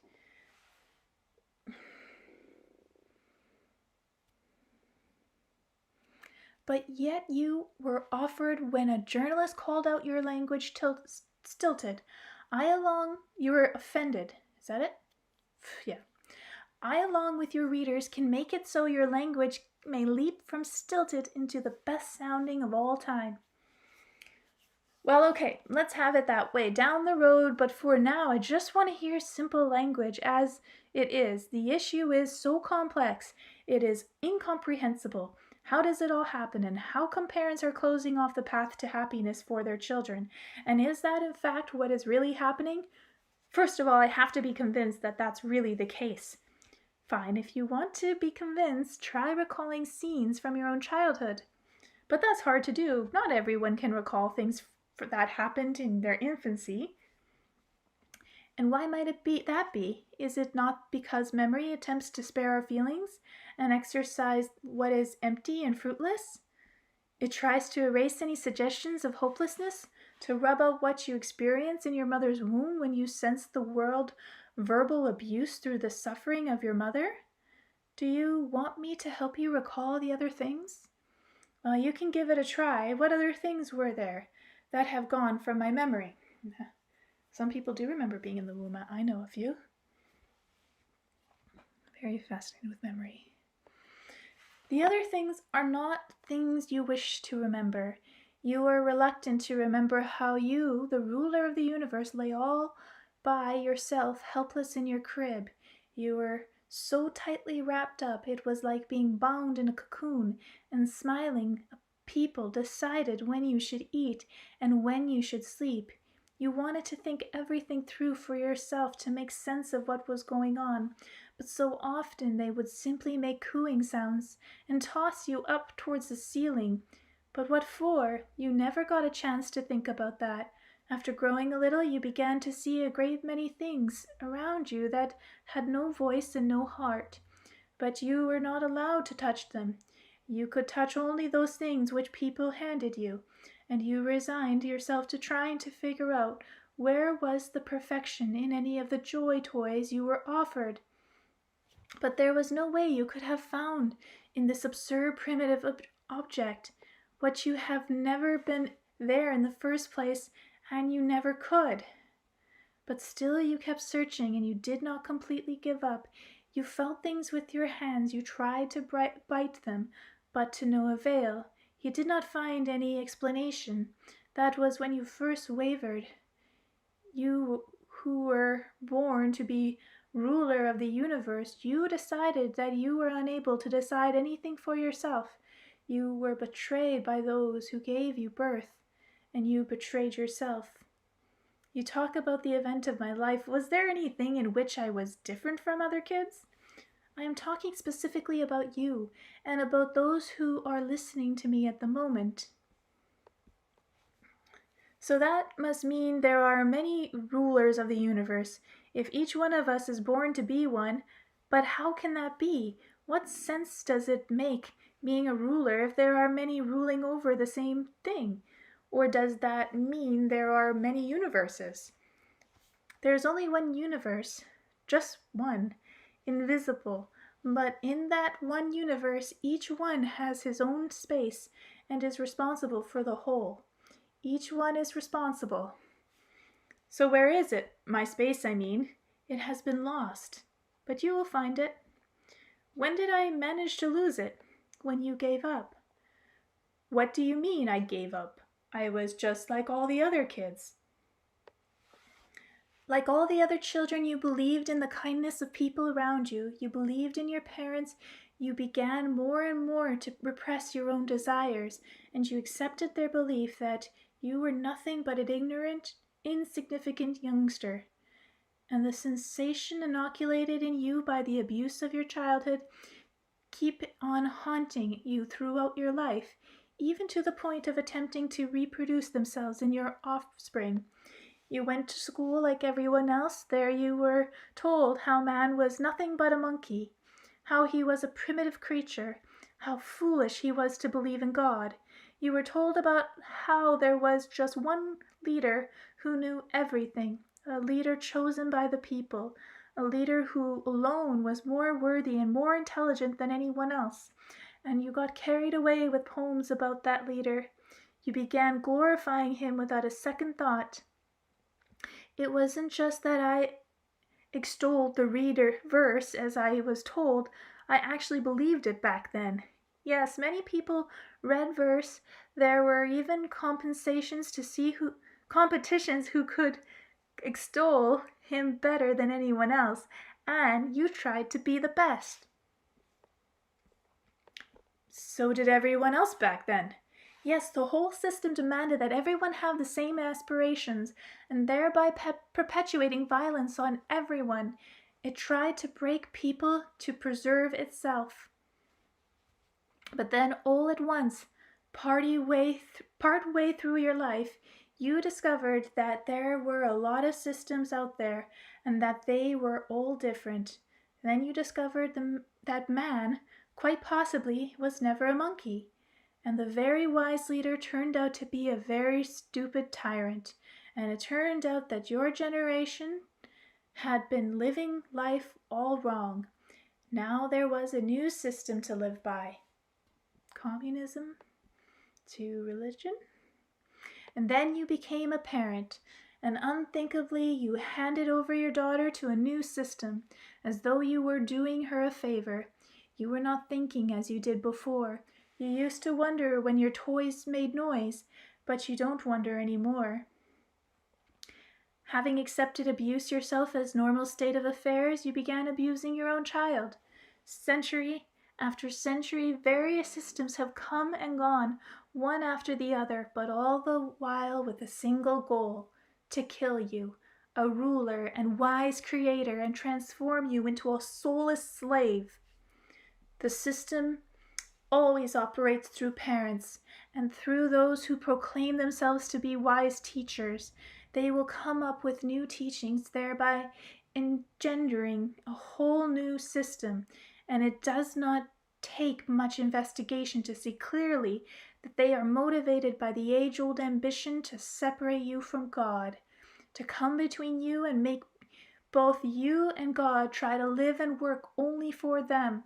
This is the core of any system, and you, Vladimir, started asking me to create yet another system. I shall not be able to fulfill your request. You must look around you, try to make sense of the things through your heart alone. Tell me, Anastasia, what about our son? Do you mean to say that living out here in the dense taiga among all the wild beasts, he has not known violence even in the least? He knows neither violence nor fear. He has ever more confidence that everything here is subject to man, and that man is answerable for everything. But wasn't it violent, at least in a small degree, when the bear lapped his dirty bottom after he woke up? When he fell on his stomach after the bear lapped him? And she did the second time after he began crawling again? And the second time he fell down? The way I saw it, he really didn't like the bear lapping him like that. And that was why he grabbed the bear by her muzzle, so she would stop pushing him with her tongue. And right at that point, the bear stopped lapping him. A little later, he will realize the significance of this procedure, but right now he sees it as a game. He himself plays with the bear and wants her to chase him. You say man is the wisest creature in the universe? Anastasia, but here is our son. He's being raised by wild animals.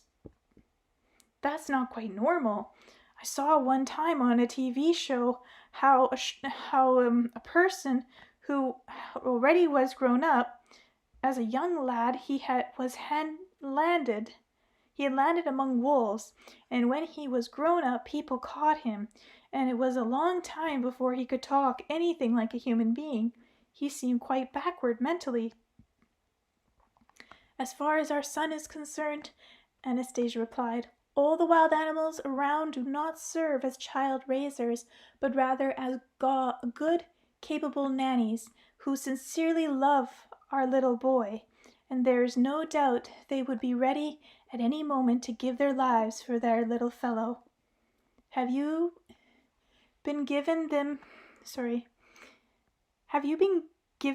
this kind of training for a long time?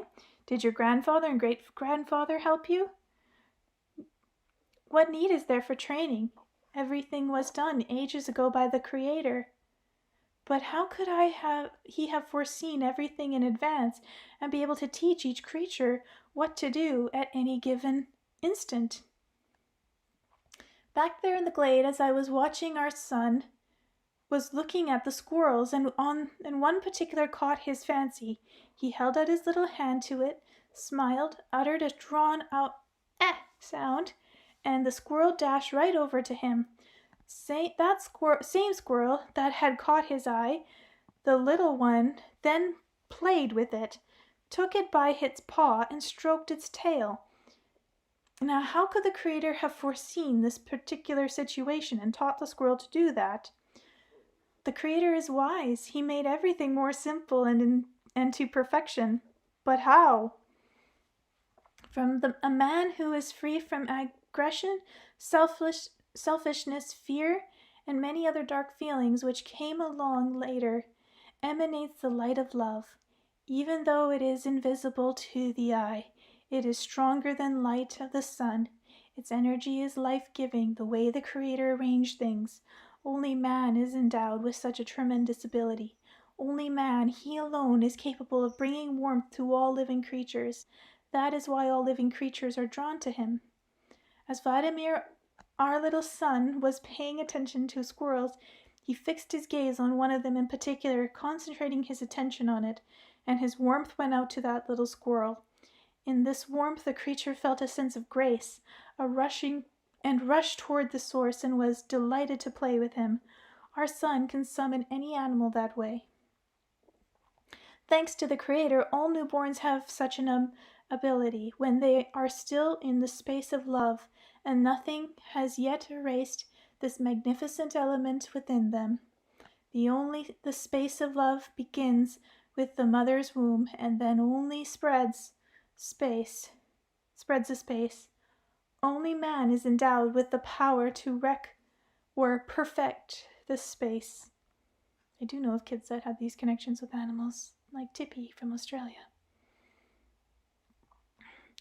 My grandfather did not train the eagle, you remember that, and thereby introduced a new element into the space of love. That is what my forebears, my forefathers and foremothers have been doing from time immemorable. Oh my gosh. Now tomorrow will be a special day, and you will see what happens. Tomorrow will be an important day for the future. one more, even though I'm losing my voice. Okay. Chapter 15. A Bird for Discovering One's Soul. Quiet stomach.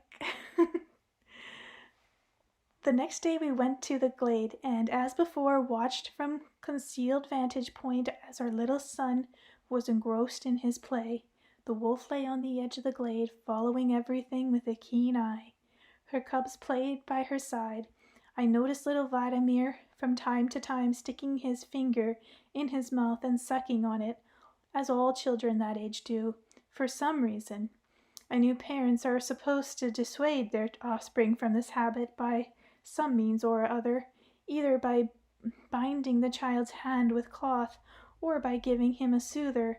I mentioned this to Anastasia, and she replied, "Not to worry, this is extremely beneficial. Our son is licking pollen from his fingers." "Pollen? What kind of pollen?" "Pollen from the flowers and the grass." He touches the flowers and grass with his hands. Sometimes bugs will crawl across his hands, and they carry pollen too on their legs. See, he is frowning and taking his finger out of his mouth. That means he did not like the taste of some kind of grass pollen.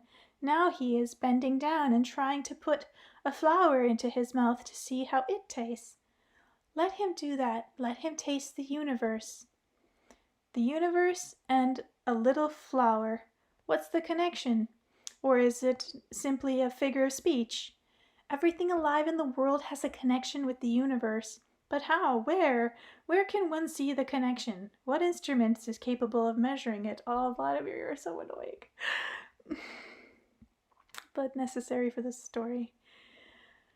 One does not need an instrument. One needs only one's soul. Then you will be able to see and understand what is visible around us every day, many times over. What can be seen and then understood with the soul? Give me an example. Take the sun, for example. It is far away from us, a planet of the universe. Yet as soon as it rises, it touches the flower with its ray, and the flower opens in delight. It seems as though they are so far apart from each other, the great huge orb of day and the tiny wee flower, but they are linked together. One cannot exist without the other. Anastasia unexpectedly fell silent and began looking up. I looked up too. I saw a large eagle circling over the glade. I had seen eagles something like that at the zoo. It kept circling lower and lower, and all at once it touched down with its talons about 2 meters from the boy. The inertia of its flight kept it moving along the ground for a while. Then, after shaking its feathers all over, it stood forth proud in the glade. The wolf perked up her ears, her fur was standing on end, but she made no move to attack the eagle, which was now strutting proudly across the glade. The little one got all excited. He sat down on his little bare bottom and, without any awareness of danger, stretched out his hand towards the fearsome bird. Strutting slowly on his talons, the eagle came right up close to the boy. Its hooked beak hung right over his little head. The boy apparently felt himself in no danger whatsoever. He began to feel the eagle's feathers and touched his talon-tipped legs. He clapped his little hand against the eagle's chest and smiled. And all at once its huge beak touched the boy's head. Then a second time, as if looking for something on it. Then the eagle went off to one side and spread its wings. With a beat of its wings it rose higher off the ground, and again touched down and stood still. The boy stretched out his arms in the direction of the huge, threatening bird and began uttering sounds. Eh! Eh! And all at once the eagle went behind the boy's back, and all of a sudden started running, and then it took flight. It circled low over the glade, dived down, and without landing picked up the boy in its enormous talons. But the talons did not pierce his flesh. The eagle thrust its sharp claws under the boy's armpits and began circling low over the glade, beating its wings and trying to lift the little one off the ground. The boy jerked his trailing feet along the grass, sometime ever so slightly lifting them into the air. The boy's eyes were bulging, sparkling with the fire of excitement, and then all at once they rose into the air. They had risen a meter above the ground. Then they achieved synchronicity. When the push of the little feet against the ground coincided with the beat of the eagle's wings. The eagles kept circling, lifting the two of them gradually higher, but the boy didn't cry out. They simply flew, rising together into the deep blue. By this time the eagle had lifted the boy above the tops of the tall cedars and was continuing to climb. Overcome with shock and still speechless, I seized Anastasia's arm. Her eyes remained fixed on the sky as she whispered to herself, "You are still the strong one. Bravo! And you may indeed be old, but you are still strong. Your wings are still mighty. Fly, fly even higher." And the eagle, bearing in its talons and the wee child's little body, kept circling and climbing higher and higher into the heavenly blue. What's the point of subjecting the child to an execution like this? Why expose him to such danger? I yelled at Anastasia as soon as I had recovered from shock. "Oh, please do not worry, Vladimir. The eagle's ascent is not nearly as dangerous as the aeroplane on which you yourself have flown. But what if he drops the boy from way up there?" "He would never even think of such a thing. You just relax. Do not allow either fear or doubt into your thoughts. The eagle's flight is making an extremely significant contribution to our son's conscious awareness. Note that the eagle has lifted the child above our earth." "What significance can there be?" I countered.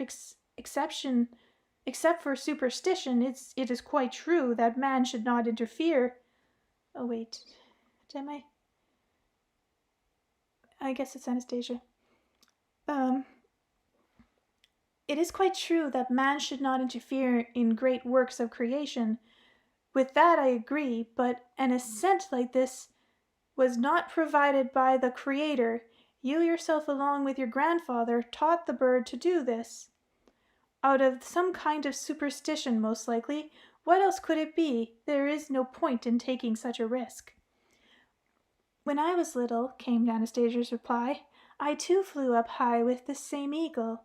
I did not have a great deal of understanding back then, but it was so interesting, so extraordinary. The glade seemed so small from up high, and the earth seemed to be so broad and unfathomable. Everything was so bright, and this extraordinary experience stayed with me for a long time, forever. When I had grown some, by this time I was 3 years old, great-grandfather asked me a question. Tell me, Anastasia, do all the creatures like it when you stroke and caress them with your hand?" "Yes, they all do. They keep wagging their tails to show how much they like my caressing. The grass and the flowers and the trees like it too, but not all of them have tails to wag to show how good it feels to be stroked." "So everything's desire to feel the embrace of your hand?" "Yes, everything living and growing, small or large." "And the wide earth also wants to be caressed?" "You have seen the earth, how wide it is." At this point I recalled the vivid experience I had with the eagles as a baby. The size of the earth was not something I knew just from hearsay, and so I answered great-grandfather without hesitation. "The earth is wide and you cannot see its edge, but if everyone wants to be caressed, that means the earth must want it, too. But who would be able to embrace the whole earth? It is so great that even your arms, great-grandfather, would not be able to embrace the whole of the earth." Great-grandfather stretched out his arms to either side, looking at them and nodding in agreement. "You are right, even my arms are not long enough to embrace the whole earth. But you said that the earth, like everyone else, wishes to be caressed." "Yes, it does. Everybody wants to be caressed by man, so you, Anastasia, should embrace the whole earth as well. Think about how you could do this," great-grandfather said, and walked away. I began thinking a lot at the time about how to embrace the whole earth, and I could not think of anything, and I knew what great-grandfather He would not speak to me. He would not ask me any more questions until I had solved this problem. And so I kept trying. More than a month had passed and the problem had not been solved. And then one day I found myself looking tenderly at the wolf from a distance. She was standing on the other side of the glade. And all at once, sensing my gaze, the wolf started wagging her tail. Then I began to notice how all the creatures were so delighted when I looked at them with joy and tenderness. How big they were or how far away they were was not important. They were delighted just from my looking at them or thinking about them with love. I realized they were just as happy as they had been earlier when I was stroking them with my hand. Then I became aware of something. Here I was, I with my hands and my feet, and yet there was also this other me, a larger than could be shown by someone's hand, and this larger invisible entity was also me. That meant that every man was set up just like me, and this larger me was indeed capable of embracing the whole earth. When great-grandfather showed up, I was all bubbling with joy, and I said to him, "Look, Grandpakins, see how happy all the creatures are, not just when I touch them with my hand, but also when I look upon them from a distance. It is invisible, but something of me is embracing them, and it can embrace the whole earth too. I shall embrace the whole earth with my invisible self. I am Anastasia. There is the little me, and there is the greater me. But how this other me is called, I do not yet know, but I shall think about how to call it properly, and I shall say its name and give you the whole answer, Grandpakins. Then will you begin talking with me again?" Great-grandfather began talking with me right away and said, "Call your second self, dear granddaughter, soul, your soul, and cherish it, and act in accord with its limitless soul of yours." "Tell me, Vladimir," Anastasia said, addressing me, "how old were you when you first became aware of your soul, when you felt it for the first time?" "I don't remember exactly," I replied, and wondered whether I had ever really discovered my soul or whether others discovered it too, and at what age, and to what degree. Maybe we simply talk about our soul, not really feeling it at one with it, not really thinking about our second invisible self and how important it is to feel all that and what for. The tiny dot moved overhead quickly, began enlarging. The eagle kept circling lower and lower over the glade. When it reached the height of the treetops, I could see the little one flushed face and his eyes sparkling with excitement. The little fingers at the tip of his outstretched arms were moving in time with the wing beats of the extraordinary bird. When the little one's legs touched the ground and started tailing across the grass, the eagle loosened its talons. The little one fell, rolled over in the grass, and quickly got up on all fours. Then he sat up and started turning his head around like looking for this new-found friend. The eagle staggered off a little ways, but then fell on its side. It lay awkwardly on the grass about 10 meters distant, with one wing sticking out at an angle. It was having a hard time breathing, and its head was resting on the ground. The little one saw it, broke into a smile, and crawled over to it. The eagle attempted to get up and greet the boy, but once again rolled over on its side.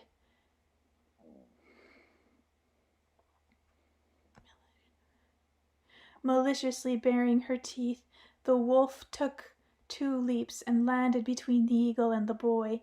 Anastasia whispered, her voice trembling, "How perfect and strict are your laws. You gave everything to man right from the beginning, Creator.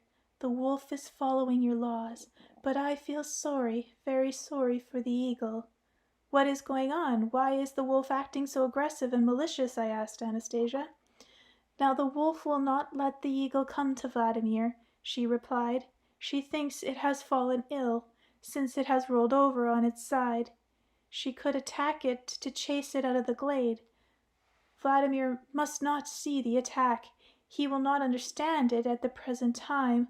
Oh, what to do? What can we possibly do?" At this point the eagle shook his feathers, got up firmly on his feet, proudly threw back his head, and clicked his fearsome beak twice. With proud and sure step the eagle began strutting towards the boy. The wolf appeared to calm down, went off to one side, but not far. She was ready at any moment to make her leap, and followed the proceedings like a hawk.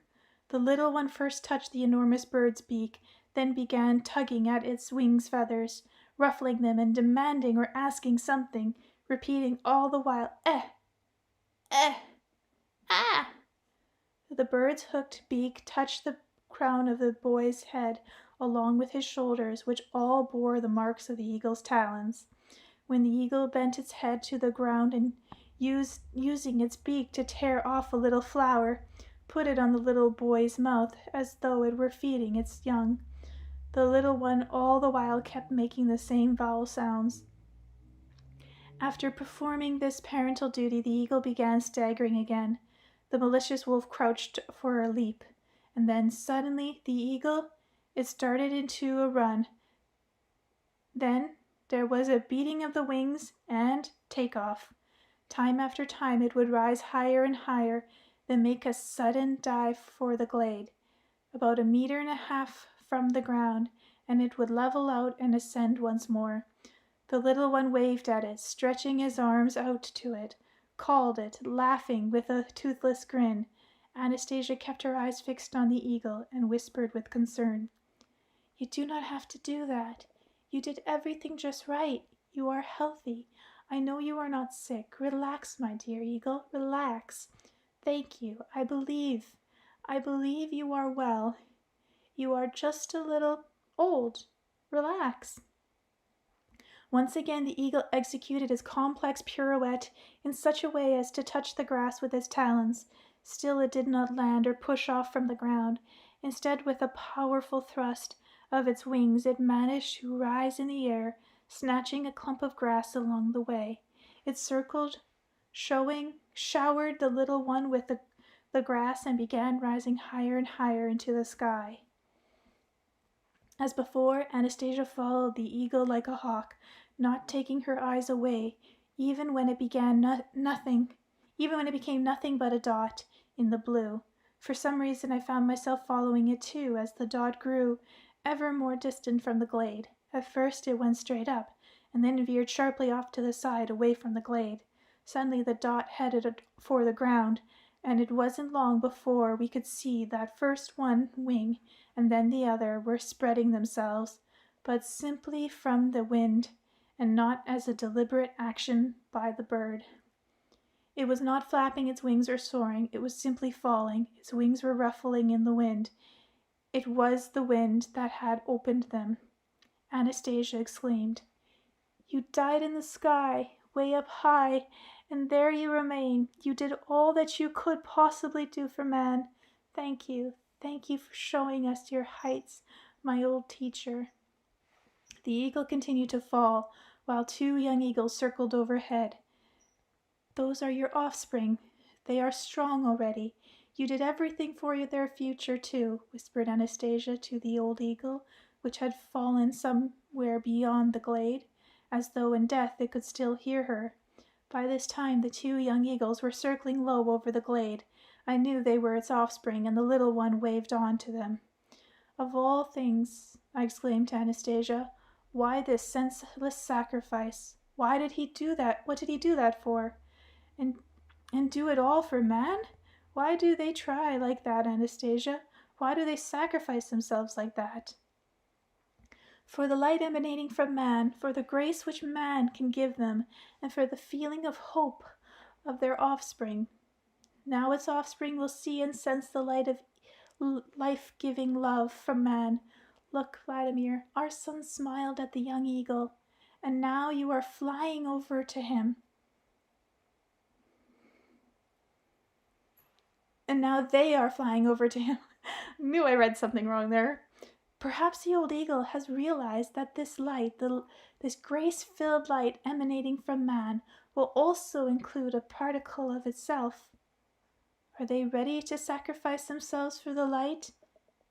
emanating from everyone who is capable of emitting this grace-filled light. Okay, I'll stop there.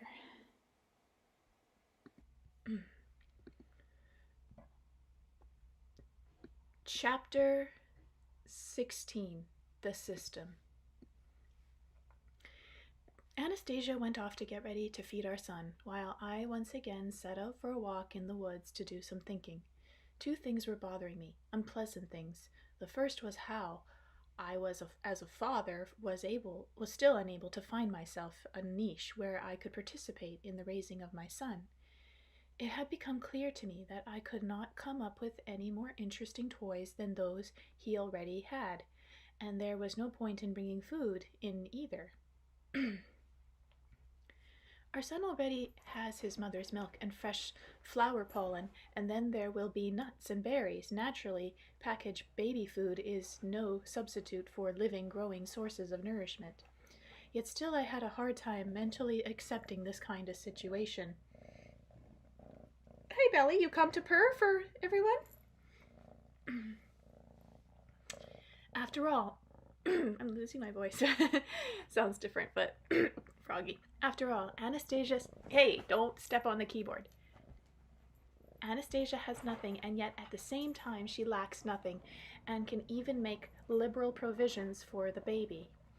In the TV adverts, there is such hype about toys and other stuff for children that it almost seems a child won't survive without them.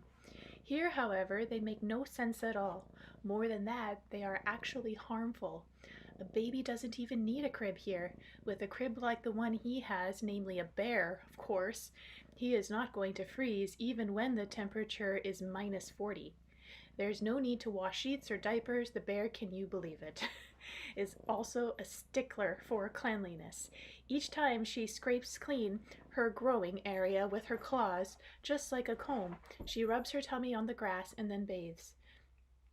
When she comes out of the water, she shakes herself off with the spray flying in all directions, then lies down on her back with her tummy up and dries herself off, and then once again combs her growing area. Anastasia took me over to her and had me feel the place where our little one sleeps. It is soft there, clean and warm. But even if I'm not required to make any kind of material provisions, a father should still take part in raising his son, that's for certain. Only how? Maybe I should go to Anastasia and firmly demand a definitive answer. After all, I have fulfilled all her conditions. I have not picked up the baby, nor have I insisted on him making use of the presents I brought with me.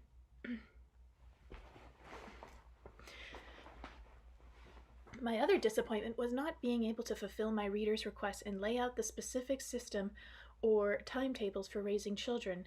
There are a lot of questions in the letters about children, and they are always asking at readers' conferences. I promised that I would definitely question Anastasia about this, and in my next book, I would set forth the system her family has used from generation to generation to bring up their young. And there you have it. Not only does she reject systems in general, but she even declares any system to be harmful. Of course, that cannot be. Amidst all the harmful systems, there has not to be at least one that is right. And then it dawned on me, in all the readers' letters, there was not a single question about child raising addressed to me. Everyone was looking to Anastasia for an answer.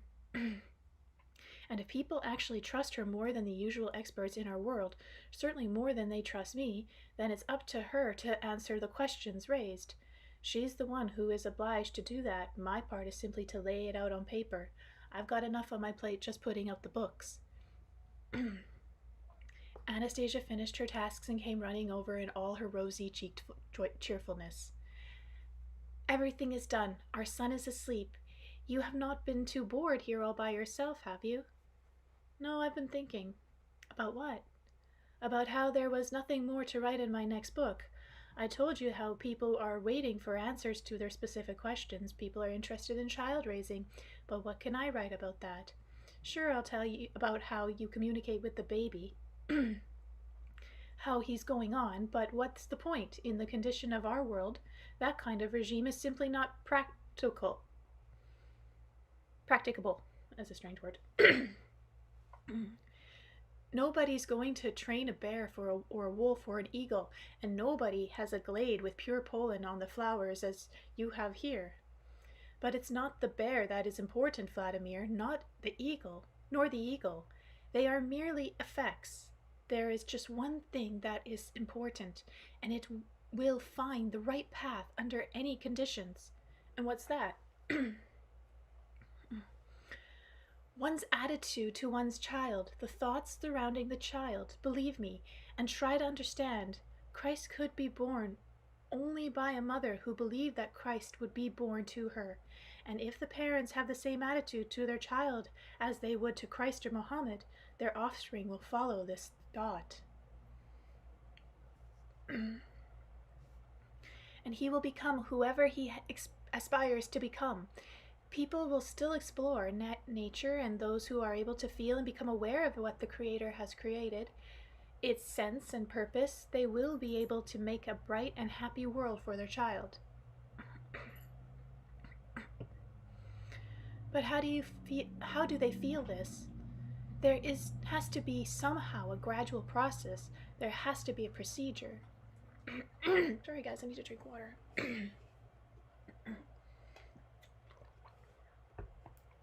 This can be felt only with the heart. Only the heart is capable of understanding it.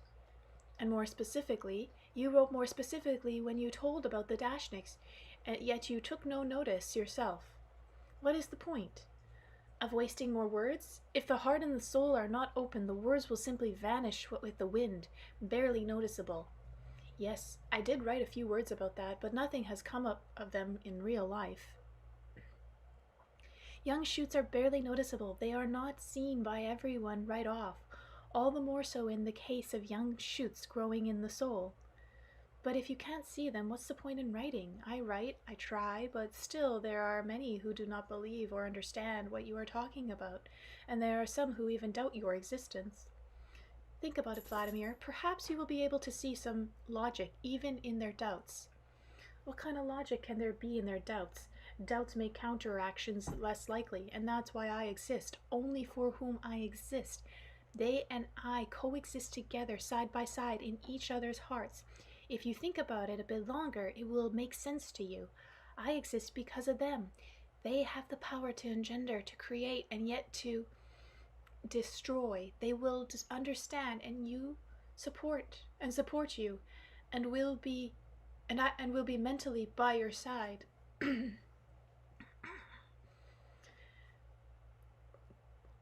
You can say what you like, but I'm tired of listening to insulting remarks, dispelling the doubts of unbelievers. Come and show yourself on television. Show something of your extraordinary abilities, I implored Anastasia, and she replied, Believe me, Vladimir, my appearance in the flesh and any miracles performed in public will not pour the light of faith into the faithless. They will only exacerbate the feelings of irritation on the parts of those who do not like someone else's perception of the world, and you should not waste your energies on them. To everything there is a reason, a season. To everything there is a dawn, and if you wish, I shall come forth to people, and I shall appear in the flesh. But before that, I must make it so women who have involuntarily concentrated their lives to the kitchen can experience joys of different order, and so that the light of love may shine upon young mothers who have been left alone with their children. And the children, you see, the children, their souls must be liberated from the tyranny of theories. See, there you go again with your dream. A lot of time has gone since you started the dream that way, but little has actually been done. We've got a book, there's pictures and poetry, but where are your global achievements for all people? Only don't talk of bright little shoots growing in people's souls. Show something tangible, something that can be felt in real life. You can't show anything, can you? Belle, why are you making noise for me?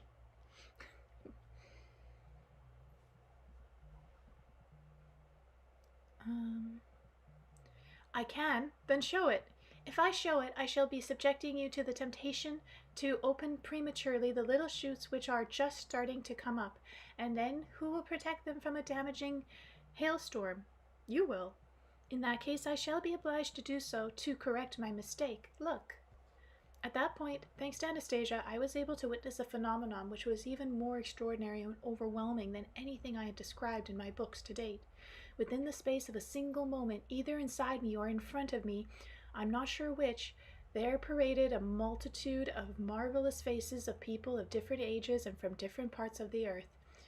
This was not just any series of flickering images, not just people's faces, but their splendid actions too appeared before my eyes. I could see the circumstances surrounding them, the events that were happening to them or because of them over their whole lifetime. They were... Well, what the heck? Come on! Sorry guys, that must have been really loud for you. Okay, where was I? They were all drawn from their present reality, and from our present reality. It would have taken many years to view such a quantity of information on a cinema screen, yet there it took but a single moment that after Anastasia was standing once more before me in exactly the same position she was in before, she began speaking the moment I saw her. You were thinking, Vladimir, that what you saw was merely a kind of hypnosis. I ask you, please do not try to guess the means by which these people appeared before you. You were talking about children, about the most important thing. Did you see the children? Tell me. Yes, I saw the children. Their faces looked intelligent and kind. The children were building a house all by themselves, a very beautiful house, and so big. And they were singing while they worked, and I saw a gray-haired man amongst them. This man was a scholar, an academic, and he appeared to me right off to be very wise. Only he was talking in a peculiar fashion. He seemed to think the children could be wiser even than those whom we call professors. The children were talking with this academic as an equal, and yet at the same time with respect. Indeed, there was a lot about children in my vision, about how different their education was, the things they dreamt about. But that's only a vision, so what's the point in carrying on about it? In real life, things are not like that at all. What you saw was indeed a real life, Vladimir, and before long you will be persuaded of that yourself. And to my amazement, it all came about just as Anastasia promised. It happened, and I saw it. Belle! Stop! Chapter 17. Put your vision of happiness into practice. Soon after returning from the Taeg, I went once again to the city of Galjanek to attend a readers' conference on the Anastasia books. The governor's aide in charge of the Galjanek district of the Krasnor region took me to see the academic forest school. A narrow gravel road led from the main highway into the forest to a valley nestled amidst the mountain peaks. The road soon came to an end in front of a most unusual two-story mansion. It was still under construction from one of the still frames, windows opening, wafting the sound of children's voices singing a Russian folk song. This building was part of the vision Anastasia had shown me back in the Taiga forest, but now it was an altogether real experience. Without a word to anyone, I made my way through various construction materials to touch this mansion with my own hands. As I approached, I saw a little girl about 10 years old climbing deftly down a ladder. She went over to a pile of river pebbles and began selecting the dropping stones into an old herring tin. When she started back up the ladder, I climbed up after her in the direction of alluring music poured forth from above. There on the second floor, I watched as a group of kids, like her, some a little older, were taking smoothly pebbles out of box and attaching them with a cement mixture to the wall, making an amazing, beautiful pattern. Two little girls at once carefully washed off each newly attached stone with damp rags. They set about their task in earnest, singing as they worked. No adults were present. Later I found out that the whole foundation, indeed, each brick of this structure had been laid by child's hands. The children had come up with the whole design by themselves, including every corner of their building. And this is not the only such building on the little campus. In this amazing setting, children are constructing not only their building, their campus, but their whole future in the process. And they sing. Here, a 10-year-old girl is capable of building a house, doing splendid drawings and cooking meals, not to mention knowing ballroom dance steps and mastering the fundamentals of Russian martial arts. The children of this forest school are acquainted with Anastasia. They themselves told me about her. 300 pupils from different Russian cities study her. At this school, children take about a year to master the whole 10-year public school math syllabus, along with studying 3 foreign languages. They neither recruit nor produce child prodigies. They simply give the kids a chance to discover what already lies within. Academic Petrovac schools come under a Russian Federation Ministry of Education. It charges no tuition fees, not intuition. Even though the school does not advertise itself, it has no vacancies. Indeed, there is already a waiting list of 2,500 hopefuls for an unexpected opening. It is hard to find words to describe the joy on these children's beaming faces. I went to visit the school directly after the readers' conference at Gelsenik.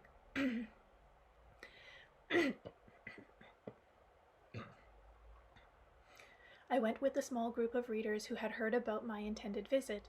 One of these readers was Natila, an actress and a film director who is also on board of the Rorish Society. A specialist in esoterics, she gave a presentation at the conference of the Rorish Legacy and on esoterics in general.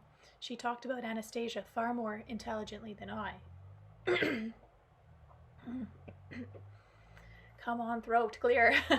Just have something in it. I think it's this thick smoothie I had earlier.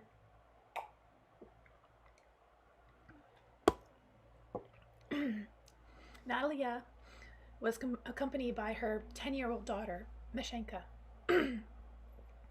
After the conference, the two of them were to go to a festival in Apna, where Mashenka's beloved grandmother, the famous actress Ina Makarova, was already staying. Come on.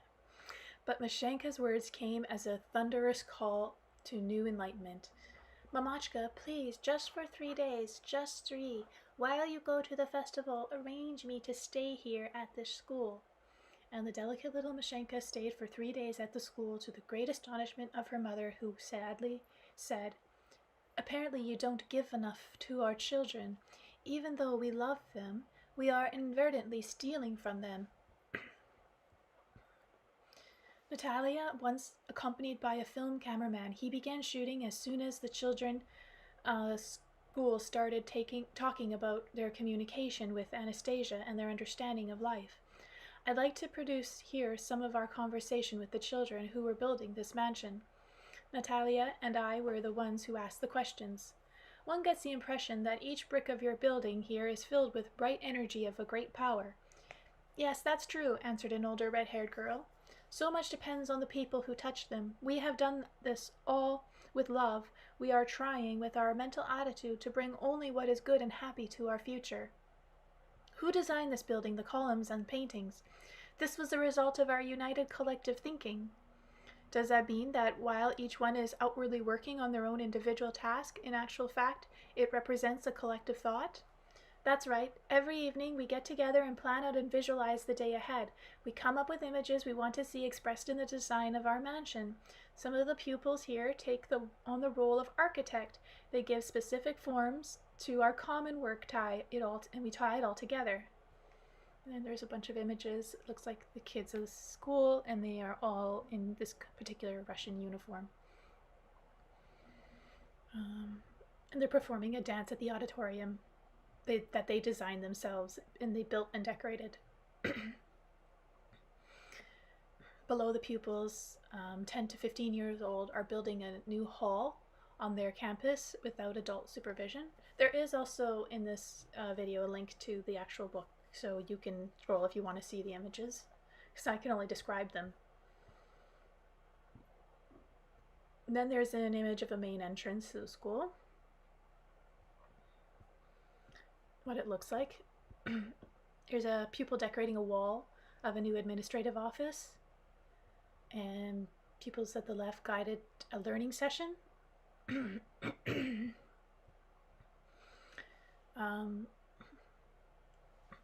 Martial arts performance by Tickle's pupils. School's curriculum includes a wide variety of subjects ranging from traditional disciplines to folk dance, self-defense, and architecture.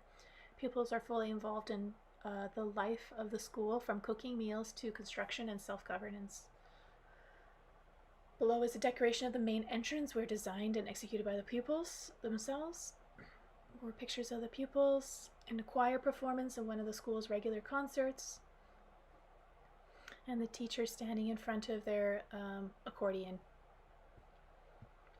And then a bunch of kids are studying, typical session learning without teachers. The school is not divided into age-based forms or grades, and students learn efficiently without adults' supervision.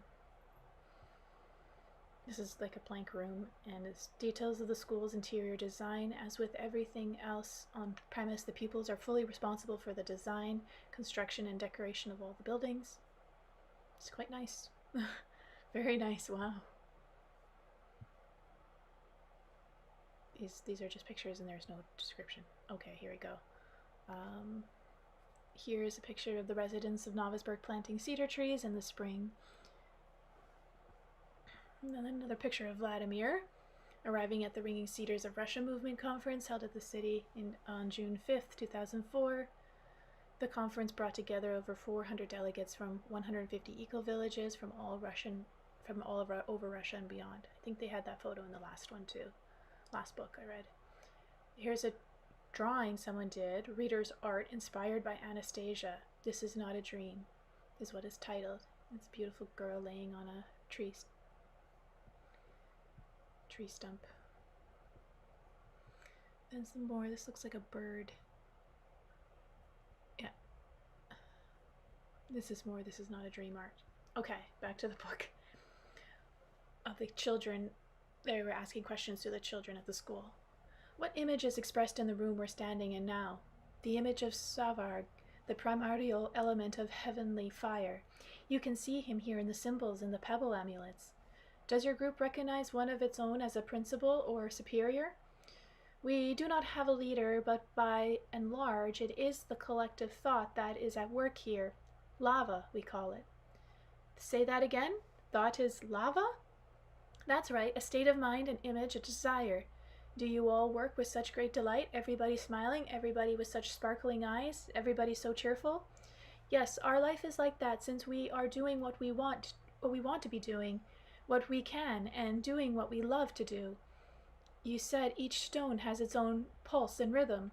Yes, and this pulse beats once a day, just once. It is like that with all stones, or do some beat twice a day? Every stone pulse beats once a day. Doesn't it seem to you that your mansion is something like a temple? A temple is not a form, but a state of mind. For example, the cupolas, they simply help you access a particular state of mind. The form is molded by feeling, and it is not by chance that the form of the cupola or hipped roof came to us. They represent our aspirations for heaven and the descent of heavenly grace. This building, where every stone is laid with a good thought, is able to heal, of course. And does it heal? Yes, it does. I couldn't help looking at the girls attaching the river pebble ornamental designs on the walls of the upper room. The girls were dressed in very plain, unsophisticated attire. They were beautiful, only with an unusual kind of beauty, I thought to myself. Where do we go to meet our future wives? To dance halls? Where do they go? No, it's where do we go? Okay. To dance halls, parties, and resorts, eh? We see our future wives all made up of wearing the latest fashions, luring us with their slender legs and other charms of their figure. All this is what we marry, and then later, when the makeup is rubbed off, you look, and there you see sitting before you a kikamora, and, looking like a kimura, grumbling away and demanding attention and love. What happiness is there in living your whole life with a kikamora? And there is more to talk about with her, and then she demands you support her financially too. And what is there to talk about with her? And of course she demands financially. Oh, what rotten luck. But just maybe we get what we deserve. Of course we get what we deserve. You have to be a complete idiot to marry makeup and long legs. But some of us are lucky. Some of us end up marrying well. These girls here, the ones sticking the ornamental stones on the wall, they will be able to build a beautiful house and to cook meals with love. They know all sorts of foreign languages. They're wise, smart, beautiful. And when they grow up, they'll become still more beautiful, even without cosmetics. Naturally, many will want to take them to wife, but who will they agree to marry? This was the question we put to these beautiful little girls wearing their plain clothing. Sorry, I need to adjust myself now. There's always something, eh? Just not comfortable where I am. Wow. Don't give me that look, pal. Okay. Tell me, who would you like to marry? What kind of husband would you like? What qualities should he have? And right away, without hesitation, the first girl responded, kindness, patience, and he should be a man who loves his motherland, a man with honor and dignity. And what is honor in your view? For me, honor can be summed up in one saying, I have the honor of being Russian. And what constitutes a Russian man? It is a man who loves his motherland. First and foremost, it is one who stands up for her and never fails her. Not for a moment, not even the most difficult moment, he feels himself a part of Russia. And your children will live for the motherland? Yes. And that means your husband must share his view as well. Yes. The second girl answered the questions as follows. He should be a man capable of giving light and warmth to other people. If he radiates light and warmth, it will be good for those around him and our family too. A man rich in spirit, healthy in spirit, and this can't be compared with any other kind of riches. The littlest girl wasn't asking any questions while the camera was running, but later I put the same query to her and got the following response. Maybe all the best men will get married while I am growing up, but my husband will still be very good, kind, and happy. I shall make him that way. I shall help him the way Anastasia does. And I saw and realized that Anastasia was sharing her abilities with these children. Why with the children of Schnitten School? Because academic Mikhail is himself a great magician, one who has created and continued to create a big space of love, and it will continue to grow even bigger. Right now, these girls are little Anastasias with their light brown braids, but they will grow up. They will spread across the earth, creating oases like this one, until the whole earth is filled with them. As I was standing there in the upper room on the second story of this extraordinary mansion, examining the ornamental designs and drawings executed by the child's hands, through more reminiscent of the art of the old masters, I had the impression of being the greatest, brightest, and most welcoming temple on earth. This was probably because the amount of bright energy to this mansion, every millimeter of which had been lovingly caressed by child's hands, was infinitely greater than in many religious temples. And then I had another thought come to me. Here we'll continue to go about restoring ruined church and monasteries using modern technology and reinforced concrete construction. Not such a difficult thing to do, really. And then we'll come to these temples with the feeling that we have done our duty and begin asking, Lord, bless our work. But no blessings will be received, because during this time God will be concentrating his attention on the children's constructing this extraordinary temple building, and he will be concerned that they will run out of cement and not have enough bricks and boards for the floor, and God will lovingly bless all those who help them. And I couldn't resist the temptation to show the world these little shoots. I couldn't resist doing what Anastasia was afraid of, and this is how it happened.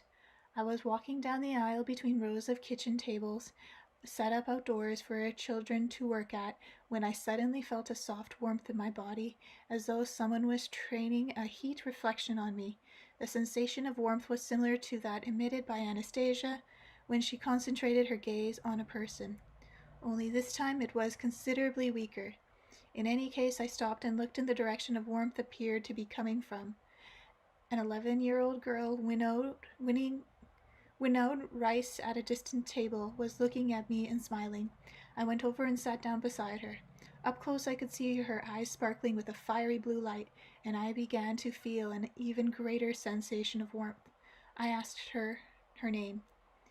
Hello, she replied. My name is Nastya.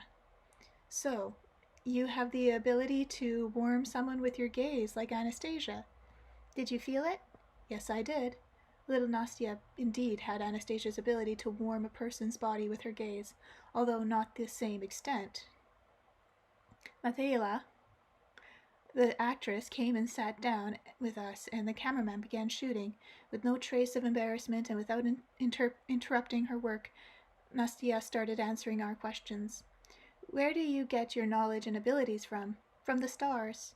And what have you learned through your communication with Anastasia in Siberia? I learned how very important it is to understand and love our motherland. Why is it so important?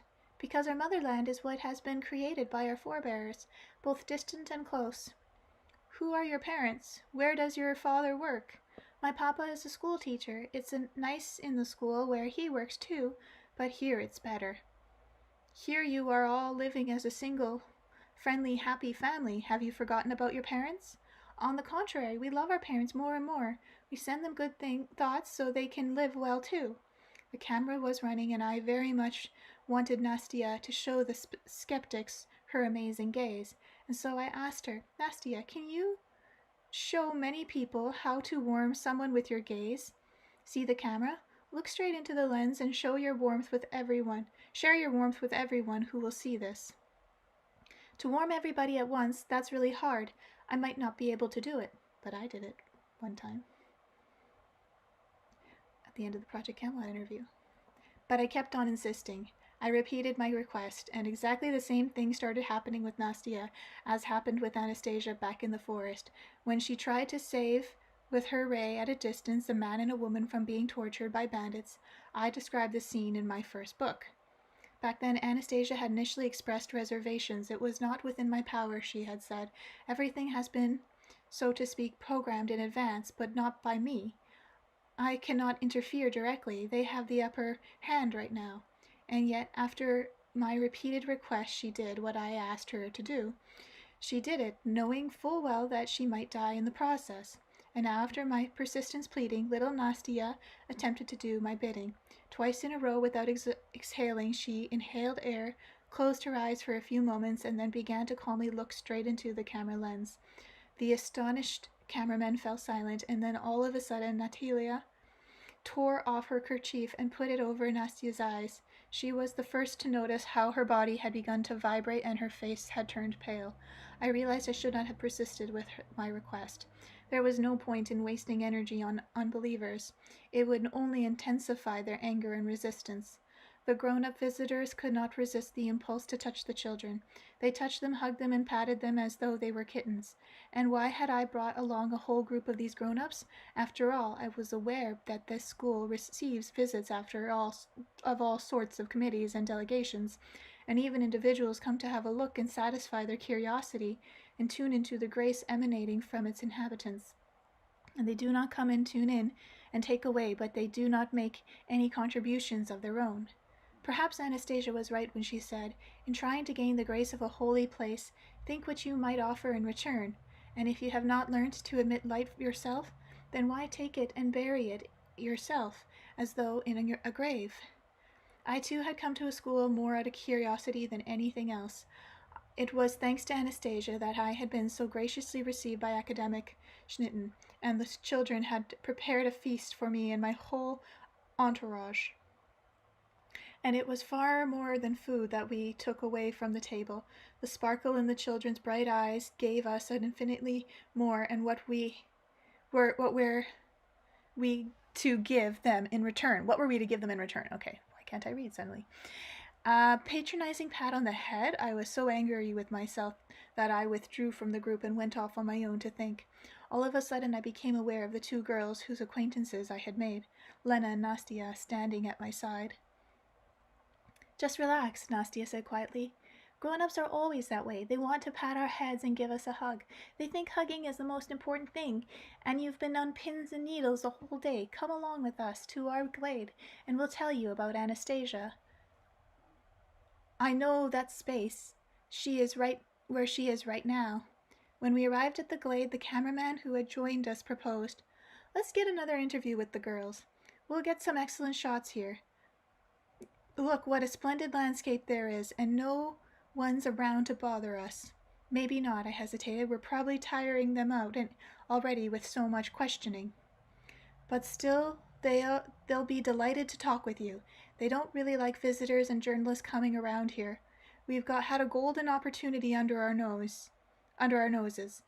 It's It'll be a shame to let it slip by. Please understand my professional interest. I grabbed the microphone and told the girls, "We have to do another interview with you. I'll be asking some questions and you answer them. Is that okay with you?" "If you need to, go ahead and ask," replied Lena, and Nastia added, of course, we'll be happy to answer." The girls took up a position right beside us and straightened their long brown braids. They looked me straight in the eye, waiting for my first question. After two rather trite questions, I fell silent, suddenly realizing that these were the type of hackneyed, stereotyped questions they got from all the grown-up visitor committee joint members and journalists, whereas in fact they were capable of answering questions on themes most adults have never even had cross their minds in their whole lifetime. A Cossack hetman was right when he said, "My son's been studying here only 3 months, and I already feel there's a lot more I need to become aware of myself, and quickly, or I'm going to look positively stupid next to him." In any case, aren't we talking down to the children with our immature questions, inadvertently implying they're not capable of responding to anything more? I stood silently before these girls holding the microphone in my hand, and I saw in their faces how concerned they were for me. They realized I had lost my train of thought and didn't know what I should talk about with and didn't know what I should talk with them about. I admitted as much to them. I really don't know what to talk to you about, or even what questions I should be asking." And then ensued an utterly comic situation. Here we were, the cameraman and I, stout grown-up fellows, and there in front of us were these two young girls, enthusiastically giving each other support without a second hesitation, explaining to us how to do an interview, how to make conversation with another human being. "Just relax," they insisted. "You've got to learn how to relax. The most important thing is to be sincere and talk about anything you're concerned about. Don't think about us. Of course you should think about any other person, right? The person you're talking with, but you don't need to think about us if you find that too hard. Just relax. Just ask your questions from the heart. We'll be able to answer. Don't worry about us. As long as you're having trouble, let us tell you something ourselves." The girls were walking around the meadow, smiling, feeling the blades of grass, and talking. The depth of their understanding of the universe, the purity emanated from their heart, their eyes sparkling with kindness, literally immersed us in a sense of peace and confidence. The cameraman shot from a distance, not bothering to attempt switching camera angles. Later, I would spend hours watching and re-watching the videotape. Natalia subsequently gave to me. I would be fascinated by these little charmers with their light brown braids walking down the glade. They will grow up. There are 300 of them at the school. I am writing about this school not to prove anything to anyone, but to gladden the hearts of those who have come to feel and understand Anastasia through my books. If anyone feels irritated by what I write and how I write, they need not read my books at all. I have already had my fill of criticism over my writing style, my grammatical mistakes, and the suggestion of a commercial ulterior motive. In any case, I'm still working on my next book. If you don't like my books, don't bother reading the next one. The events it's described are even more penetrating than the ones recorded in the volumes to date, and my style is getting better, but not by very much. Both the contents and the style could make you quite distraught. Chapter 18. Academian Schmedian.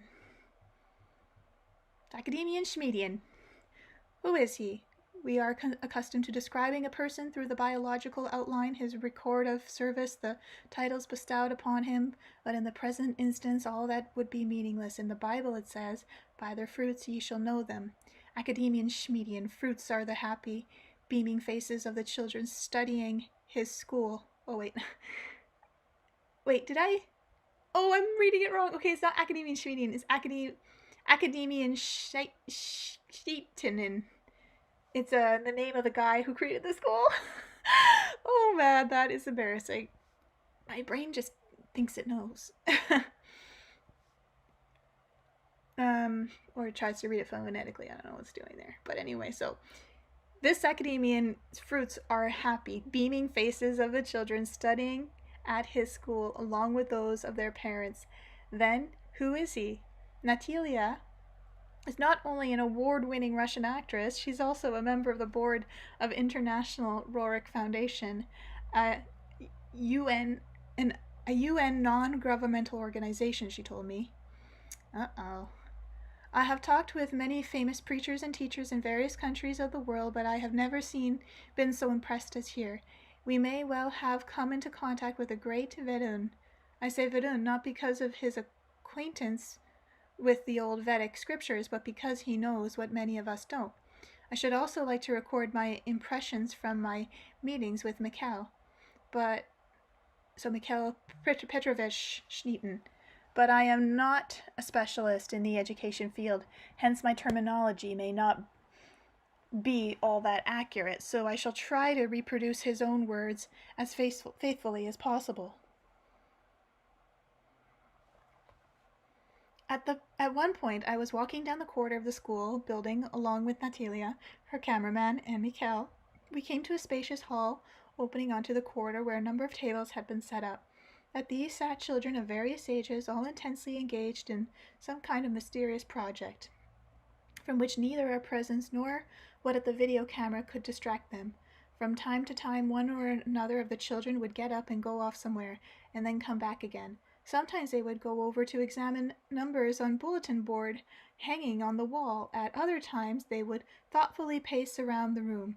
Some of them were talking amongst themselves, arguing or explaining things to each other. Mikhail, what is going on? Asked Natalia. Another reason I read it wrong is because I try to skim over names and try to find the easiest way to say it, maybe just the first name, because he goes and uses sometimes 3 names for them, and I can't read these Russian names, so when I had to, I missed it.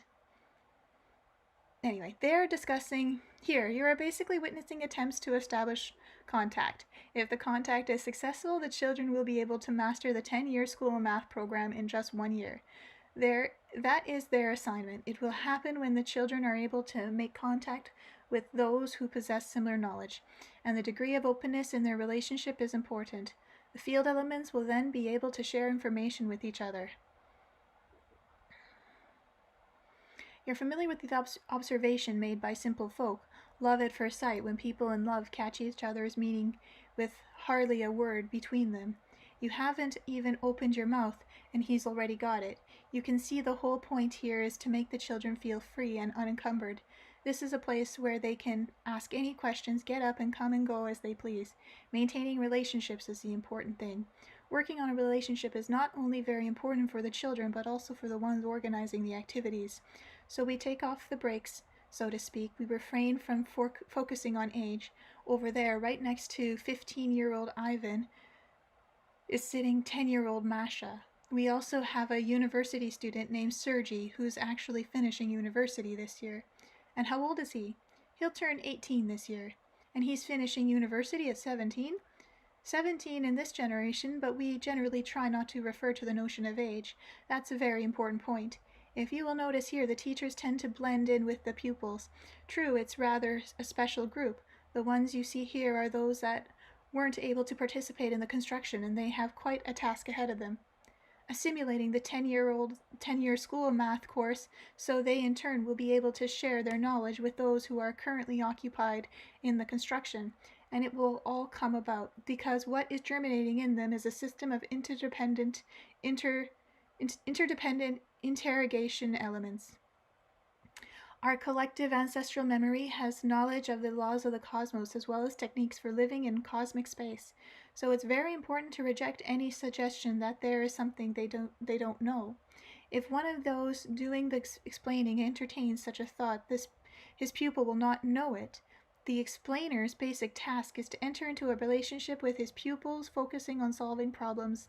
Then the learning process takes place all by itself, so as not to distract them with attention to the actual learning or memorization. The thought of somebody out there teaching has to be rejected.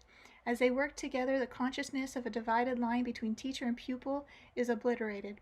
The solving process brings with it the necessary knowledge and what actually takes place in the recalling of things forgotten. This is the reflex arc, as in the Pavlov stimulus reaction.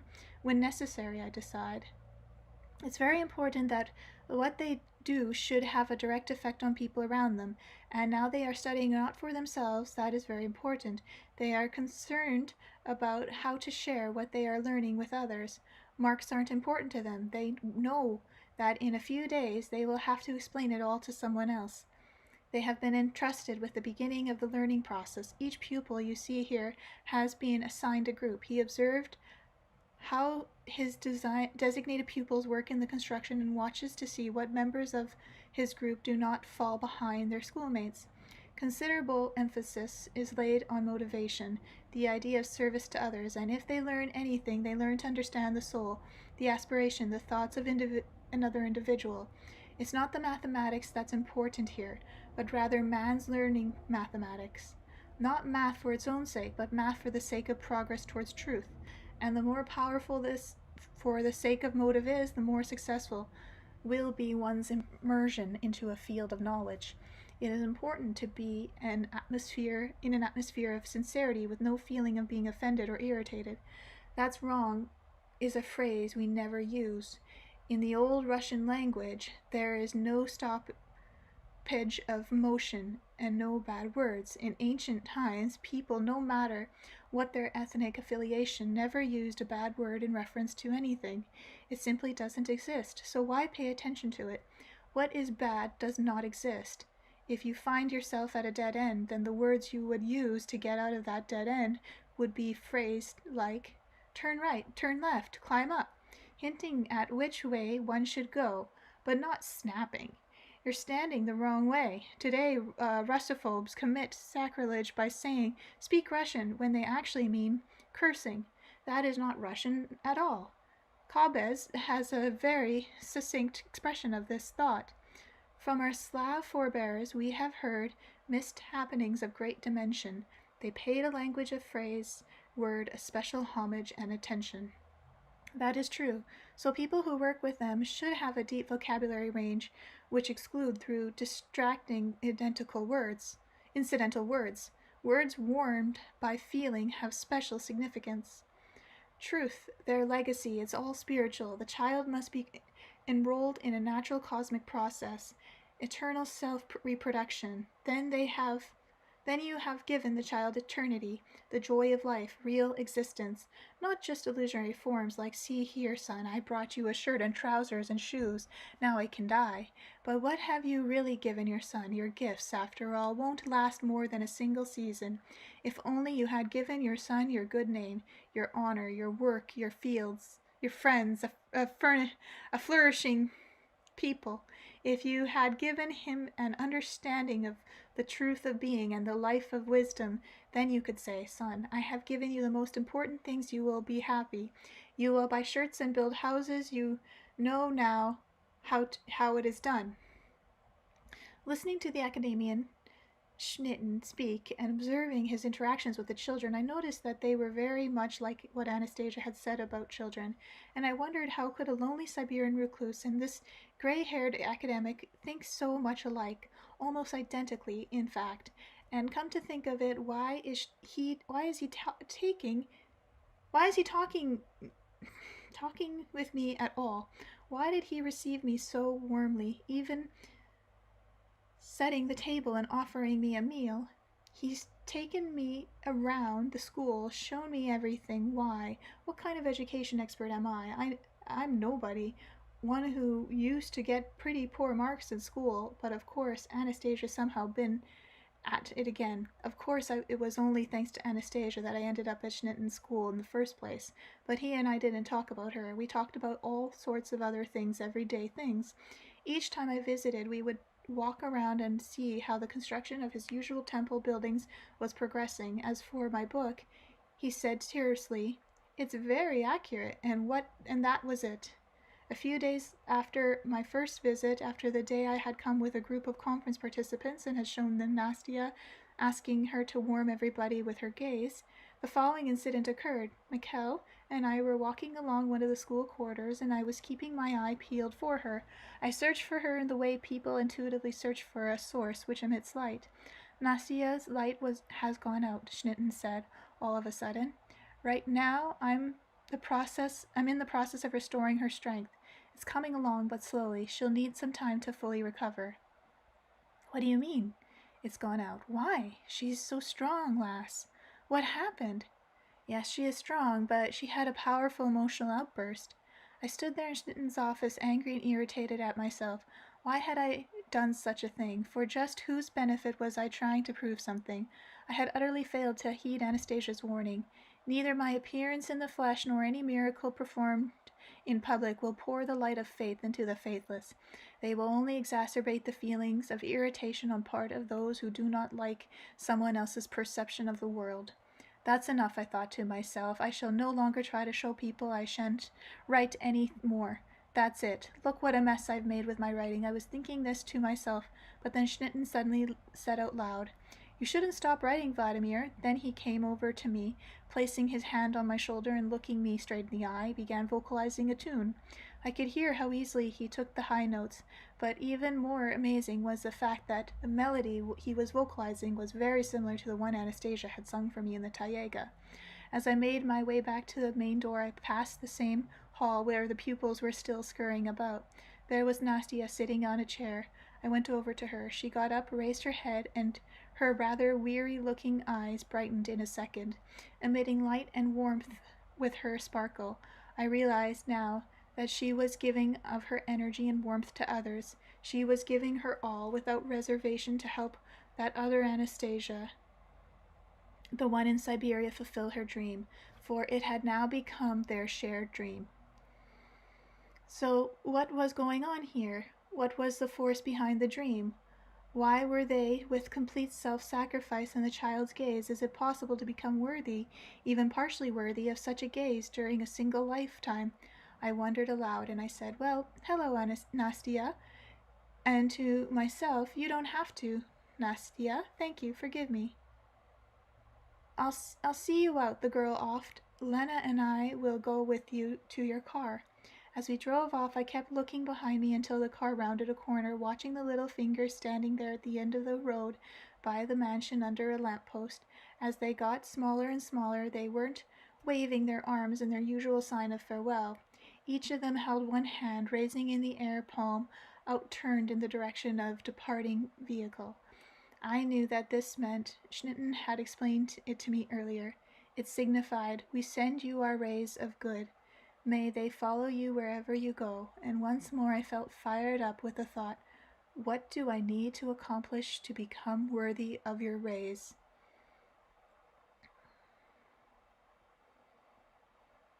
Chapter 19.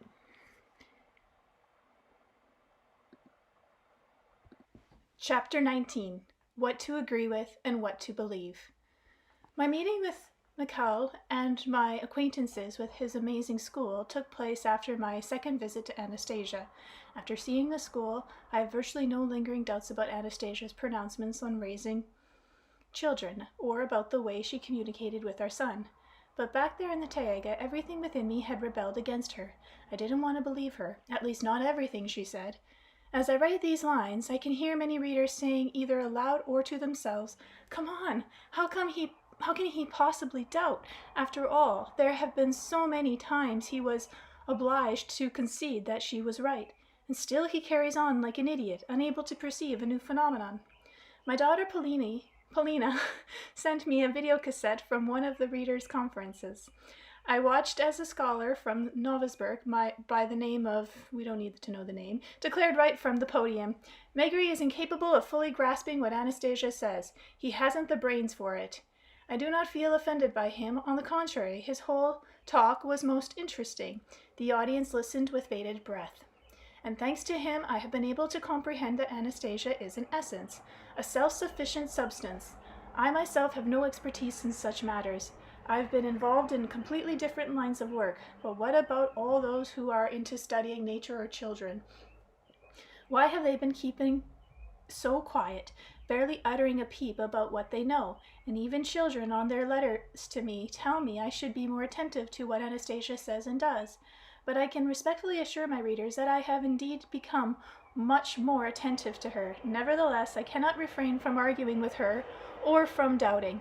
I cannot refrain, since I am unwilling to admit that I, or the whole society, are complete idiots, and I'm unwilling to believe that we are headed down a path of degeneration. Sorry, I spilt my drink and it distracted me, and a truck went by and made noise. And it should be okay now.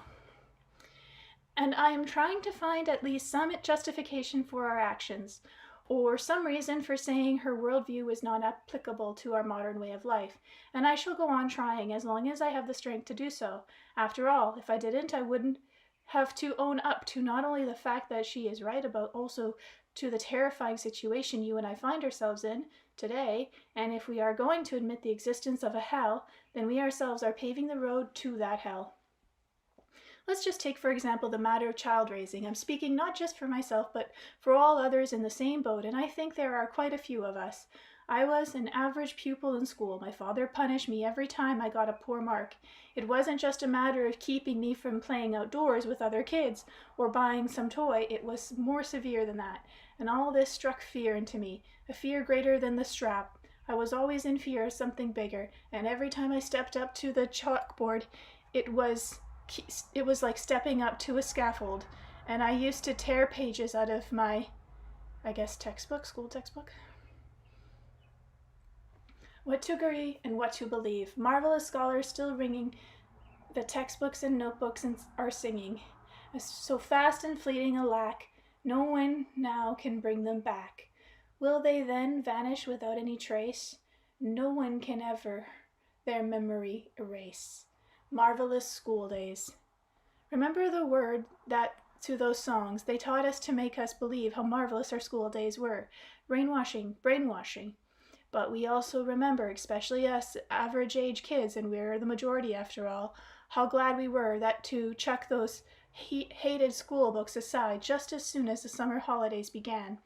And just how marvelous can school days be for a child who has a psychological need to move around, when here he's required to sit a whole lot 45 minutes in a prescribed pose, arms neatly folded at his desk without hardly moving a muscle. Sure, the slow and sluggish types can take it, but what about the child who is agile, temperamental, and impulsive by nature? But under the one-size-fits-all approach, it's as though everybody were robbed, no individuality. Sit there or else, the child is told, and the little fellow sits there trying to endure the 45 minutes, and then after 10-minute break, another 45, then a month, a year, 10 years, and the only way out is to give in. Most importantly, to resign himself to the fact that he will have to keep resigning himself to things his whole life long. He will have to live the way society dictates, marry the way society dictates, and go to war directly the order is given. He must unfailingly believe in anything he is told. People who are willing to resign themselves are very easy to control. Only it's best if they're physically healthy and up to all sorts of tasks. But then they start drinking and taking drugs. But doesn't a man do this to escape, even for a moment? Doesn't he try to escape from his prison of utter subjugation to something his heart and soul cannot possibly comprehend? They don't, in fact, pass all that quickly, those school days. They drag out in torture periods of 45 minutes each. Our great-great-grandfather, and fathers believed. We today believe that that's how it should be, that the child is basically ignorant and that he must be forced into things for his own good. And so today our children, our Vanyas, Kolyas, Sashas, and Mashenkas attend school too. And we today, just like our forefathers centuries ago, believe that we are sending them there for their own good, for knowledge and the truth. This is where we must stop. Let's think seriously about it. Let us remember Russia in the pre-revolutionary days. Our great-grandfathers are sitting at their school desks, not yet grown-up children. They are taught religion, history, and what kind of life they are supposed to lead. Those that don't learn by rote or are slow to grasp the proft worldview the way they're told to get a sound drubbing on their hands or head from the teacher for their own good. But then the revolution comes along, and all of a sudden adults acknowledge that the schools have been teaching the children is rubbish and brainwashing. Everything old is thrown out of the classroom and the new indoctrination takes its place. Religion is sheer nonsense. Man is evolved from monkeys. Put on red scarves, form up lines, read poetry, and above all, glorify communism. And so the pioneers glorify communism, read poetry at the top of their lungs, and give honor to adults. For our happy children we thank you, our native land. And once more those who don't try hard enough are subjected to deprivations, beatings, and public condemnation. But then in our own era, before our very eyes, all of a sudden new directives are handed down. Take off the red scarves. The red plague overcame us. Communism, that's nothing but terror and hypocrisy. Man for monkeys, sheer rubbish. We have a different progenitor now. The market, democracy, trust. This is truth.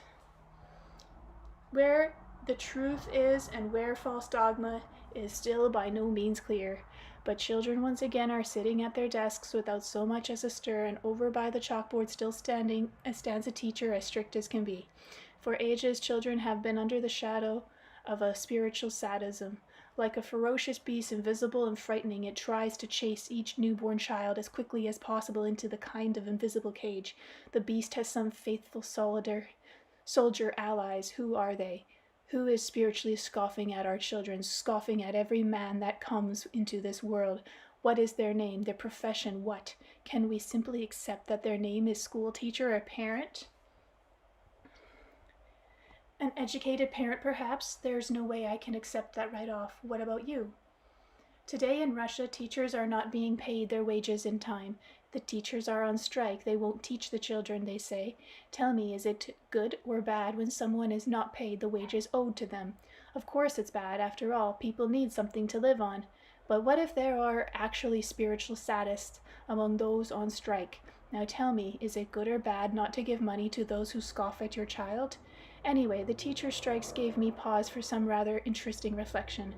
Right now, all the major cities have private schools whose organizers select the most talented teachers and pay them a decent wage, in the neighborhood of twice what they would get in regular schools. Not all parents manage to get their children into private school, even if they have enough to pay for the tuition, simply because there are not enough private schools to go around. And why aren't there enough? The answer is simple. Because there aren't enough good teachers. The founders of private schools can't find them. Another question, if they can't find teachers even at a good salary, who are all those people on strike? Now, there's a question for you, only please believe me, I am in no way wishing out of the whole cross-section of our society to point the finger at teachers alone. When I speak about them, I'm including myself too. After all, I'm one of them. I too, after all, as a parent, made my daughter study what she was taught in school, and when Petroska came along, I asked her, "What is your teacher telling you about in history now?" Only to hear in reply, "The teacher talks, but it's like he isn't saying anything." And what could I say to my daughter about that? So I simply advised her, well, don't go philosophizing about it, just get on with your studies. Today we have strikes, but it's only the teachers. Doctors are on strike, so are miners, so are academics, researchers. The strike right on their placard. Down with the government. Down with the president. It's all quite logical according to the strikers. After all, if there's no pay, it means the authorities are not carrying out their duties. Everything on their demand seems logical to us today, but what about tomorrow? Again, a question to be answered. Perhaps it'll come out tomorrow about the government and the president have been standing on the bright side all along, saving the whole earth from invaders and vampires, perhaps against their will, unwittingly risking loss of power under a hail of malevolence by their refusal to give money to sadists and destroyers of people's souls and bodies, as well as the earth, and yet the latter have hysterically portrayed themselves as martyrs in the public eye. Today it's martyrs in the context of today's positions and dogma, but tomorrow there will be a different dogma, and who will be portrayed at what is not yet clear, Anastasia says. Everybody is choosing an unreliable path for themselves. They always get what is coming to them, not in the next life, but in this one. But with the dawn of each new day, each one of us is given the opportunity to determine whether their path is true or not, and the choice is up to you. You are free to choose which path to take. You are man. Become consciously aware of what you really are. You are man, born to be in paradise. I asked her, "Where is it? What paradise? Who's been leading us into some kind of swamp?" And she replied, "Man creates everything for himself." Just try to fathom what she said next. She was affirming that, after all, that the time has now come for the speeding up of some kind of process in the universe, and those whose way of life does not correspond to the natural laws of being will be subjected to trials, at first in the most ordinary way, clear and understandable, and these trials will serve as a good sign for becoming consciously aware of their actions and the path they are following. For those who don't manage to do this, more trouble will ensue, and then they will have to forsake life in order to be regenerated as healthy beings, but only after 9,000 years. And it turns out, according to her, that miners tearing open the veins of the earth, modern medical doctors thrusting themselves into genetic engineering, scientists inventing deadly products, all these have already been shown the first sign in the form of their rejection by society and their failures to achieve financial peace of mind. Those of them who possess material goods today suffer even more from lack of moral satisfaction, as they are subconsciously aware of how harmful their activity is and how it is bringing no real good to anyone. I tried to object, arguing that coal is needed for factories, but she countered. What factories? The ones that smoke and burn up the air, intended for man to breathe and to turn out steel to make machine guns and bullets? In other words, she maintains that the system we have created to provide artificial conditions for life is so imperfect that all its present achievements will result in terrible cataclysms. The ground that has been dug up beneath our large cities, where natural underground streams and pure springs welling up from the depth of the earth have been replaced by systems of pipes and taps, is unable to restore itself, and it's rotting away, bringing this rot along with the water into everyone's taps. Anastasia went on. The time will come when mankind will understand. The most important scientists will come and pay a visit to the grandmother in our plot of land.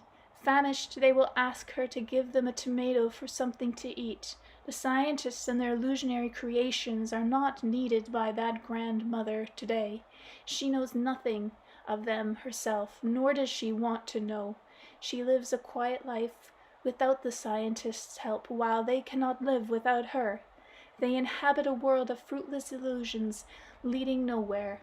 She is with the natural earth and the whole universe. The universe needs her. It does not need them. I tried to object that, if we don't produce weapons but only take care of the land, we'll become weak and risk being easily conquered by technologically advanced powers that do not have weapons. They are having a problem protecting themselves from their own weapons. Ooh. They are having a problem protecting themselves from their own weapons, replied Anastasia, and from the social cataclysms those weapons engender. Sure, I said, they will abandon everything and come after our grandmothers on their plots of land, come after your Dashniks with their machine guns, and our grandmothers will have no machine guns of their own to fight back. But they won't get that far. What do you think? Will they not fight to the death among themselves over our grandmothers? So there you have it. If we're not going to argue with Anastasia and simply trust what she says, then we have to admit to ourselves that we are complete idiots. Nothing but fruit-hungry worms. That's not something we're willing to own up to. So, not understanding, perhaps everything in Anastasia, I am trying to find at least some sort of justification of what we have been creating in our world, and should I not be able to find any reasonable justification, should I be obliged to admit that the path we are following is completely untenable, unattainable then? And what then? Let's think about it a bit. Perhaps we should give our children the freedom to grow up without our dogma, and then ask the children where and which we should go. Anastasia talks about how children whom we have not corrupted spiritually will find the way to winning salvation for both themselves and us, or rather to attain the paradise given us right from the beginning. It turns out everything in our world is simple, yet not so simple. Why? Tell me. Why not extend the experience of academician scholars to other places? Why not set up at least one such school in every major city? Well, it's not all that simple, it turns out.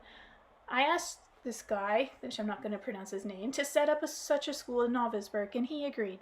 But who's going to provide this space? A good question, I asked him.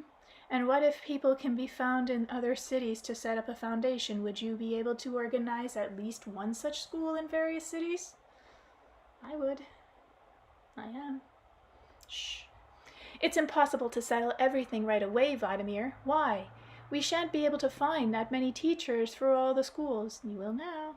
And again the thought, what's this about there not being enough teachers? Who are all those people out on strike?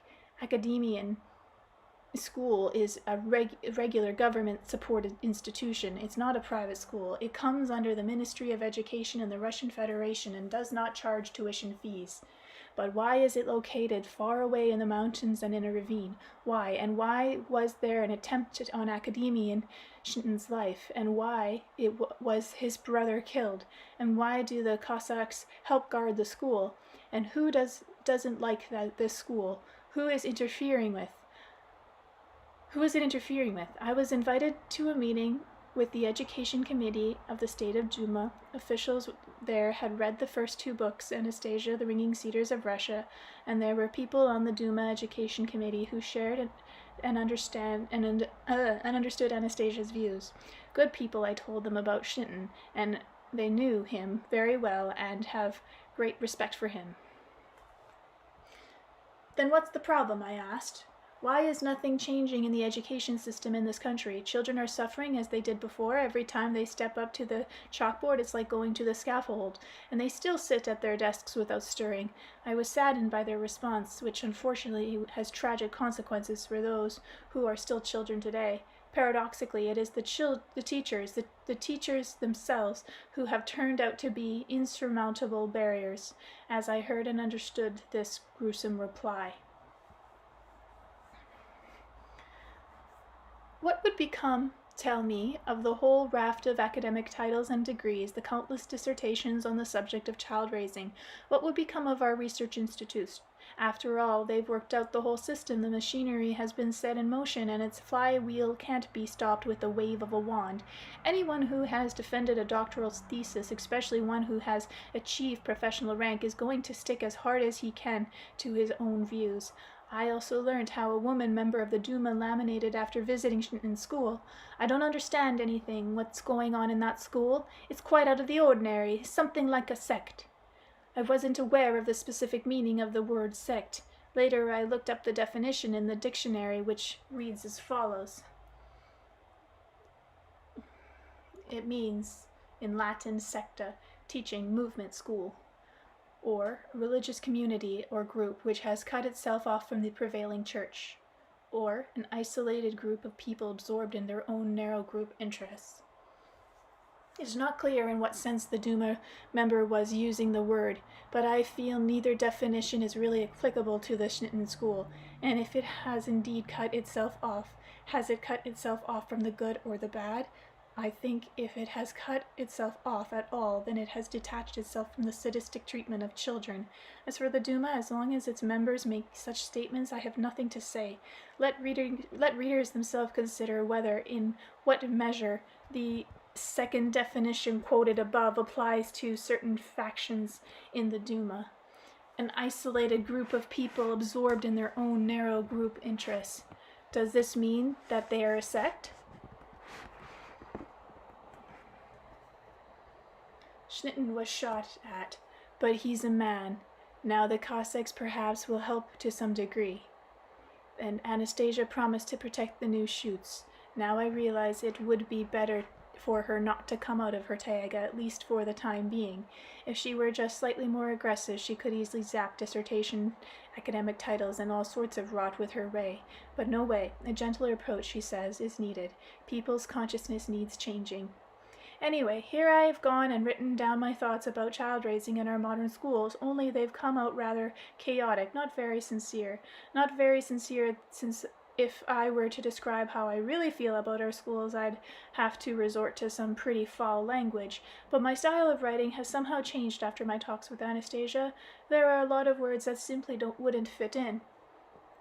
I would still like to say a word to all those teachers who have been able, in spite of the system, to impact to their children even a smidgen of good, and Snyton says, enroll them in the natural cosmic process. Thank you, along with my deepest respect. And there is another thing I have learned from what Anastasia says about child raising, namely that the first and foremost comes the conscious awareness of the child as an individual. By comparison with us adult youngsters are, of course, physically weaker, but at the same time immeasurably kinder than we are in sullied, not bound by dogma. And before we go filling children's heads with any kind of moralizing, we need to understand something about the world ourselves. We need to think things through ourselves, and to forget about somebody else's dogma, at least for a time. As for the entrepreneurs, we too have to somehow seek out teachers in each city, help create a foundation for the school where we shall be teaching our children and grandchildren. Chapter 20. Mediums. Day after day, my stay in the taiga goes by, and I can't find any particular activity for myself. Anastasia keeps running off, still tending to her own affairs. Our son, even though he is still quite little, splendidly copes with everything through the help of his nannies of the wild. It's a strange turn of events, as though humanity has thought up so many activities simply to give it the feeling that it is doing something. And out here, all you do is go for walks in the forest and think. So I take walks and I think. Now I've come once more to the lake and sat myself down in my favorite spot by the shore underneath the cedar tree, and I'm looking at the bag of readers' letters and thinking, I better not forget to have Anastasia answer all these questions. As soon as she approaches, I ask her, You see these letters from readers? I've sorted them all out according to the type of questions. There are questions on child raising, various suggestions, questions on different religions, on Russia, purpose, on war. There's poetry and greetings, letters from mediums, you see. Yes, I see. And the first thing I did was ask Anastasia about mediums. There are people who say, in fact, they write in their letters that they communicate with extraterrestrial civilizations, with certain individuals in the past, that they hear different voices, and some record what they hear. They say that they record various kinds of information communicated to them by the supreme mind of the universe. We have books published in huge prints run on channeling, contact through mediums. Blavatsky, for example. There's a woman writer by the name who has written quite a few weighty tomes along these lines. And then there's the Roish, known to a lot of people. They've written books and produced paintings, which have been exhibited in many different countries where their books are read. Ugh. Other people are afraid, terrified when they hear voices. Look, here's a letter from a little girl in a town of Quincy. She has a voice telling her he's a wise teacher and she should listen to him. And the girl is afraid and is asking for help. Are people like this really communicating with someone? And how does it happen? Tell me, Vladimir, what do you consider to be extraterrestrial civilization? Well, I would say the population of some other planet or star, or something invisible existing quite close by. If people can communicate with individuals who lived in the past, it must mean these individuals reside in some kind of invisible world. Every man, Vladimir, is so constructed that he has access to the whole universe, both invisible and visible. Every man may communicate with anything or anyone he wishes. It works pretty much the same as through your radio receiver.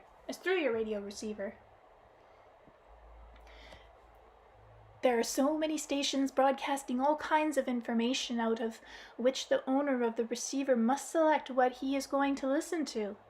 Man is both the receiver and its owner, and which source finds a reception in his thought depends on his conscious awareness, his feelings and purity. As a rule, a man receives directly information he is able to make sense of, understand, and use, and all this must take place calmly and quietly without intrusive attention drawn to greatness. When voices draw attention to their own greatness, they try to appeal to one's sense of self-importance. Look here, I am so great, yet I have chosen only you out of everyone. You shall be my pupil, and you too shall be greater than everyone else. As a rule, this is what you would hear from inferior soulless creatures. They are not granted a bodily existence, so they attempt to oppress the human soul and occupy another's body. They act on man's mind, his sense of self-importance, and his fear of the unknown. It's very important, what she's saying. But how do we save ourselves from such creatures? Many readers are asking. These are humans and demons and all kinds of things. Some of them are ETs, like greys and reptilians. But she's going to say, it's very simple. They themselves are cowards, rather primitive cowards at that. You need to give them an ultimatum. Get out of here, and if you do not, I shall burn you with my thought. They know very well that man's thought is many times stronger than they are. Remember that. Another thing you can do is chew a caladine leaf, but first you should put the leaf in the palm of your hand and say to it mentally, "Save me, little leaf, from all impurities." But what if a whole lot of people want to talk with the same source? What happens then? See, a lot of people say in their letters that they talk with you. Is that true? And if so, how do you manage to answer everyone? After all, there are a lot of them, and they all claim that they talk directly with you, and you answer them. Telepathically, of course. Every individual produces their own thoughts, and everyone's thoughts still exist. They do not simply disappear into oblivion. What you and I think also exists in space. My dream is there too, and my thoughts, and everyone who wishes to can hear them. Many can hear them at the same time. It is only a question of the degree of distortion the receiver is capable of permitting. What do you mean by distortion? What determines that? It is determined by the purity of the receiver. Imagine, Vladimir, that you are hearing someone speak over an ordinary receiver, but instead of distinct words, you get interference and static, and you do not know what some of the words are, and the concepts behind them are unclear. What do you do then? Well, then I try to guess that what words might fit into the gaps where I don't understand. Exactly. But a word you put in might change or detract from the original thought being conveyed by the sound, or could even turn it into the opposite direction. Only one's own purity is capable of hearing truth undistorted, and if they are insufficient, your tuning and your purity, that is, then you should not blame the source. In your material life, in your world, there are a multitude of sources of sound on all sides, all of them claiming to be truth and trying to control your mind and will to make your life suit their own purpose. But you are free to listen to them or not to listen. You are free to decide with nobody to blame but yourself. Let's say that's true, I observe, but what if there is some kind of question for which there is no answer in all the universe? Let's say you're asked a question, you don't have any thoughts out in space on that subject to respond to that question, and you yourself haven't produced any thoughts in response to that question. What then? Well, Vladimir, A question for which there is no answer in the universe will immediately speed up the evolution of everything. Like a flashball, bright and clear as a bell, it will reach into all corners of the universe, and everything will be set in motion as well. There will be a rejoining of opposites, an answer will be born, and it will be heard. So that means right off you'll hear the question and glimpse the one who's asking it. Just like everyone else, I too shall hear it right off, but unfortunately for centuries people have been asking the same questions over and over again. There are answers to them, but not many people who hear those answers. But how can I tell what's what? How can I tell when the source is communicating truth, or rather than when truth is being perceived without interference?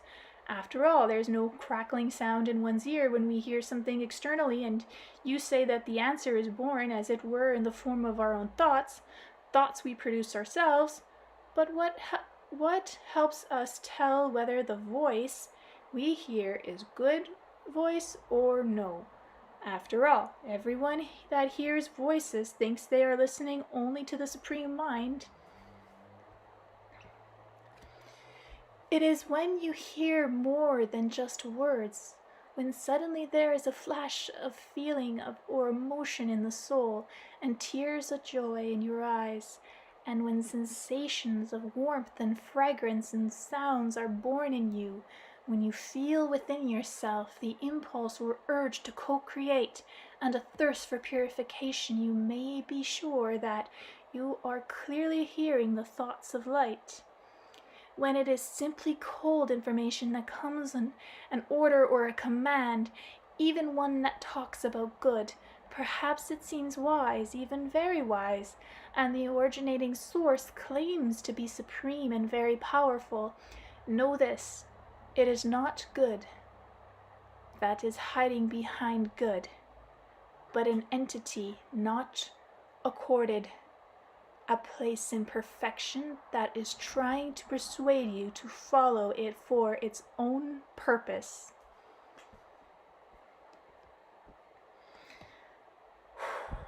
I'm going to drink a little bit for chapter 21. I think it's the last chapter, or second last. Should we all go live in the forest? Anastasia, here's another issue. Some readers want to live the way you do in the Taiga. Several are trying to come to see you and are asking directions.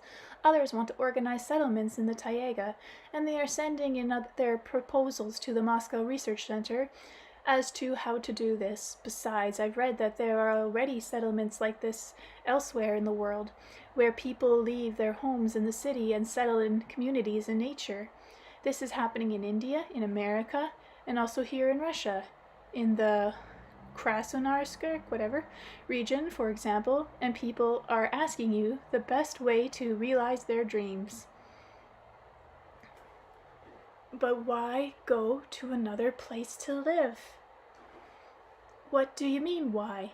People are leaving the dirty cities where the air quality is poor, where there's a lot of noise and bustle. They are moving to places that are clean and ecologically pure so they can become pure themselves. But back there, where it has become dirty, who is to clean it up? Others? I don't know who, but it is so bad when man has the desire to come. Is it so bad when man has a desire to come and live in a clean place in nature? The desire is a good one. That is not the point. When a person who creates dirt around himself comes to a clean place, he pollutes that place with his very presence. You need to clean up the place you've been polluting first, thereby washing away your sins. So everything starts with a cleanup, eh? And how do you suppose that's all going to happen? Conscious awareness is the point of departure for any venture. The aspiration of one's thoughts finds the most efficient path, just like any stream in nature. It's all happening already in Russia today. Look closely, Vladimir. You will see that the factories that are with their smoking chimneys are not doing very well. That is not by chance. It did not simply happen that way all by itself. Another thing, there is less and less money for the nation's army force. But the main thing is that you have stopped treating as heroes people whom it would not be a sin to call vandals, people who have polluted the earth by their actions. There is no need to give life, to go live in the forest.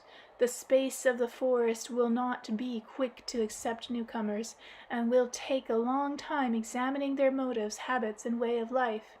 After all, the place where you were living, the place where you are living now, all that was once a forest too, planted by the Creator, and what has become of this beneficial oasis of paradise today? People who go live in the forest are no more significant indeed. They are less significant than the Dashniks who plant gardens on desolate abandoned land with their own hands. They are known and loved by every blade of grass on their plot, which endeavors to give back to them the warmth of the universe, and the true feelings are to be found in those who themselves have set up this oasis of paradise, giving embodiment to the good in their souls amidst the bustle and the gloom of death. But what then will become of the cities, I queried? Who will maintain those in a state of normalcy? After all, everything in the cities will decompose into a void, everything will decay and be destroyed. There should not be a sudden transition from one base to another. A gradual movement is needed, and it is already taking place. It is splendid. Obnoxious truck. It is splendid, and it will be even more splendid in the future. Well, Anastasia, you are true to form, just like before. All the Dashniks are still your idols. The only thing is, they hardly ever talk about spiritual things, the way a lot of different religious organizations and communities do. Are words needed when their deeds are holy? Anastasia countered. Here are some more letters, I offered. One person has already sent me 5 letters. He claims that he hears voices, and that his dowsing rod tells him you are summoning him to the Taiga, and he is trying to get to you. He threatens me and goes to see Solnitz at the Moscow Research Center. He says we are concealing you from everyone, and demands that we organize a trip for him to come see you in the Taiga, and he's not the only one. How would you answer him? I think you know these people are in love with you. They think they should be with you, doing good deeds together and live together with you in the Taiga.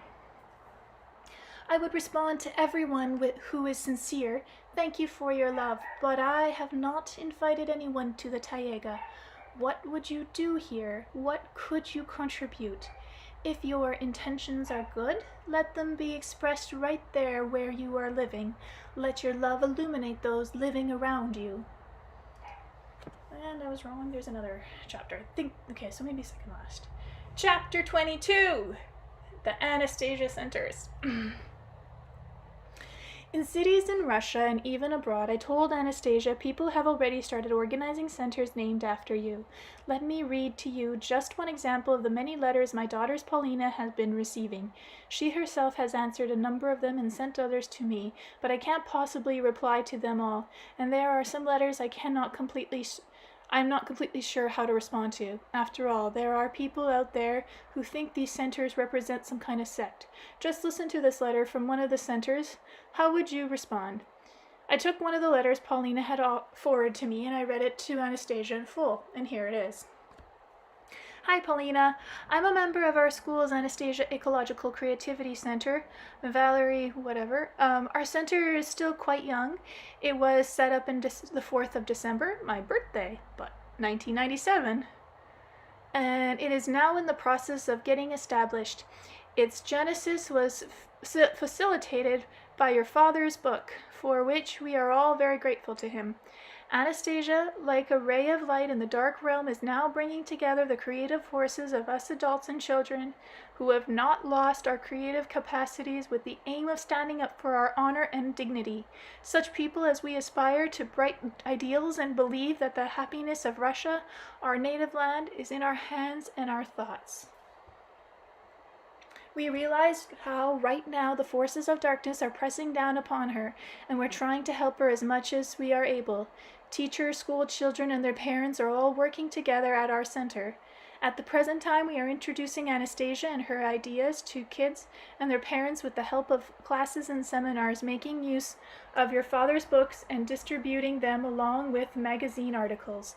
We are also trying to put together a collection of scientific accounts explaining Anastasia's abilities. We are aware of the challenges involved in the task of awakening man's conscious awareness in overcoming the inertia of human thinking, and so we are going about our activities with calmness and confidence. We have already made some interesting discoveries. Some people we have been in touch with look upon Anastasia as a beautiful fairy tale, while others tune into our work right from the very first reading of the book. There are also a few who are starting to spread rumors that Anastasia is just another sect, which makes us smile.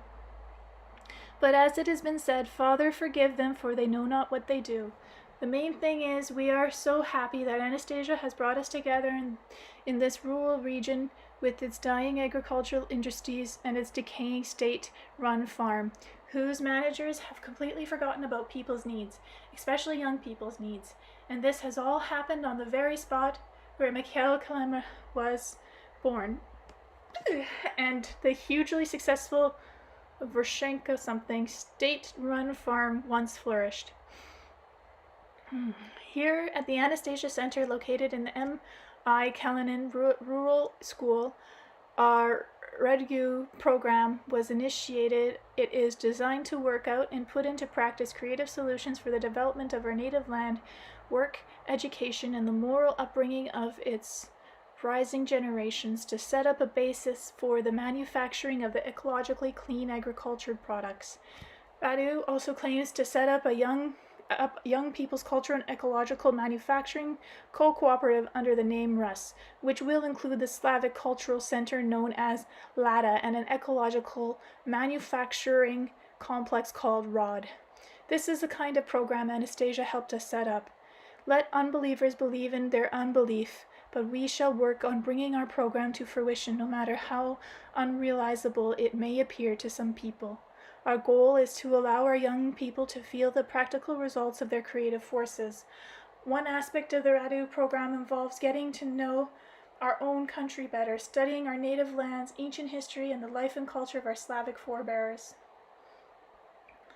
A long time ago, right near Vlshink, the town of Medev was built, but hardly anything is known about it. It has literally been wiped off the face of the earth. Along the banks of the Medev River may be found old Slavic burial mounds. We are wondering whether some of these have similar significance to that of the dolmens in Gelzenik, since that was where the local Miltiev did battle with the Tatars and their Golden Horde. And I'm Russian and I can't even do this. Read these and pronounce it. We need this information as we don't want to be neglected for our past. We shall take steps to preserve whatever we can and do it at least a partial restoration. That is our request, Paulina, to Anastasia. In the spring we shall start setting up a nursery to cultivate cedar seedlings, and this will be possible thanks to one of our local residents, a forest warden by the name of Giorgio Shapringo, who gave us this amazing gift. Our children's theater, headed by Tatiana, who comes from Siberia, will be putting on a play based on the Anastasia books. The kids are really fired up with the project.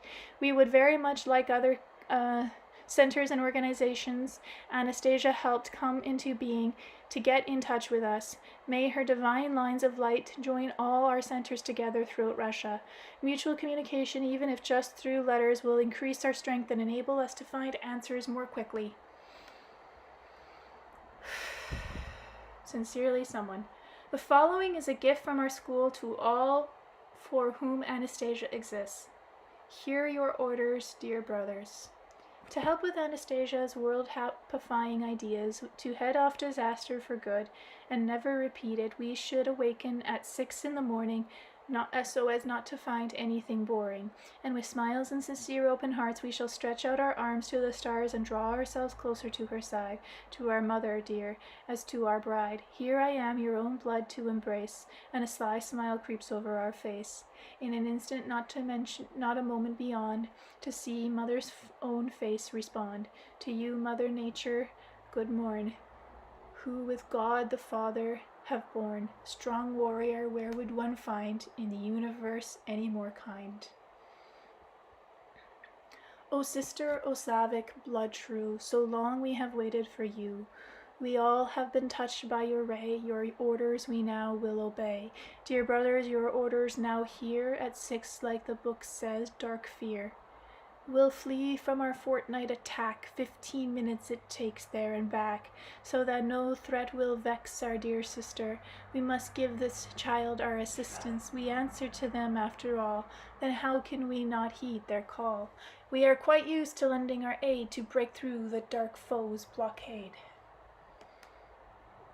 I wish you success and all the best, Polina. We at the center shall be happy to receive any information you can give us about Anastasia. Please give your best to your father. Happy New Year.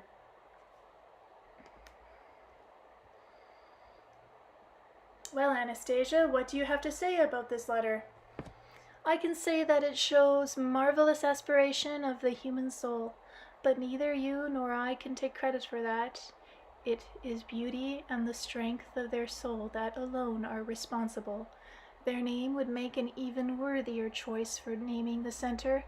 I grew up in the cradle of the Creator, while their soul has strived to brave the tortures of hell and has survived.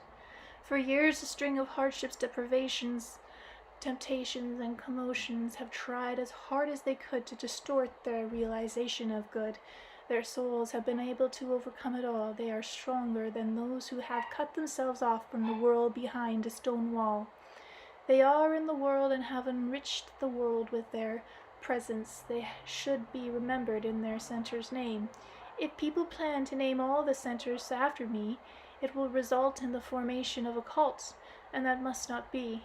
A personality or image cult always distracts man from the essential thing, from himself. Then what will be the result? I queried. There's a Slavic center in Moscow and in Galzhanek, and already I've heard people speak of Anastasia Division at the International Academy of Spiritual Development. How will people be able to find out with precision what these centers are all about? Intuition is a quality given the same to all, Vladimir, and a center's real essence and attraction is determined not by the name. It is the soul that should be able to feel one's actions. Now that's an interesting turn of things. Now I'll have to do some more thinking. Wait, maybe this is Vladimir. Now that's an interesting turn of things. Now I'll have to do some more thinking. You were quite an unconventional woman, Anastasia, and conversing with you makes thinking work not just for me, but for many others around too. And when is there time to relax? There is no more concrete question to ask. Of you. That kind of burial mounds are located there in the river. There is no need to excavate the mounds. They have fulfilled their task, and people were born there who were the first to ask the most important question. What question? Think about it yourself, Vladimir, please. But I shall tell you this for now. You go show people like these the ways to make better contact with each other. You can do your part by noting their address in your book. Let all the letters like bright rays help them warm each other's hearts. The St. Petersburg poet gave you hint a long time ago when he wrote, "This ray of love from heart to heart with thread divine will gleam and glisten. Make every soul from dust depart, and thirsting minds with heaven freshen." Okay, I've got it. I said I myself was going to publish both the letters and the poem readers have sent in.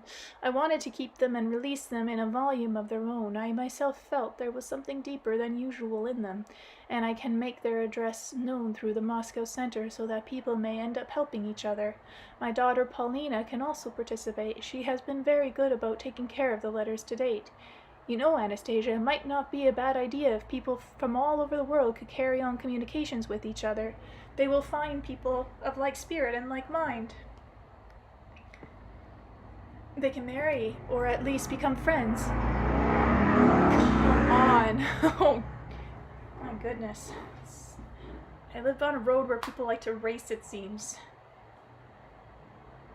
They can marry or at least become friends. They can start new common trends or spend their vacations together, right? That's it. That's great. I'll get a selection of letters together and put them out as a collection. You know how our newspapers now offer a dating service. People place advertisements, let's say they're looking to meet a potential marriage partner, and they give their height, their age, the color of their eyes, as though they were selecting a prize cow for breeding. But here, I wager, it will be much better than people meet in spirit and start helping each other. Of course, a union in spirit is better, more solid indeed. Yes, but there's just one problem. A problem? What is it? Okay, and then there's another.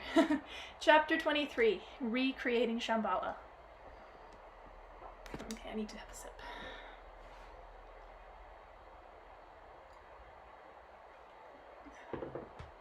For some reason, it all happened like that in Novosburg.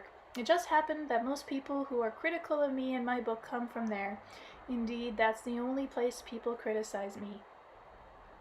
My first book is already being published in 3 foreign countries, and in many other countries, and contracts are being drawn up. But in Novosburg, all they do is curse it. My daughter Paulina is there. I can only imagine what she's going through. And as for a collection of readers' letters, they will only say, "What new things are you dangling in front of us now? Why don't you go back to your own business?" They did a program recently on Novosburg TV about the early entrepreneurs. I was included in the course of an interview with my daughter, and they asked her about my absence from my business. Paulina tried to explain something about my spiritual interest, but they cut her off. "Just a little more time will go by," Anastasia replied, "Just a little more time will go by," Anastasia replied, "and most residents of Novosburg will think highly of both you and the book. The best of the friends you had last year will come back, and new friends will appear. In one of the city centers, a short way from the eternal flame, your friends, both old and new, will plant a brand new avenue and name it Cedar Alley." "Sure they will. Come on now. You'd better think again. A cedar alley near the eternal flame? You're really quite the schemer, Anastasia. Dearest little dreamer of mine." She jumped up from the grass and stood on her knees, beaming all over, throwing up her hands, and all of a sudden whispering, Thank you for those words so fine. Dearest mine, this is me. You were talking about here, Vladimir, right? Have I indeed become dear to you?" "It's more just a figure of speech we use, but still your dream is very beautiful." "And it will come about, believe me, it will.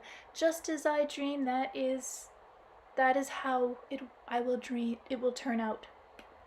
But nothing comes about in the world all by itself. Now, if you could attempt to create some kind of miracle in Novosburg, no, not just any old miracle. What's the point of a miracle which leaves people neither hot nor cold?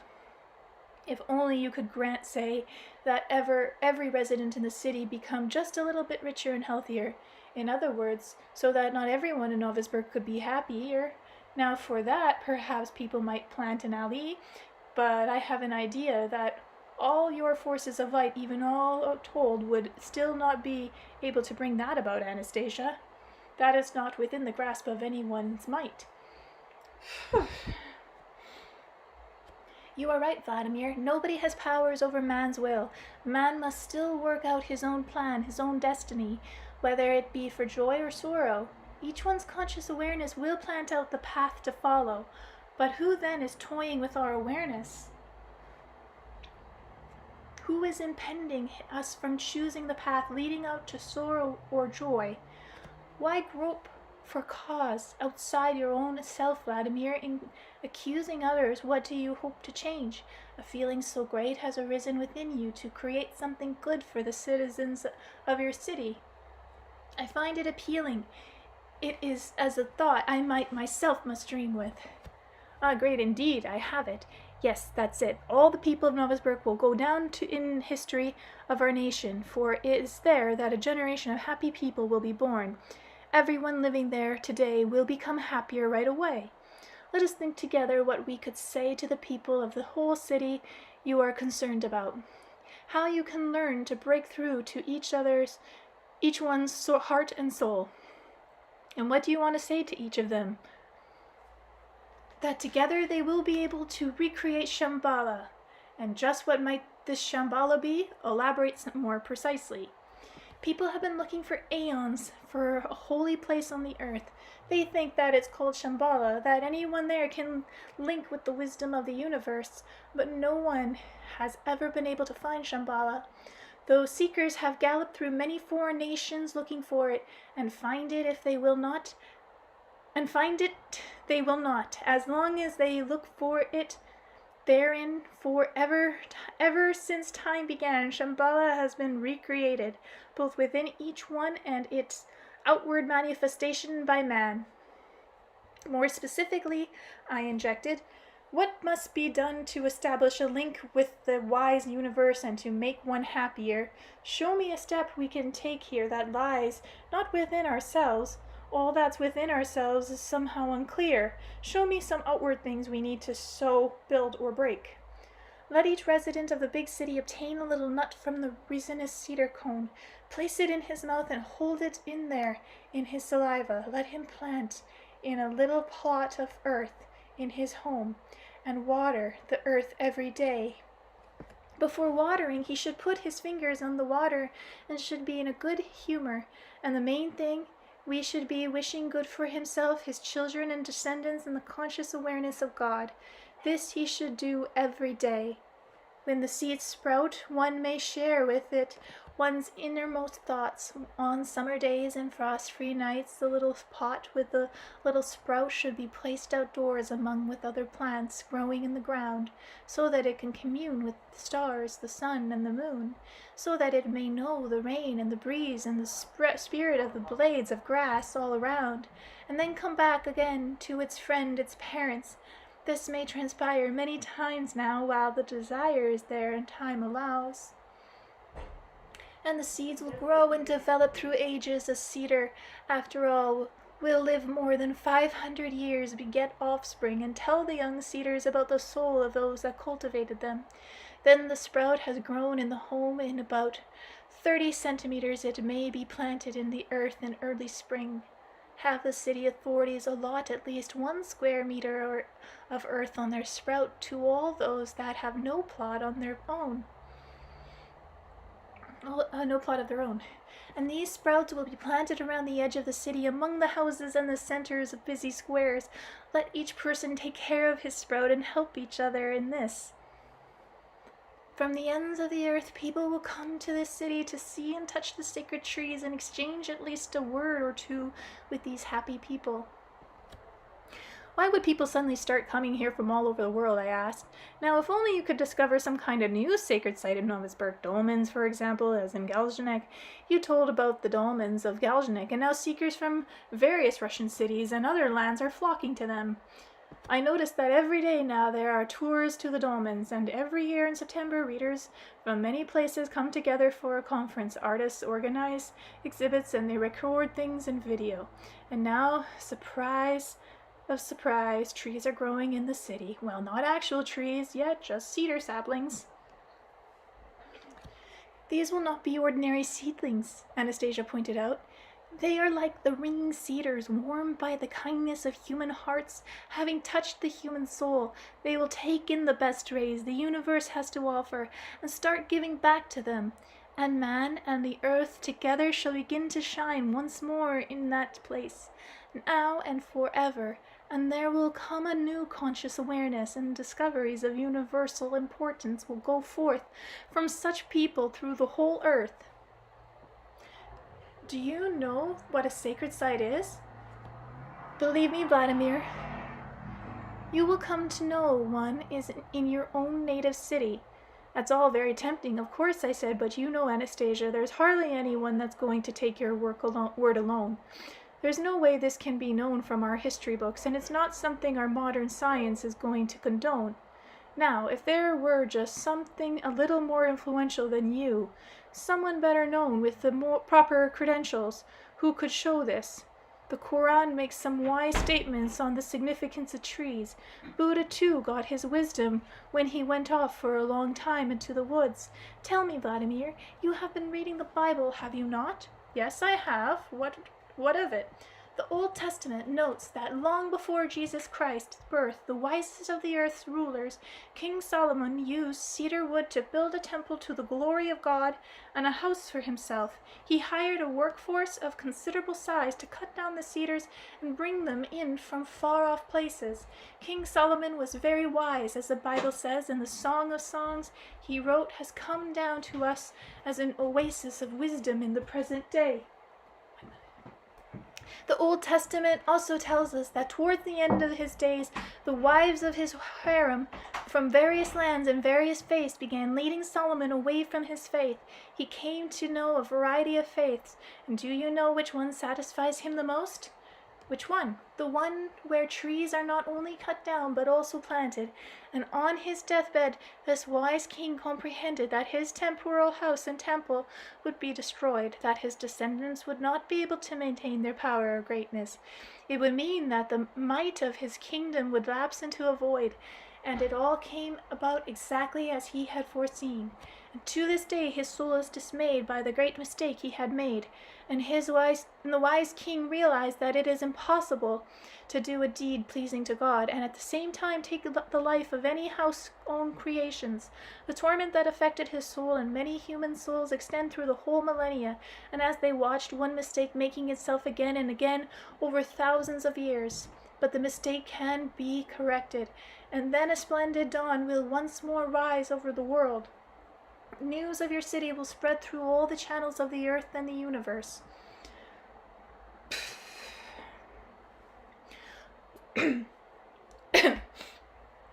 Of all the miracles on earth that have come to us today, nobody has ever heard of a city where every citizen thereof cultivated trees such as these this way, with extraordinary love and tenderness of soul, thereby transforming their own city of stones into a true living temple of the universe, into a space of love. For this the whole conscious awareness is needed of the divine, so may it,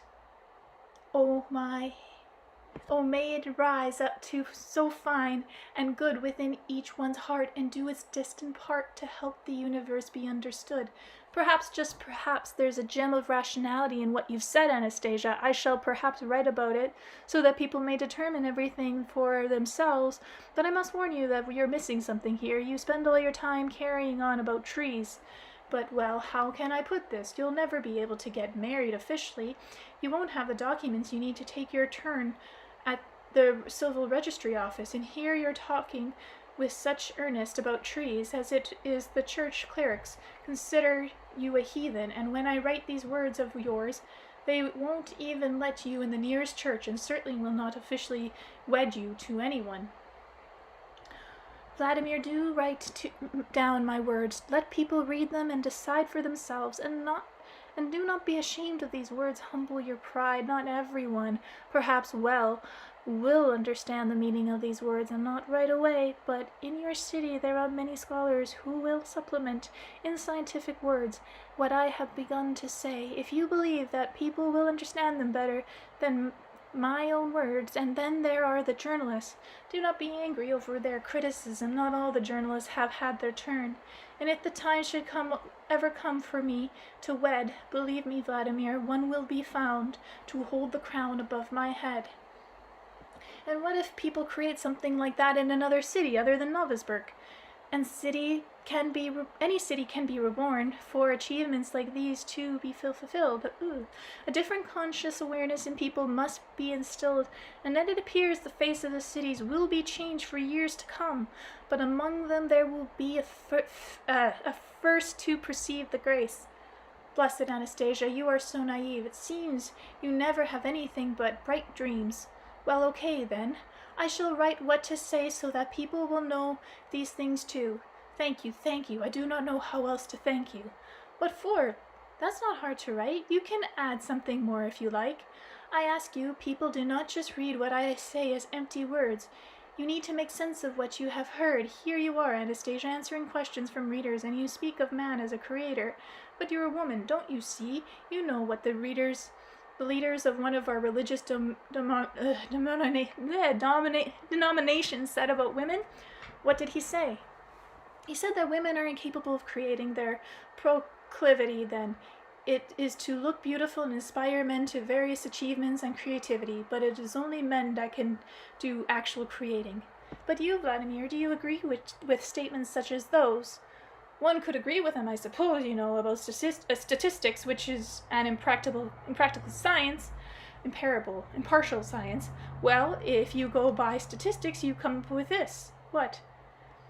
Some guy, Rembrandt, and other famous artists were all men. There simply aren't any women among them. At least I don't recall any women artists.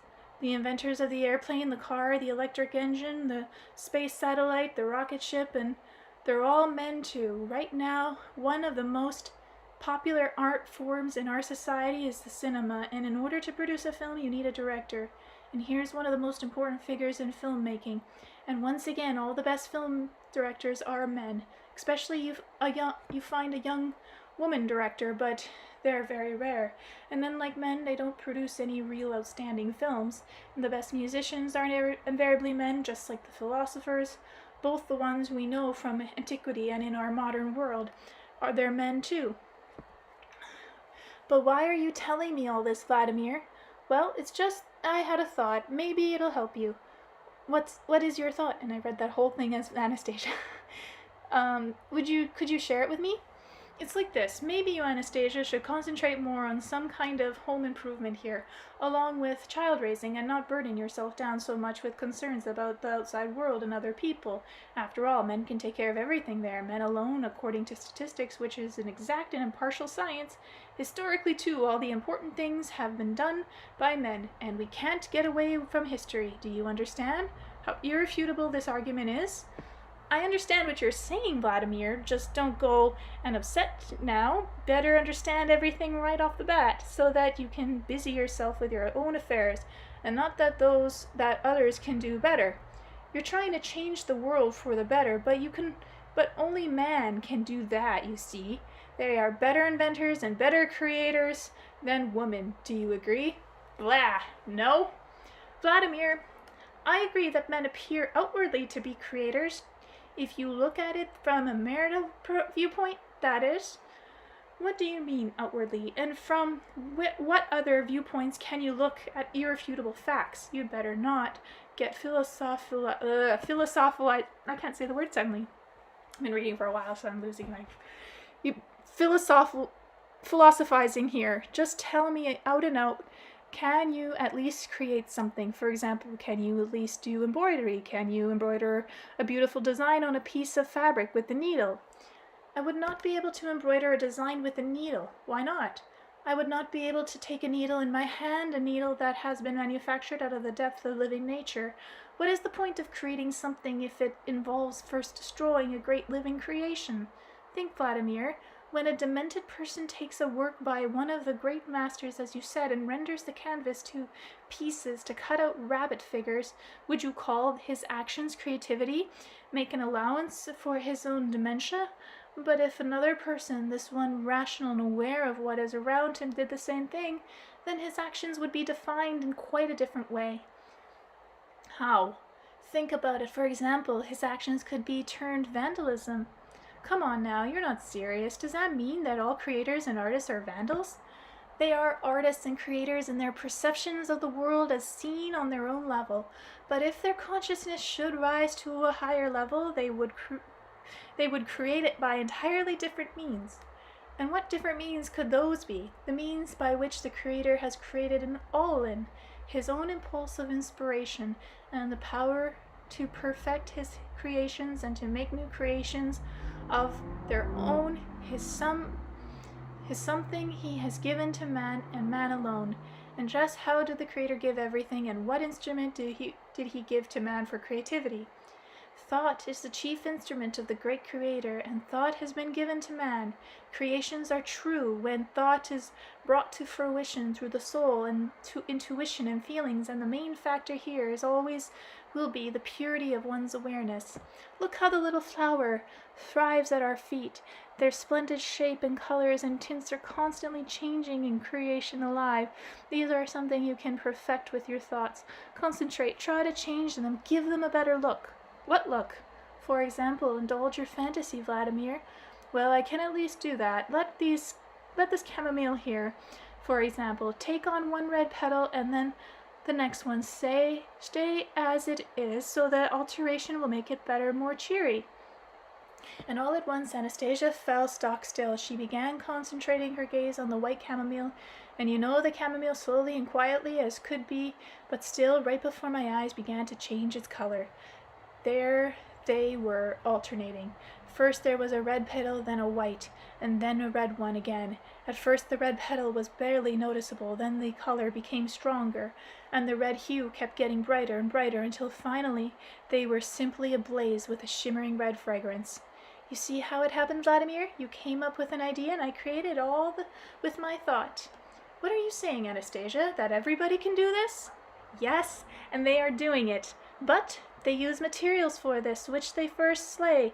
The dead material can only deteriorate, so mankind through the ages has struggled to stop his creations from deterioration, even as human thought becomes more and more preoccupied with just plain rot, and man has no time to think about the constitutes genuine creation. Everything is preceded first by thought. It is only with time that it gets embodied in matter of the changing strands and of the social order, but whether they are creating for better or for worse, they do not immediately understand. Look how you wanted to change the color of a chamomile petal. I changed them with my thought. The chamomile obeyed man's thought. But look closely now. Did you really think up something better? More perfect than it already was?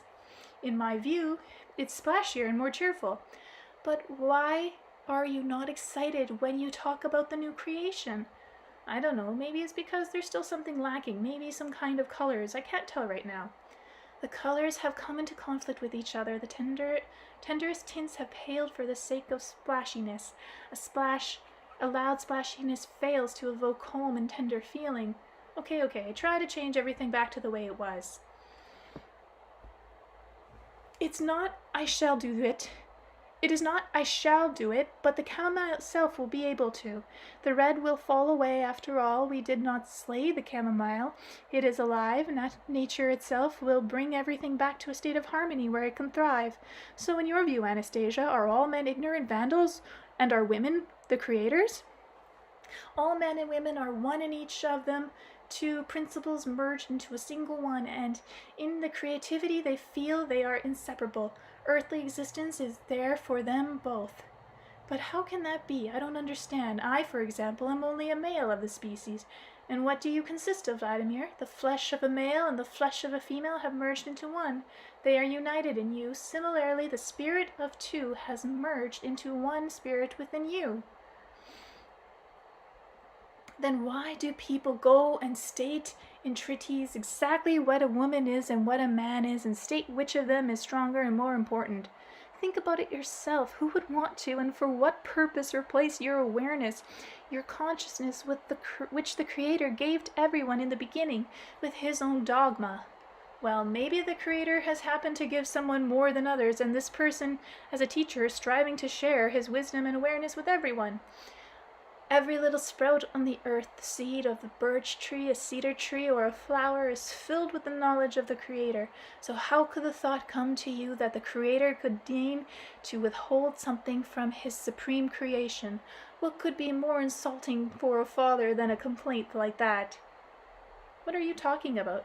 I'm not complaining about anyone. I was just consulting with myself, thinking out loud. Chapter 24. Who are you, Anastasia? I'm going to stop there. That was long. Whew. Chapter 24. Who are you, Anastasia? Before asking Anastasia this question, I took a good look at her. Here, sitting before me, was a woman, a young and beautiful woman, hardly different in her outward appearance. Come on, why do you have to be so noisy? Hardly different in her outward appearance from many others in our modern civilization. Perhaps it is just that her body conveys a lightness barely perceptible even outwardly, in the way she stands, the way she moves her hands, and especially when she rises to her feet and walks, all of which she does with an extraordinary lightness. The burdened, ponderous gait of a senior citizen is no noticeability different from the movements of a young, energetic, vivacious person. But that gives you some idea of the difference between the way Anastasia moves and walks, and the motions of even the trimmest of our young athletes. She gives the appearance of being light as a feather on her feet, yet physically very strong. She easily carries my heavy backpack 15 kilometers at the same time helping me make my way along. During our brief stop, she didn't lie down or even sit down in exhaustion, but kept moving, either running off to collect herbs or massaging my wounded leg. And she did all this with a sense of lightness and cheerfulness and a smile. Where did this vivaciousness come from all the while? Just try observing sometime the flood of people walking along the street. Take a look at their faces. I did. Almost all of them look absorbed in thought, downcast, or just plain glum, especially when a person is walking all by himself along a road, even when they can't carry any heavy load. And they're neatly dressed, evidently not starving since they're smoking expensive cigarettes, and yet their faces are marked with tension, weighty thoughts, and there are many like that, the majority in fact. Anastasia, on the other hand, never allows her smile to leave her face. She constantly delights in the sun and the grass, the rain and the clouds, like a carefree child constantly beaming with gladness, and even when you talk about serious matters with her, she betrays no sadness. Just like now, but no, her appearance at the moment was not typical at all. Anastasia was sitting there, her head slightly bowed and her eyelids lowered, like someone upset or even a mite depressed, as though she could sense what I was about to ask. But I still asked her. If you look at all the letters, Anastasia, you will get an idea of all the different things people call you, even an alien from another planet. In one of her books, the well-known psychologist and writer Oksana has called you a biologist from an extraterrestrial civilization. Ordinary readers call you a goddess, but strangely enough, those who call you that also write as if they were talking to a close friend. You are probably the first person to be addressed both as a goddess and a close friend without genuflection. At the same time, the most scholars and religious leaders call you an essence, an elevated essence, or a self-sufficient substance. Look here, I've been talking with you all this time. I've written a book about our conversations, and I still can't figure out just who you are. Can you give yourself an explanation to me of who you are, clearly and precisely? Vladimir, whom do you see? In me, yourself? Anastasia asked without raising her eyes. And why is it so important to you that and what other people say? The thing is that I myself don't even know what I'm looking at, to be honest with you. Say what you have to say honestly and sincerely, Vladimir, and I shall try to comprehend it all. Well, okay. I'll say it out and out. The first time I saw you, Anastasia, you gave the appearance of being a simple woman. Then, that first time I walked with you in the forest, we sat down to rest, and you took off your dress and your kerchief, and I saw how beautiful and attractive you were. Well, you know, the kind of girl we say is sexy or has sex appeal. I really wanted to, well, do it with you. You know what I mean. Do you remember? I do. But now, maybe, and on account of all these complexities compiled thereon, I don't really want it any more, even when I see you with nothing on. You come to fear me, Vladimir, is that it? Not fear you, no, not really, but things have got, well, complicated. You've borne a son, see, but you've become somehow more and more distant. Even when you're free, you're right here beside me like you're sitting right now, and still you don't seem very close. You seem far away to me, at least that's my impression. My head keeps telling me you're some kind of an essence. I may be an essence, but you're an essence too. No, I'm no essence. Nobody ever calls me that in their letters, even if some readers curse me. Still, nobody doubts that I'm man, a human being. Excuse me, Vladimir, you know I'm a woman, which means I am man too. You say you're a man too, but you don't seem to want to do the most basic things to prove it. You don't want to live the way people live, the way the whole world lives. Everybody wants to have an apartment, furniture, a car, but oh no, not you. There's money coming in now from the book, and soon there'll be lots more. Let's buy ourselves an apartment, furniture, a car. Let's go around together and visit the sacred places. We'll take our son along, too. Our society is now restoring the temples and monasteries, and other countries have lots of sacred sites and historical monuments we can visit. But you have nothing here. No sacred sites. What's holding you back? What have you got to lose? Vladimir, this is my space here. The creation in its pristine state. My foremothers, my forefathers, along with my forefathers, tenderly cared for every blade of grass with their love, and every majestic cedar remembers their gaze and the warmth of their hand. And in the spring it comes about that the seed of all the plants bring forth sprouts, and each grain that touches the ground in the spring contains all the information of the universe, as well as information about how they will see the light of grace. And the seed grows apace until it becomes a sprout, and the sun attempts to help it out, and the sprout reaches out to man for more than just the sun. It reaches out to man for light of grace. Thus the Creator created it all. He designed everything so that man could continue creating along with him. My parents saved and preserved the creations thereof, and there is a space of love. My parents gave it to me. What in the world could be more sacred than the creation of the What in the world could be more sacred than the creations of the Creator, of my parents, of living love filling all space? This is how every man that has a parent should act. They should give the child born to them the space of love. Marvelous as a mother's womb, only in the space of love is the room for their future offspring, indeed the future of their own, to be truly happy.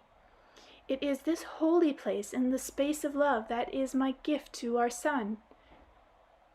You are giving this of yourself, Anastasia, but where is my space of love? What can I give our son?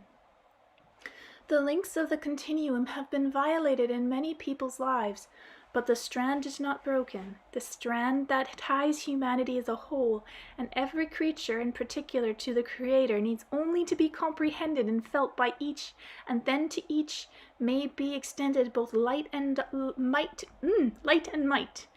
Vladimir, expand the space of love right there in the world where you live now. Create a space of love for the sake of our son, for all the children of the earth. Make the whole earth into a space of love. I don't understand. What do you want from me? To change the whole earth? That is exactly what I want. And for all people to love each other, for there to be no more wars or crime, and for the air to be pure and sublime, and the water too? Let it be thus throughout the earth. And only then it will be constructed that I am... only then will it be constructed that I am father, true, that I have given something to my son? Only then will you be a father true, worthy of your son's respect. Does that mean that otherwise he will not respect me? What can he respect you for, Vladimir? For which of your achievements do you wish to receive respect from your son? For the same reason that children all over the world respect their fathers. Their fathers gave them life. What kind of life? Then when a child comes into the world, where in what place does he find any gladness, and why in the space given to him by his forefathers is there so much sadness? And the child born again must live in the same sadness, and yet the one who gave him life does not summarize that he himself is to blame. And so we live and crave respect, and are surprised when we do not get it. Believe me, Vladimir, very few children respect their fathers as they should. That is why, as soon as they grow a bit, they leave their parents by and by and refuse to remember them, thereby accusing them, albeit intuitively, and repeating in their turn the parents' mistakes. If you wish to earn the respect of your son, Vladimir, you will have to make the world a happier place for him. Aha! So, now it's clear. I jumped up, my head was ever so filled with despair and anger. My thoughts became jumbled together. I realized it now, as I hope it has become plain to all. Anastasia is a fanatical recluse. I summarized this right from our very first encounter. Maybe a recluse with extraordinary, unexplainable abilities, and perhaps she has an excuse. Perhaps these same abilities, her ray, for example, do not allow an account of her own. Do not allow her to take account of her possibilities. You all remember she said she would transport all people across the dark forces window of time. Well, she herself realizes that she was not in a position to do that, and now she is resorting to luring me and my readers into her fruitful vision. I know for sure that along with being abnormal and fanatic, she is incredibly deceptive and makes use of her guile to do whatever she can for her dream. She bore a child and she's managed to get a book written by now.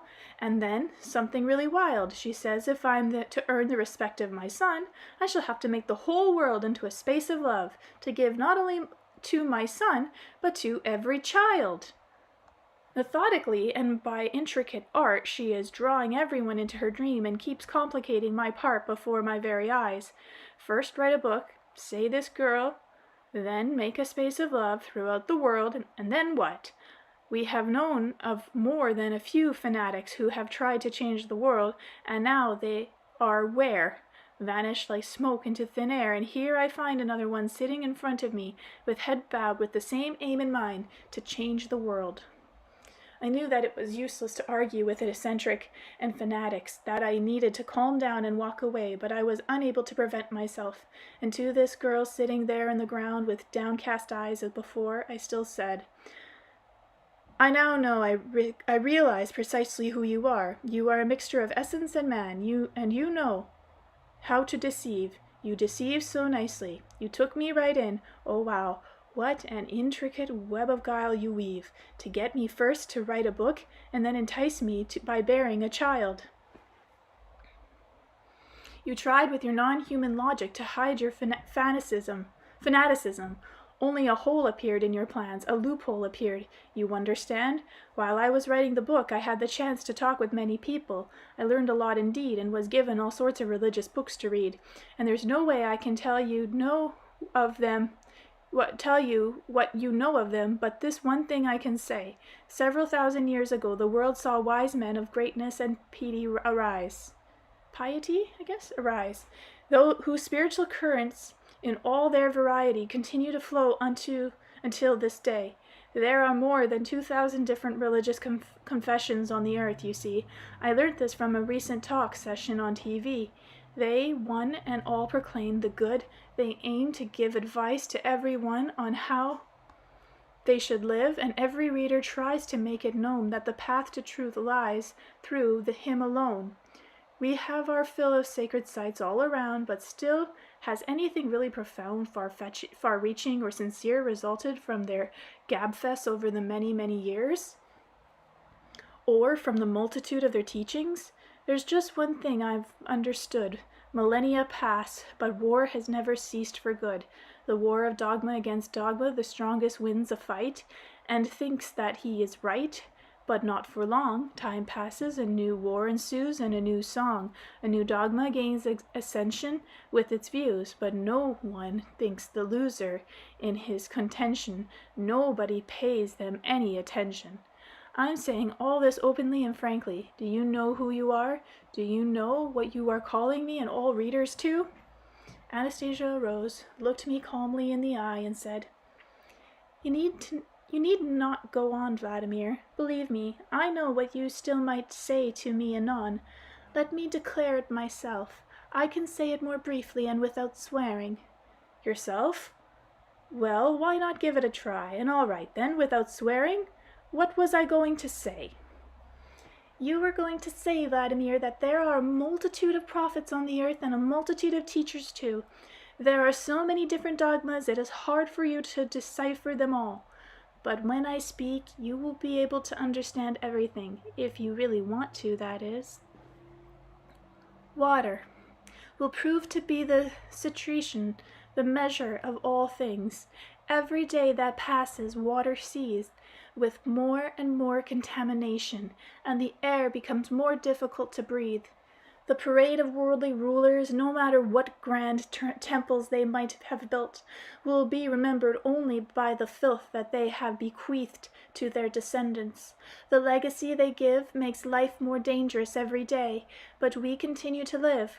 We have surmised, Vladimir, that I am one of those who tries to teach everyone how they should live, one of those who creates just another religious denomination only too ready to put himself at its head.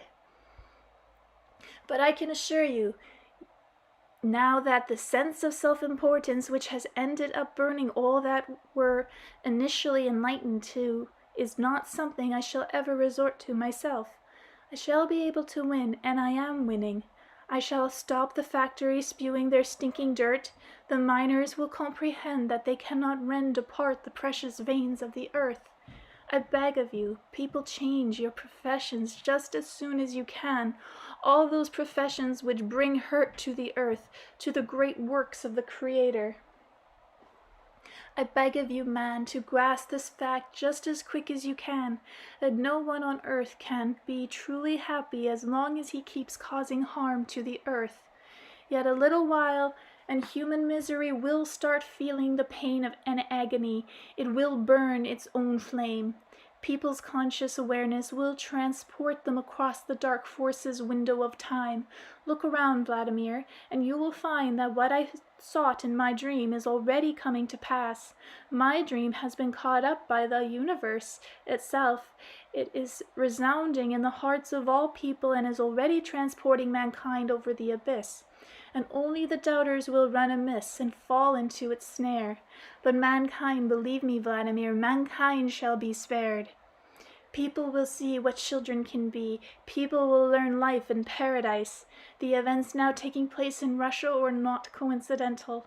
Assume the closer vantage point, Vladimir, to observe these events. I am nullifying the portent of doom hanging over the earth. But who are you? Who do you consider yourself to be? Oh, Vladimir. Oh, do you still not comprehend me in the least? Dogma has instilled in you a distrust of your own soul. Do you still perceive me to be a sorceress? Do you still believe my dreams and aspirations to be fruitless? You are inflamed by doubts. You believe in yourself, and yet you do not believe in terms it turns out. For that I am to blame, unskilled as I am, my speech is too bewildering and confusing, but I say to each one of you who reads this, forgive me. I cannot find the words to make myself clear to all without exception. Forgive me, Vladimir, for my deception. Not everyone is grasping what you wrote, and some are simply trying to get your goat. But how am I to expiate my guilt? I have got it. If you wish, I shall play the fanatic for you to the hilt, or I can simply show you what I am. You can take it any way you like, but please do believe my one desire, that I sincerely aspire only good for all. I beg you, please do not frown. Smile and see how great is everything around. Do not torment yourself. Let nothing anywhere be kept hid. And if it is easier to accept me as a sorceress, naive, feel free to consider me as whatever you perceive. Now, that's better, I observe. Things are clearing up again. Does this all mean you've just been playing... Oh, okay, it's him again. Does this mean that you've just been playing a game? And have you begun to perceive my play with your soul? Well, all play ought to involve some fun. Okay. Of course you are right in that. I should keep everything light and simple and fun for everyone. The sun's rays shone through the dark clouds on the lake and the shore. They lighted upon the blades of grass and the raindrop-laden leaves, while the raindrops formed intertwining circles in the surface of the lake. Anastasia, who before this had been speaking quietly yet emotionally, her eyes constantly fixed on me, suddenly looked about her, clapped her hands, and broke out laughing. Her laughter was loud, alluring, and infectious as it rang through the cedar branches and across the shores and surface of the lake. She began spinning about with childlike excitement, delighting in the rare raindrops of rain with a girlish, boisterous laughter. But every 3 minutes or so she interrupted into fiery dance. I watched as the sun rays played in the glistening raindrops, or perhaps it was the tears streaming down her face ablaze with color. Everything looked around fell still, and Anastasia Sorona's confident yet despairing words filled all spaces as they were carried off into the air, and the air over the taiga took on a greater tinge of blue, and the birds fell silent too, as though they were listening to all her words. As off into space these flew. Woe unto you, prophets! For centuries you have been prophesying about the frailty and futility of earthly existence, terrifying people with doom and hell's flaming judgment. Tame your ardor. You are the ones that have made man's comprehension of heaven so much harder. Woe unto you, Nostradamus! The dates of the fearful cataclysms upon the earth were not so much your divinations as the creation of your thought. You made millions of people persuade themselves of these by what you taught, and thereby aimed their thoughts at the implementation of the same. Your thoughts still hover up there, hiding in the blue, still frightening people with their prophecies of despair, but now they will no longer come true. Let your thought join in a fray with mine. Of course you know all this. You knew all this ahead of time, and that is why you are so eager to flee away. Woe unto you who call yourselves teachers of human soul. You try to suggest to man that he is abject and weak in spirit, knows nothing of himself, and that all truth are accessible only to a few elect like yourselves, and only through worshipping you can ye detect God's voice and the truth of the creation of the universe. Cool the passions of your heart, and may everyone now know the Creator has given all to each one right from the start, and we need only refrain from hiding the Creator's great creation under the murky domain of dogma and conventions, the murk of inventions for the sake of one's own selfish pride. Stand not between the people and God. The Father wishes to speak with each one equally. The Father abides no intermediaries. The truth has been there right from the start in each one's soul. Not tomorrow, but here today, each man may be happy and whole. The Creator has filled each moment of every year with gladness, and in his thought there is no room for his beloved child to feel torment from sadness. Just listen to her play, so inspiring, yet so despairing. Of course she's playing, but why above her in the sky over the taiga is there shining bright such an extraordinary light, as though the heavens could record every inspiring and despairing word that from this forest recluse upon the earth could be heard. Woe unto you, prognosticators of the ages, foretelling but gloom for man, thereby creating both gloom and hell. Oh, how earnestly you have been feeding your own error, frightening people in the name of the Father and more. Well, here I am. You can all come to me with my ray, and I shall take but a moment to burn up the murk of age, old dogma. All anger on earth leaves your deeds and makes haste to me. Join fray with me, try your utmost. But you militants of all faiths, it is you who have created all the wars. Dream about wars no longer. Lure not people into war with your obscure deceptions for the sake of your own mercantile connections. I stand alone before you. Try to defeat me. All of you come meet me together. The fight will be fightless, as a clergy of all religious confessions will greet me with their merged assistance. Foremothers of mine, fathers of mine, imbue them with the true light. Give them everything you have been so carefully saved for me. Give freely to all who are able to accept the light. Let evil join fray with itself and with my flesh. Not with my soul. I give the whole of my soul to people. In people I shall prevail through my soul. Prepare yourself, all wickedness and evil-minded, to leave the earth behind and fall upon me. I am man. I am man of pristine origins. Anastasia, I am, and I am stronger than you. Stop, I shouted, thinking it was some kind of a game, continuing all the while to play itself out. Why are you taking it upon yourself to call up all these vile things? Vladimir, don't be afraid of them. They are cowards, every bit. Besides, you yourself said I was deceptive. Deceptive? Yes, deceptive indeed. I have outwitted them. They were mocking you, treating me as an invention of your imagination, while all along I was involved in creation. And the strength which my foremothers and fathers showed, which they had brought with them from their pristine origins, I have now bestowed on many people. Anastasia stamped her foot and chortled out loud and then spun around again just like a ballerina, and I got carried away with her play and began giving her my moral support. So go to, Anastasia, burn them. Let all the evils of the earth throw themselves at you, and you will burn them. Only be careful, don't get burnt yourself. To dispose of me, Vladimir, they would have to let go of many of their earthly gains, free many human souls from their chains. But even if I should perish, my dreams shall come to pass all the same. The strings of the harp of the universe have struck up a happy strain, and human souls are hearing them. They understand them. Sound forth, O universe, sound forth with your happy strain. For them, for all the people of the earth, may every one know the melody of the soul. Look, Vladimir, human souls are sending their rays to the weary earth.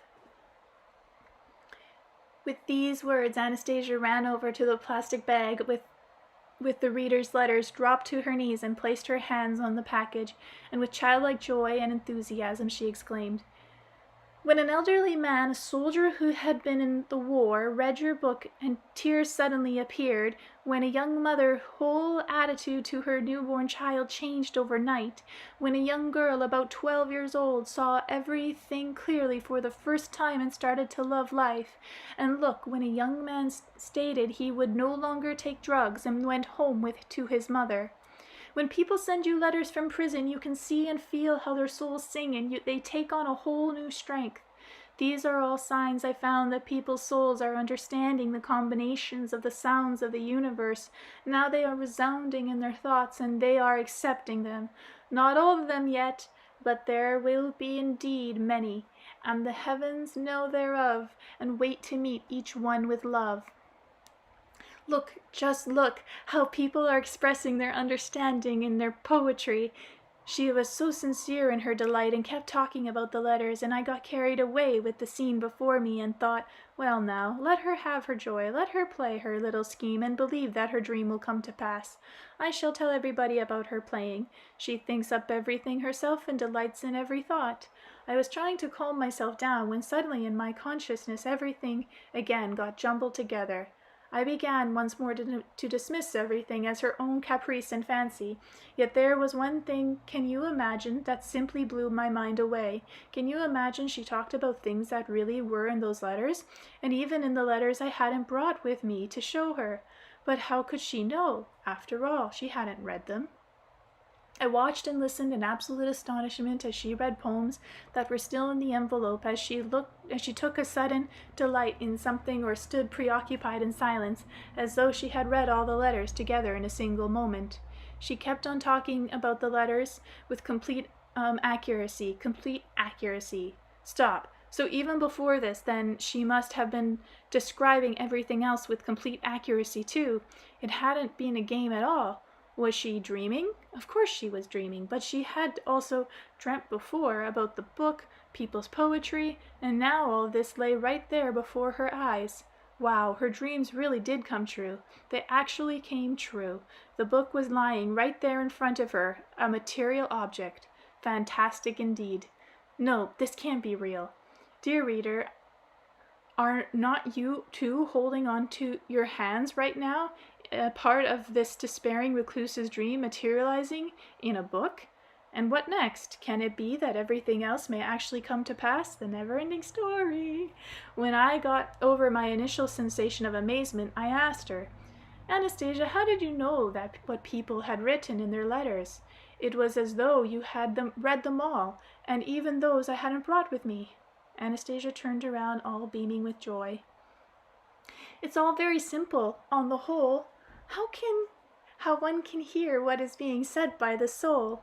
And all of a sudden Anastasia fell silent, and in this silence she walked calmly over to me and said thoughtfully, It is not that hard to answer all the questions, but the answers still will not take away the problem, as one question but begets another. Right now mankind keeps biting into Adam's apple, not realizing that this will never fully satisfy him. Besides, anyone may hear the answers for himself within, and how may each one recognize when the true answer comes as opposed to one that is not so true? Only one sense of self-importance can lead them away from the truth, Vladimir. Try to hear me out. We sat down on the grass beside the package containing the letters.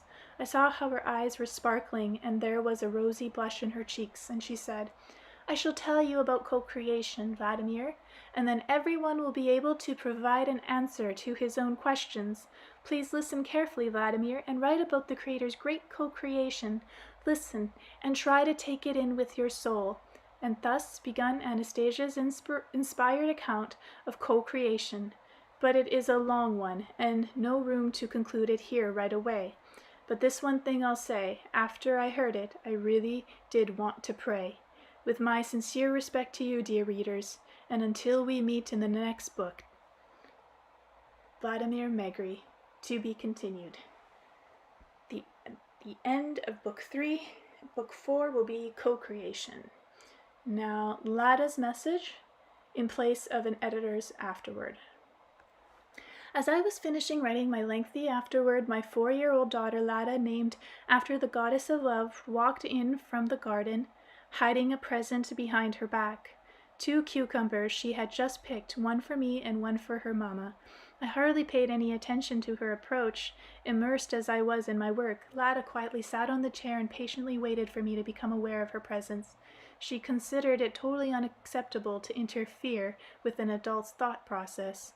At that moment I was busy compiling citations from the unheeded sages of many millennia ago, as well as of the recent past, who have all been trying to convey the same message. Simple life in constant contact with nature is an absolute condition of happiness and peace. I had noted how significant it was that the understanding of humanity's deep spiritual connectedness to nature, and especially trees, the understanding that once served as a foundation of entire cults and cultures, still survive today in folk customs and such universal symbols of rebirth as the Christmas tree. I had also been writing about our former much closer relationship with wild animals, and gave example of people living in our world today, such as Tom Brown Jr., who, just like Anastasia, can relate to wild animals in a way we relate to household pets.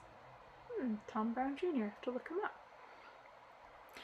I had things to say on education too.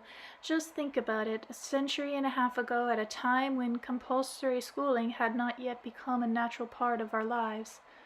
Leo Tolstoy, who is a prominent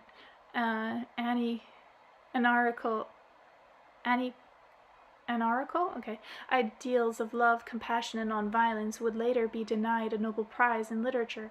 Already discerning the havoc wreaked on children by the education system, or by what Megre calls spiritual sadism, and founded a school based on freedom rather than compulsion.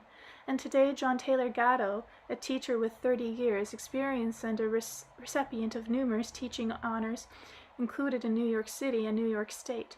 Teachers of the Year Award, speaking from his decades of teaching experience and his own extensive investigation of contemporary American education, shockingly declares point blank that the school system has been deliberately designed to dumb children down and kill their creative potential so as to turn them into compliant members of a faceless workforce. Interestingly enough, Gatto also described the early childhood years in terms very similar to Anastasia as a prison of games, in which children are confined with children toys as suffocating your little boy's or girl's consciousness at exactly the moment when big questions about the world beckon. Lada apparently thought that as long as she continued sitting quietly, I would never pay any attention to her, and so she gently whispered, "What are you doing?" "Writing good words about the new Anastasia book," I said, finally turning my head and looking at her. "Read them to me." Responding to her request, I read 2 paragraphs out loud, and then remembering Vladimir Megre's suggestion to ask the children where and which way we should go, I inquired, "Well, what do you think?" "Papa, it's so long and boring." "Papa, it's so long and boring," came a frank reply. "All right," I laughed, sensing I would probably have to make my afterward much shorter. "Do you suppose you could put it more briefly?" "You should live close to the plants," Lada said in a very serious tone. "In cities, cars pollute air and turds from your toilet flow into rivers and make fish unhappy over the dirty water. And papas have to go away and work for money to buy food to eat. Do not cut down trees. God co-created everything. All are his little children. You want to go to see how huge my tomato grew? And the watermelon so handsome?" she finished off. "I do," I smiled, and taking me by the hand, Lada led me out into the light of the garden. All right. Readers' comments. Ordering a set for a friend. These books are awesome, hard to put down when you start reading. David from British Columbia, Canada, where I live. I love these beautiful energies of Anastasia's loving spirit and vision. I'm sharing them with all my friends. Grace, Colorado, USA. The Ringing Cedar books have indeed been a life savior for me, and it is challenging me back to where I once was as a child, giving me renewed hope. I think that we are all a little bit like Anastasia when we were children. We were probably just not allowed to remember. Lots of loves and thank you from the bottom of my heart, Chrissy. Book 1 was extraordinary. A sense of deep well-being came over me at different times during the reading of it, which took place in one sitting on the evening I received it in the mail. Anastasia's comment that illness is a conversation with God just blew me away. I have had a chronic illness for 21 years now, and that is exactly what it has been for me, a conversation with God. Thanks for making these wonderful books available to us in English. Robert, California. I have just finished reading The Space of Love, and since I first started reading Anastasia and then through The Ringing Cedars of Russia, I have such a feeling of hope and some long-forgotten remembrance that this is absolute truth. I want to weep with the joy of it all, and I want to weep at the sorrow of how I could have wandered so far astray. I want to weep with gratitude and long for the first manifestation in my life that I am capable of the unconditional love that you share with all, Anastasia. Thank you, big Anastasia, and your forefathers and mothers for holding the perfection of being for us until we are able to recognize our destructive ways and turn back to love and purity of thought. Thank you, Vladimir, for your courage and determination in writing these books. And thank you, John and Leonid, for being the English language connection and working so hard to conserve the purity and authenticity of the message. And what a message. Now I am off to start reading Co-Creation. I don't want to do anything but sit and read these wonderful, inspiring books. In love and gratitude, Luciette. After reading book 1, I'm convinced we should indeed all read this book, no matter nationality, ethnicity, gender, or age. We need to reconnect as a society, and this first gives us something to discuss that we cannot receive from modern media, television, news, URLs, newspapers. This allows us to expand upon ideas heartening by ourselves, bodies, souls, with our common man, neighbor, and bus ride to create a community our children can thrive on. Doug, Portland, Oregon. Words truly cannot describe the feeling that the books have imparted upon me, and an effort to try and describe these feelings would not be sufficient. Expecting to say that there has been great joy and sadness in my heart through the words found in these books. For Anastasia, I know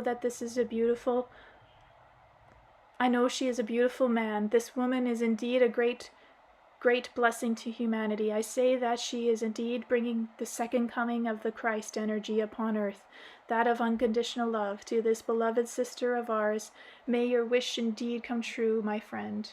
For Vladimir, you are a wonderful reminder of what we have let ourselves become.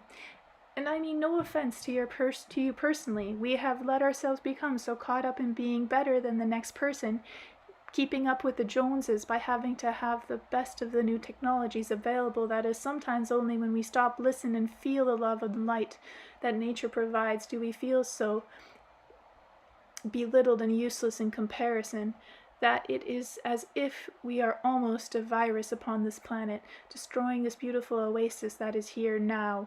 Do not blame yourself or anyone for what you have done or thought, but let yourself now enjoy that which life, and especially Anastasia's loving words, have to offer.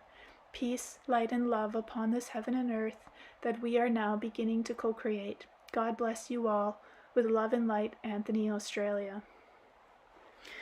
What a blast. My partner bought book 2, 3, and 5, so I have ordered 1 and 4 from you, but sadly have now run out of reading as I digested the 5 in a week.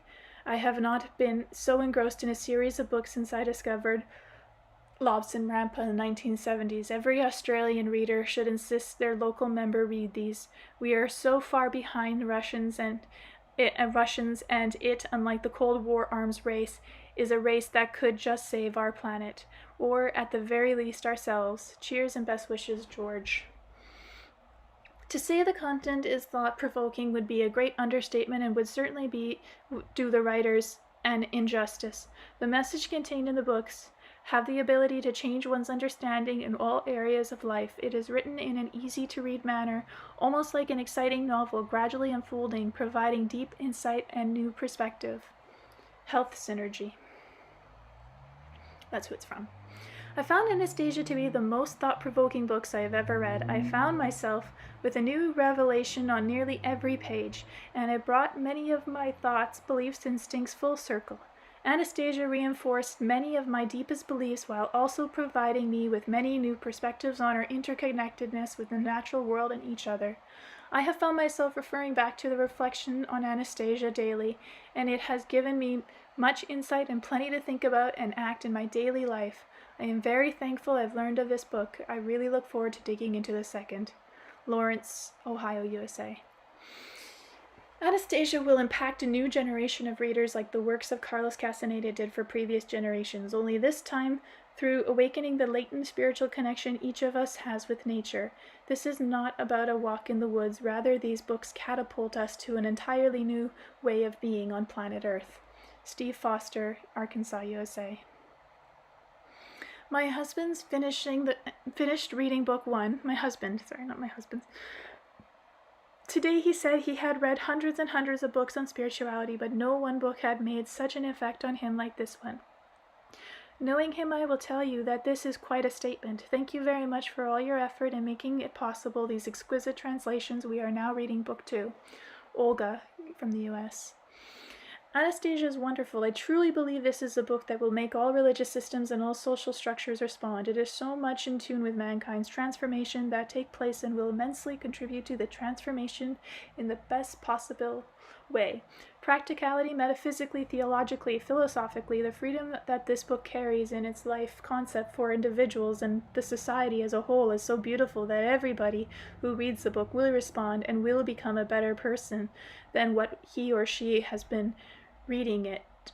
It only takes to have an open mind and be ready to accept Anastasia, not as a fiction, but rather as a living person next door.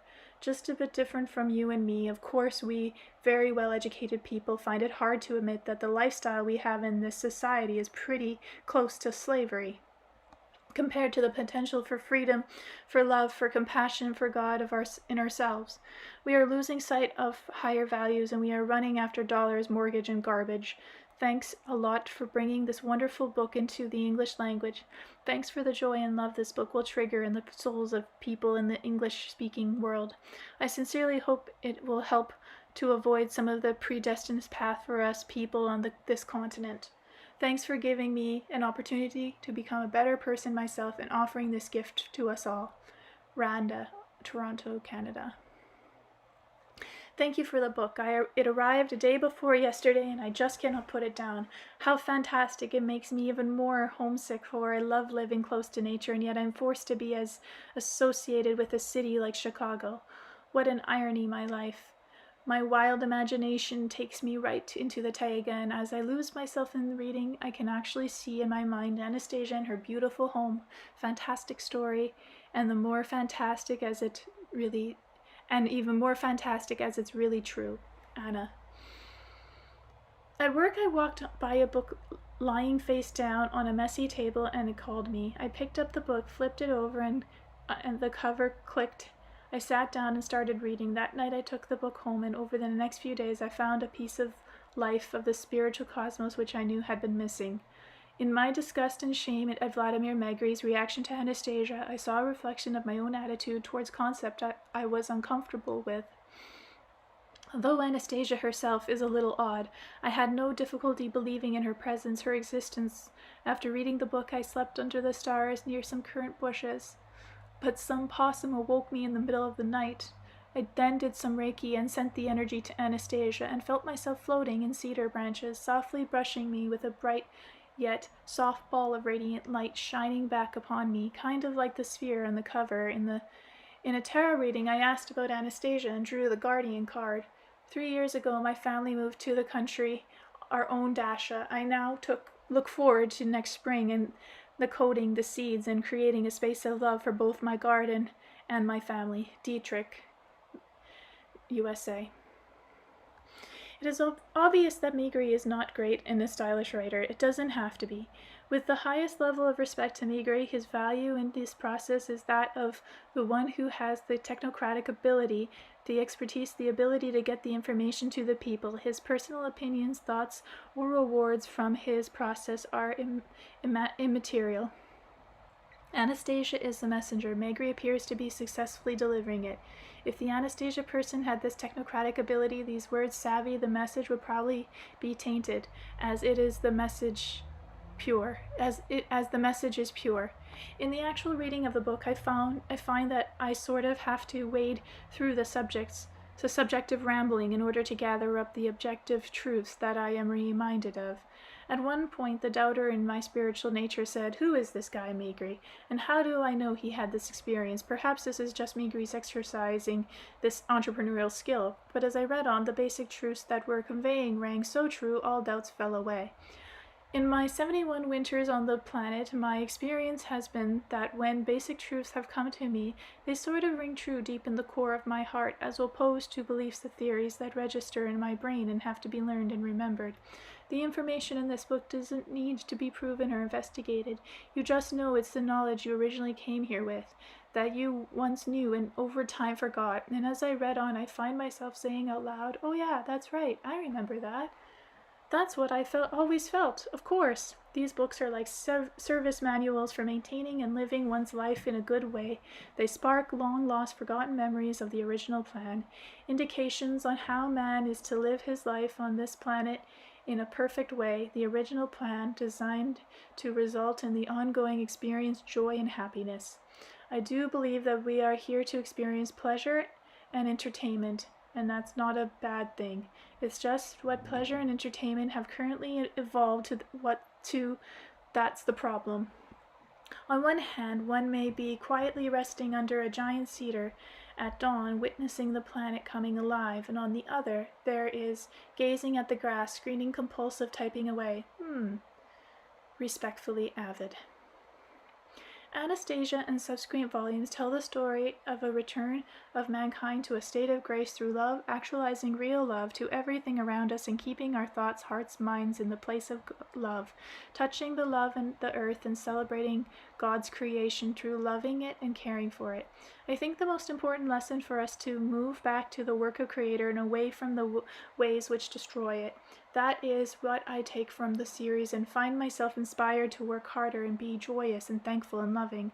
In my own life, our family works towards goals that aren't measured in dollars, which is much richer life than working on a material wealth. We have a certified organic and wild crop farm, so I am very receptive to the medicines of the earth and see the importance of people interacting in a healing way with God's creation, the earth. In a very humble way, our work with native plants on our farm could be seen as demonstration of the way people can take some of the ringing cedar ideas and put them to work. I think if people find a larger purpose for their lives than collecting material goods, everyone will be happier rediscovering the scope of humanity's tools from the Creator. The Ringing Cedar books help with explaining ways to have a richer life, raise healthier children, filling one's heart rather than one's pockets. I do not agree with everything written, and many people will find ideas threatening. Yet if we don't discover new ways of being human beings and put them to work, if we don't have a spirit rich enough to live with love and respect for God's creation, we have no future. Penny from the U.S. As a 75-year-old American who finished the third Anastasia book by Vladimir Megre, The Space of Love, I'm in the process of digesting its substance. The Americans must pick up and go to the place that Vladimir Megre shows him. Megre shows him wonders, but this expecting wonders to be valid only if found on American soil will take aback to learn that they are in the land that rarely thinks of the New World. Anastasia's Siberian taiga is the island that measures history in millennia instead of decades. There, Vladimir meets those who have a mystical affection for their country and culture. He finds values resting on rock-solid Christian principles, not bearing Christian labels. They are values descending from ancient insights approved by generations, faithful to the soil of their forebears. Their love for Mother Russia is a love not understood even by the most patriotic American. Christians have recognized much from the Old Testament as well as the New, especially Isaiah chapter 11. This is not to say the Anastasia series promotes or detracts from that teachings. Instead, it parallels and edifies. The Christians emerges with this faith firmer and a respect for Megre and Anastasia. After 3 books I am digesting, and there are moments when my credulity vanishes, then lines appear that can't have been written only to me. Then my unbelief is overturned. It is like the story of Lazarus. I believe, but help my unbelief. Coincidences are endless. Gallagher. Sincerely, Gallagher. Ugh. I am very touched by the energy that the book is carrying, hard to put into words, a new awareness of who I am and how I can more deeply connect with my all that is light and life within. I'm having fun with little planting and the energies connecting with that action. No question for me that the book story and message is true, but I am grateful for the powerful seeds sown in the readers who may be able to perceive its truth on their first readings. Blessings to you and your ministry of getting these series out to the millions of English readers. Lindy from the States. Thank you for publishing these wonderful books. To read them has been an amazing experience for me, and my life has changed since then. I now have moved and started to grow my own garden. For a city girl like me, it's quite a challenge, but so rewarding. I was just admiring the first sprouts this morning, thinking of Anastasia, Virginia, Germany. A friend has lent me book 1, and it's rearranging my cells. So lovely. I've been on a spiritual path for decades, and what I'm getting both confirms and deepens my understanding. My garden is especially happy. Thank you for making these available. Blessings. Holly, Estates. When I embarked on a new learning experience such as reading Book 1, Anastasia, I'm interested certainly in gaining new knowledge and, of course, in discovering new perspectives of consciousness and life in general. And on those two fronts, I will say that what I have absorbed from Anastasia by all means fulfills my interests. However, there is an added, rather magical quality to the experience of getting to know Anastasia that I do not recall ever experiencing without being in someone's actual physical presence. But it was not so much a book that I read, but rather reading the book allowed me to meet a really, truly remarkable being whose love is beyond measure. In fact, her love is beyond what I could ever imagine a human being could experience. She has added to the depth and breadth of my beingness beyond what knowledge alone could impart. She has added to the luster of my soul and the song of her being. I am deeply impressed by her attention and the importance of everything she notices, the grandiosity of God, vast and wonderful creation, and even the smallest detail. Even details I have never noticed as having anything to do with vastness of love and action. I take from this, my first reading of Book 1, a profoundly deeper sense of the sacred in every living detail occurring all around me, as well as in every detail of possible discovery within me. Garrett, this USA. And that's it. Done. Book 3.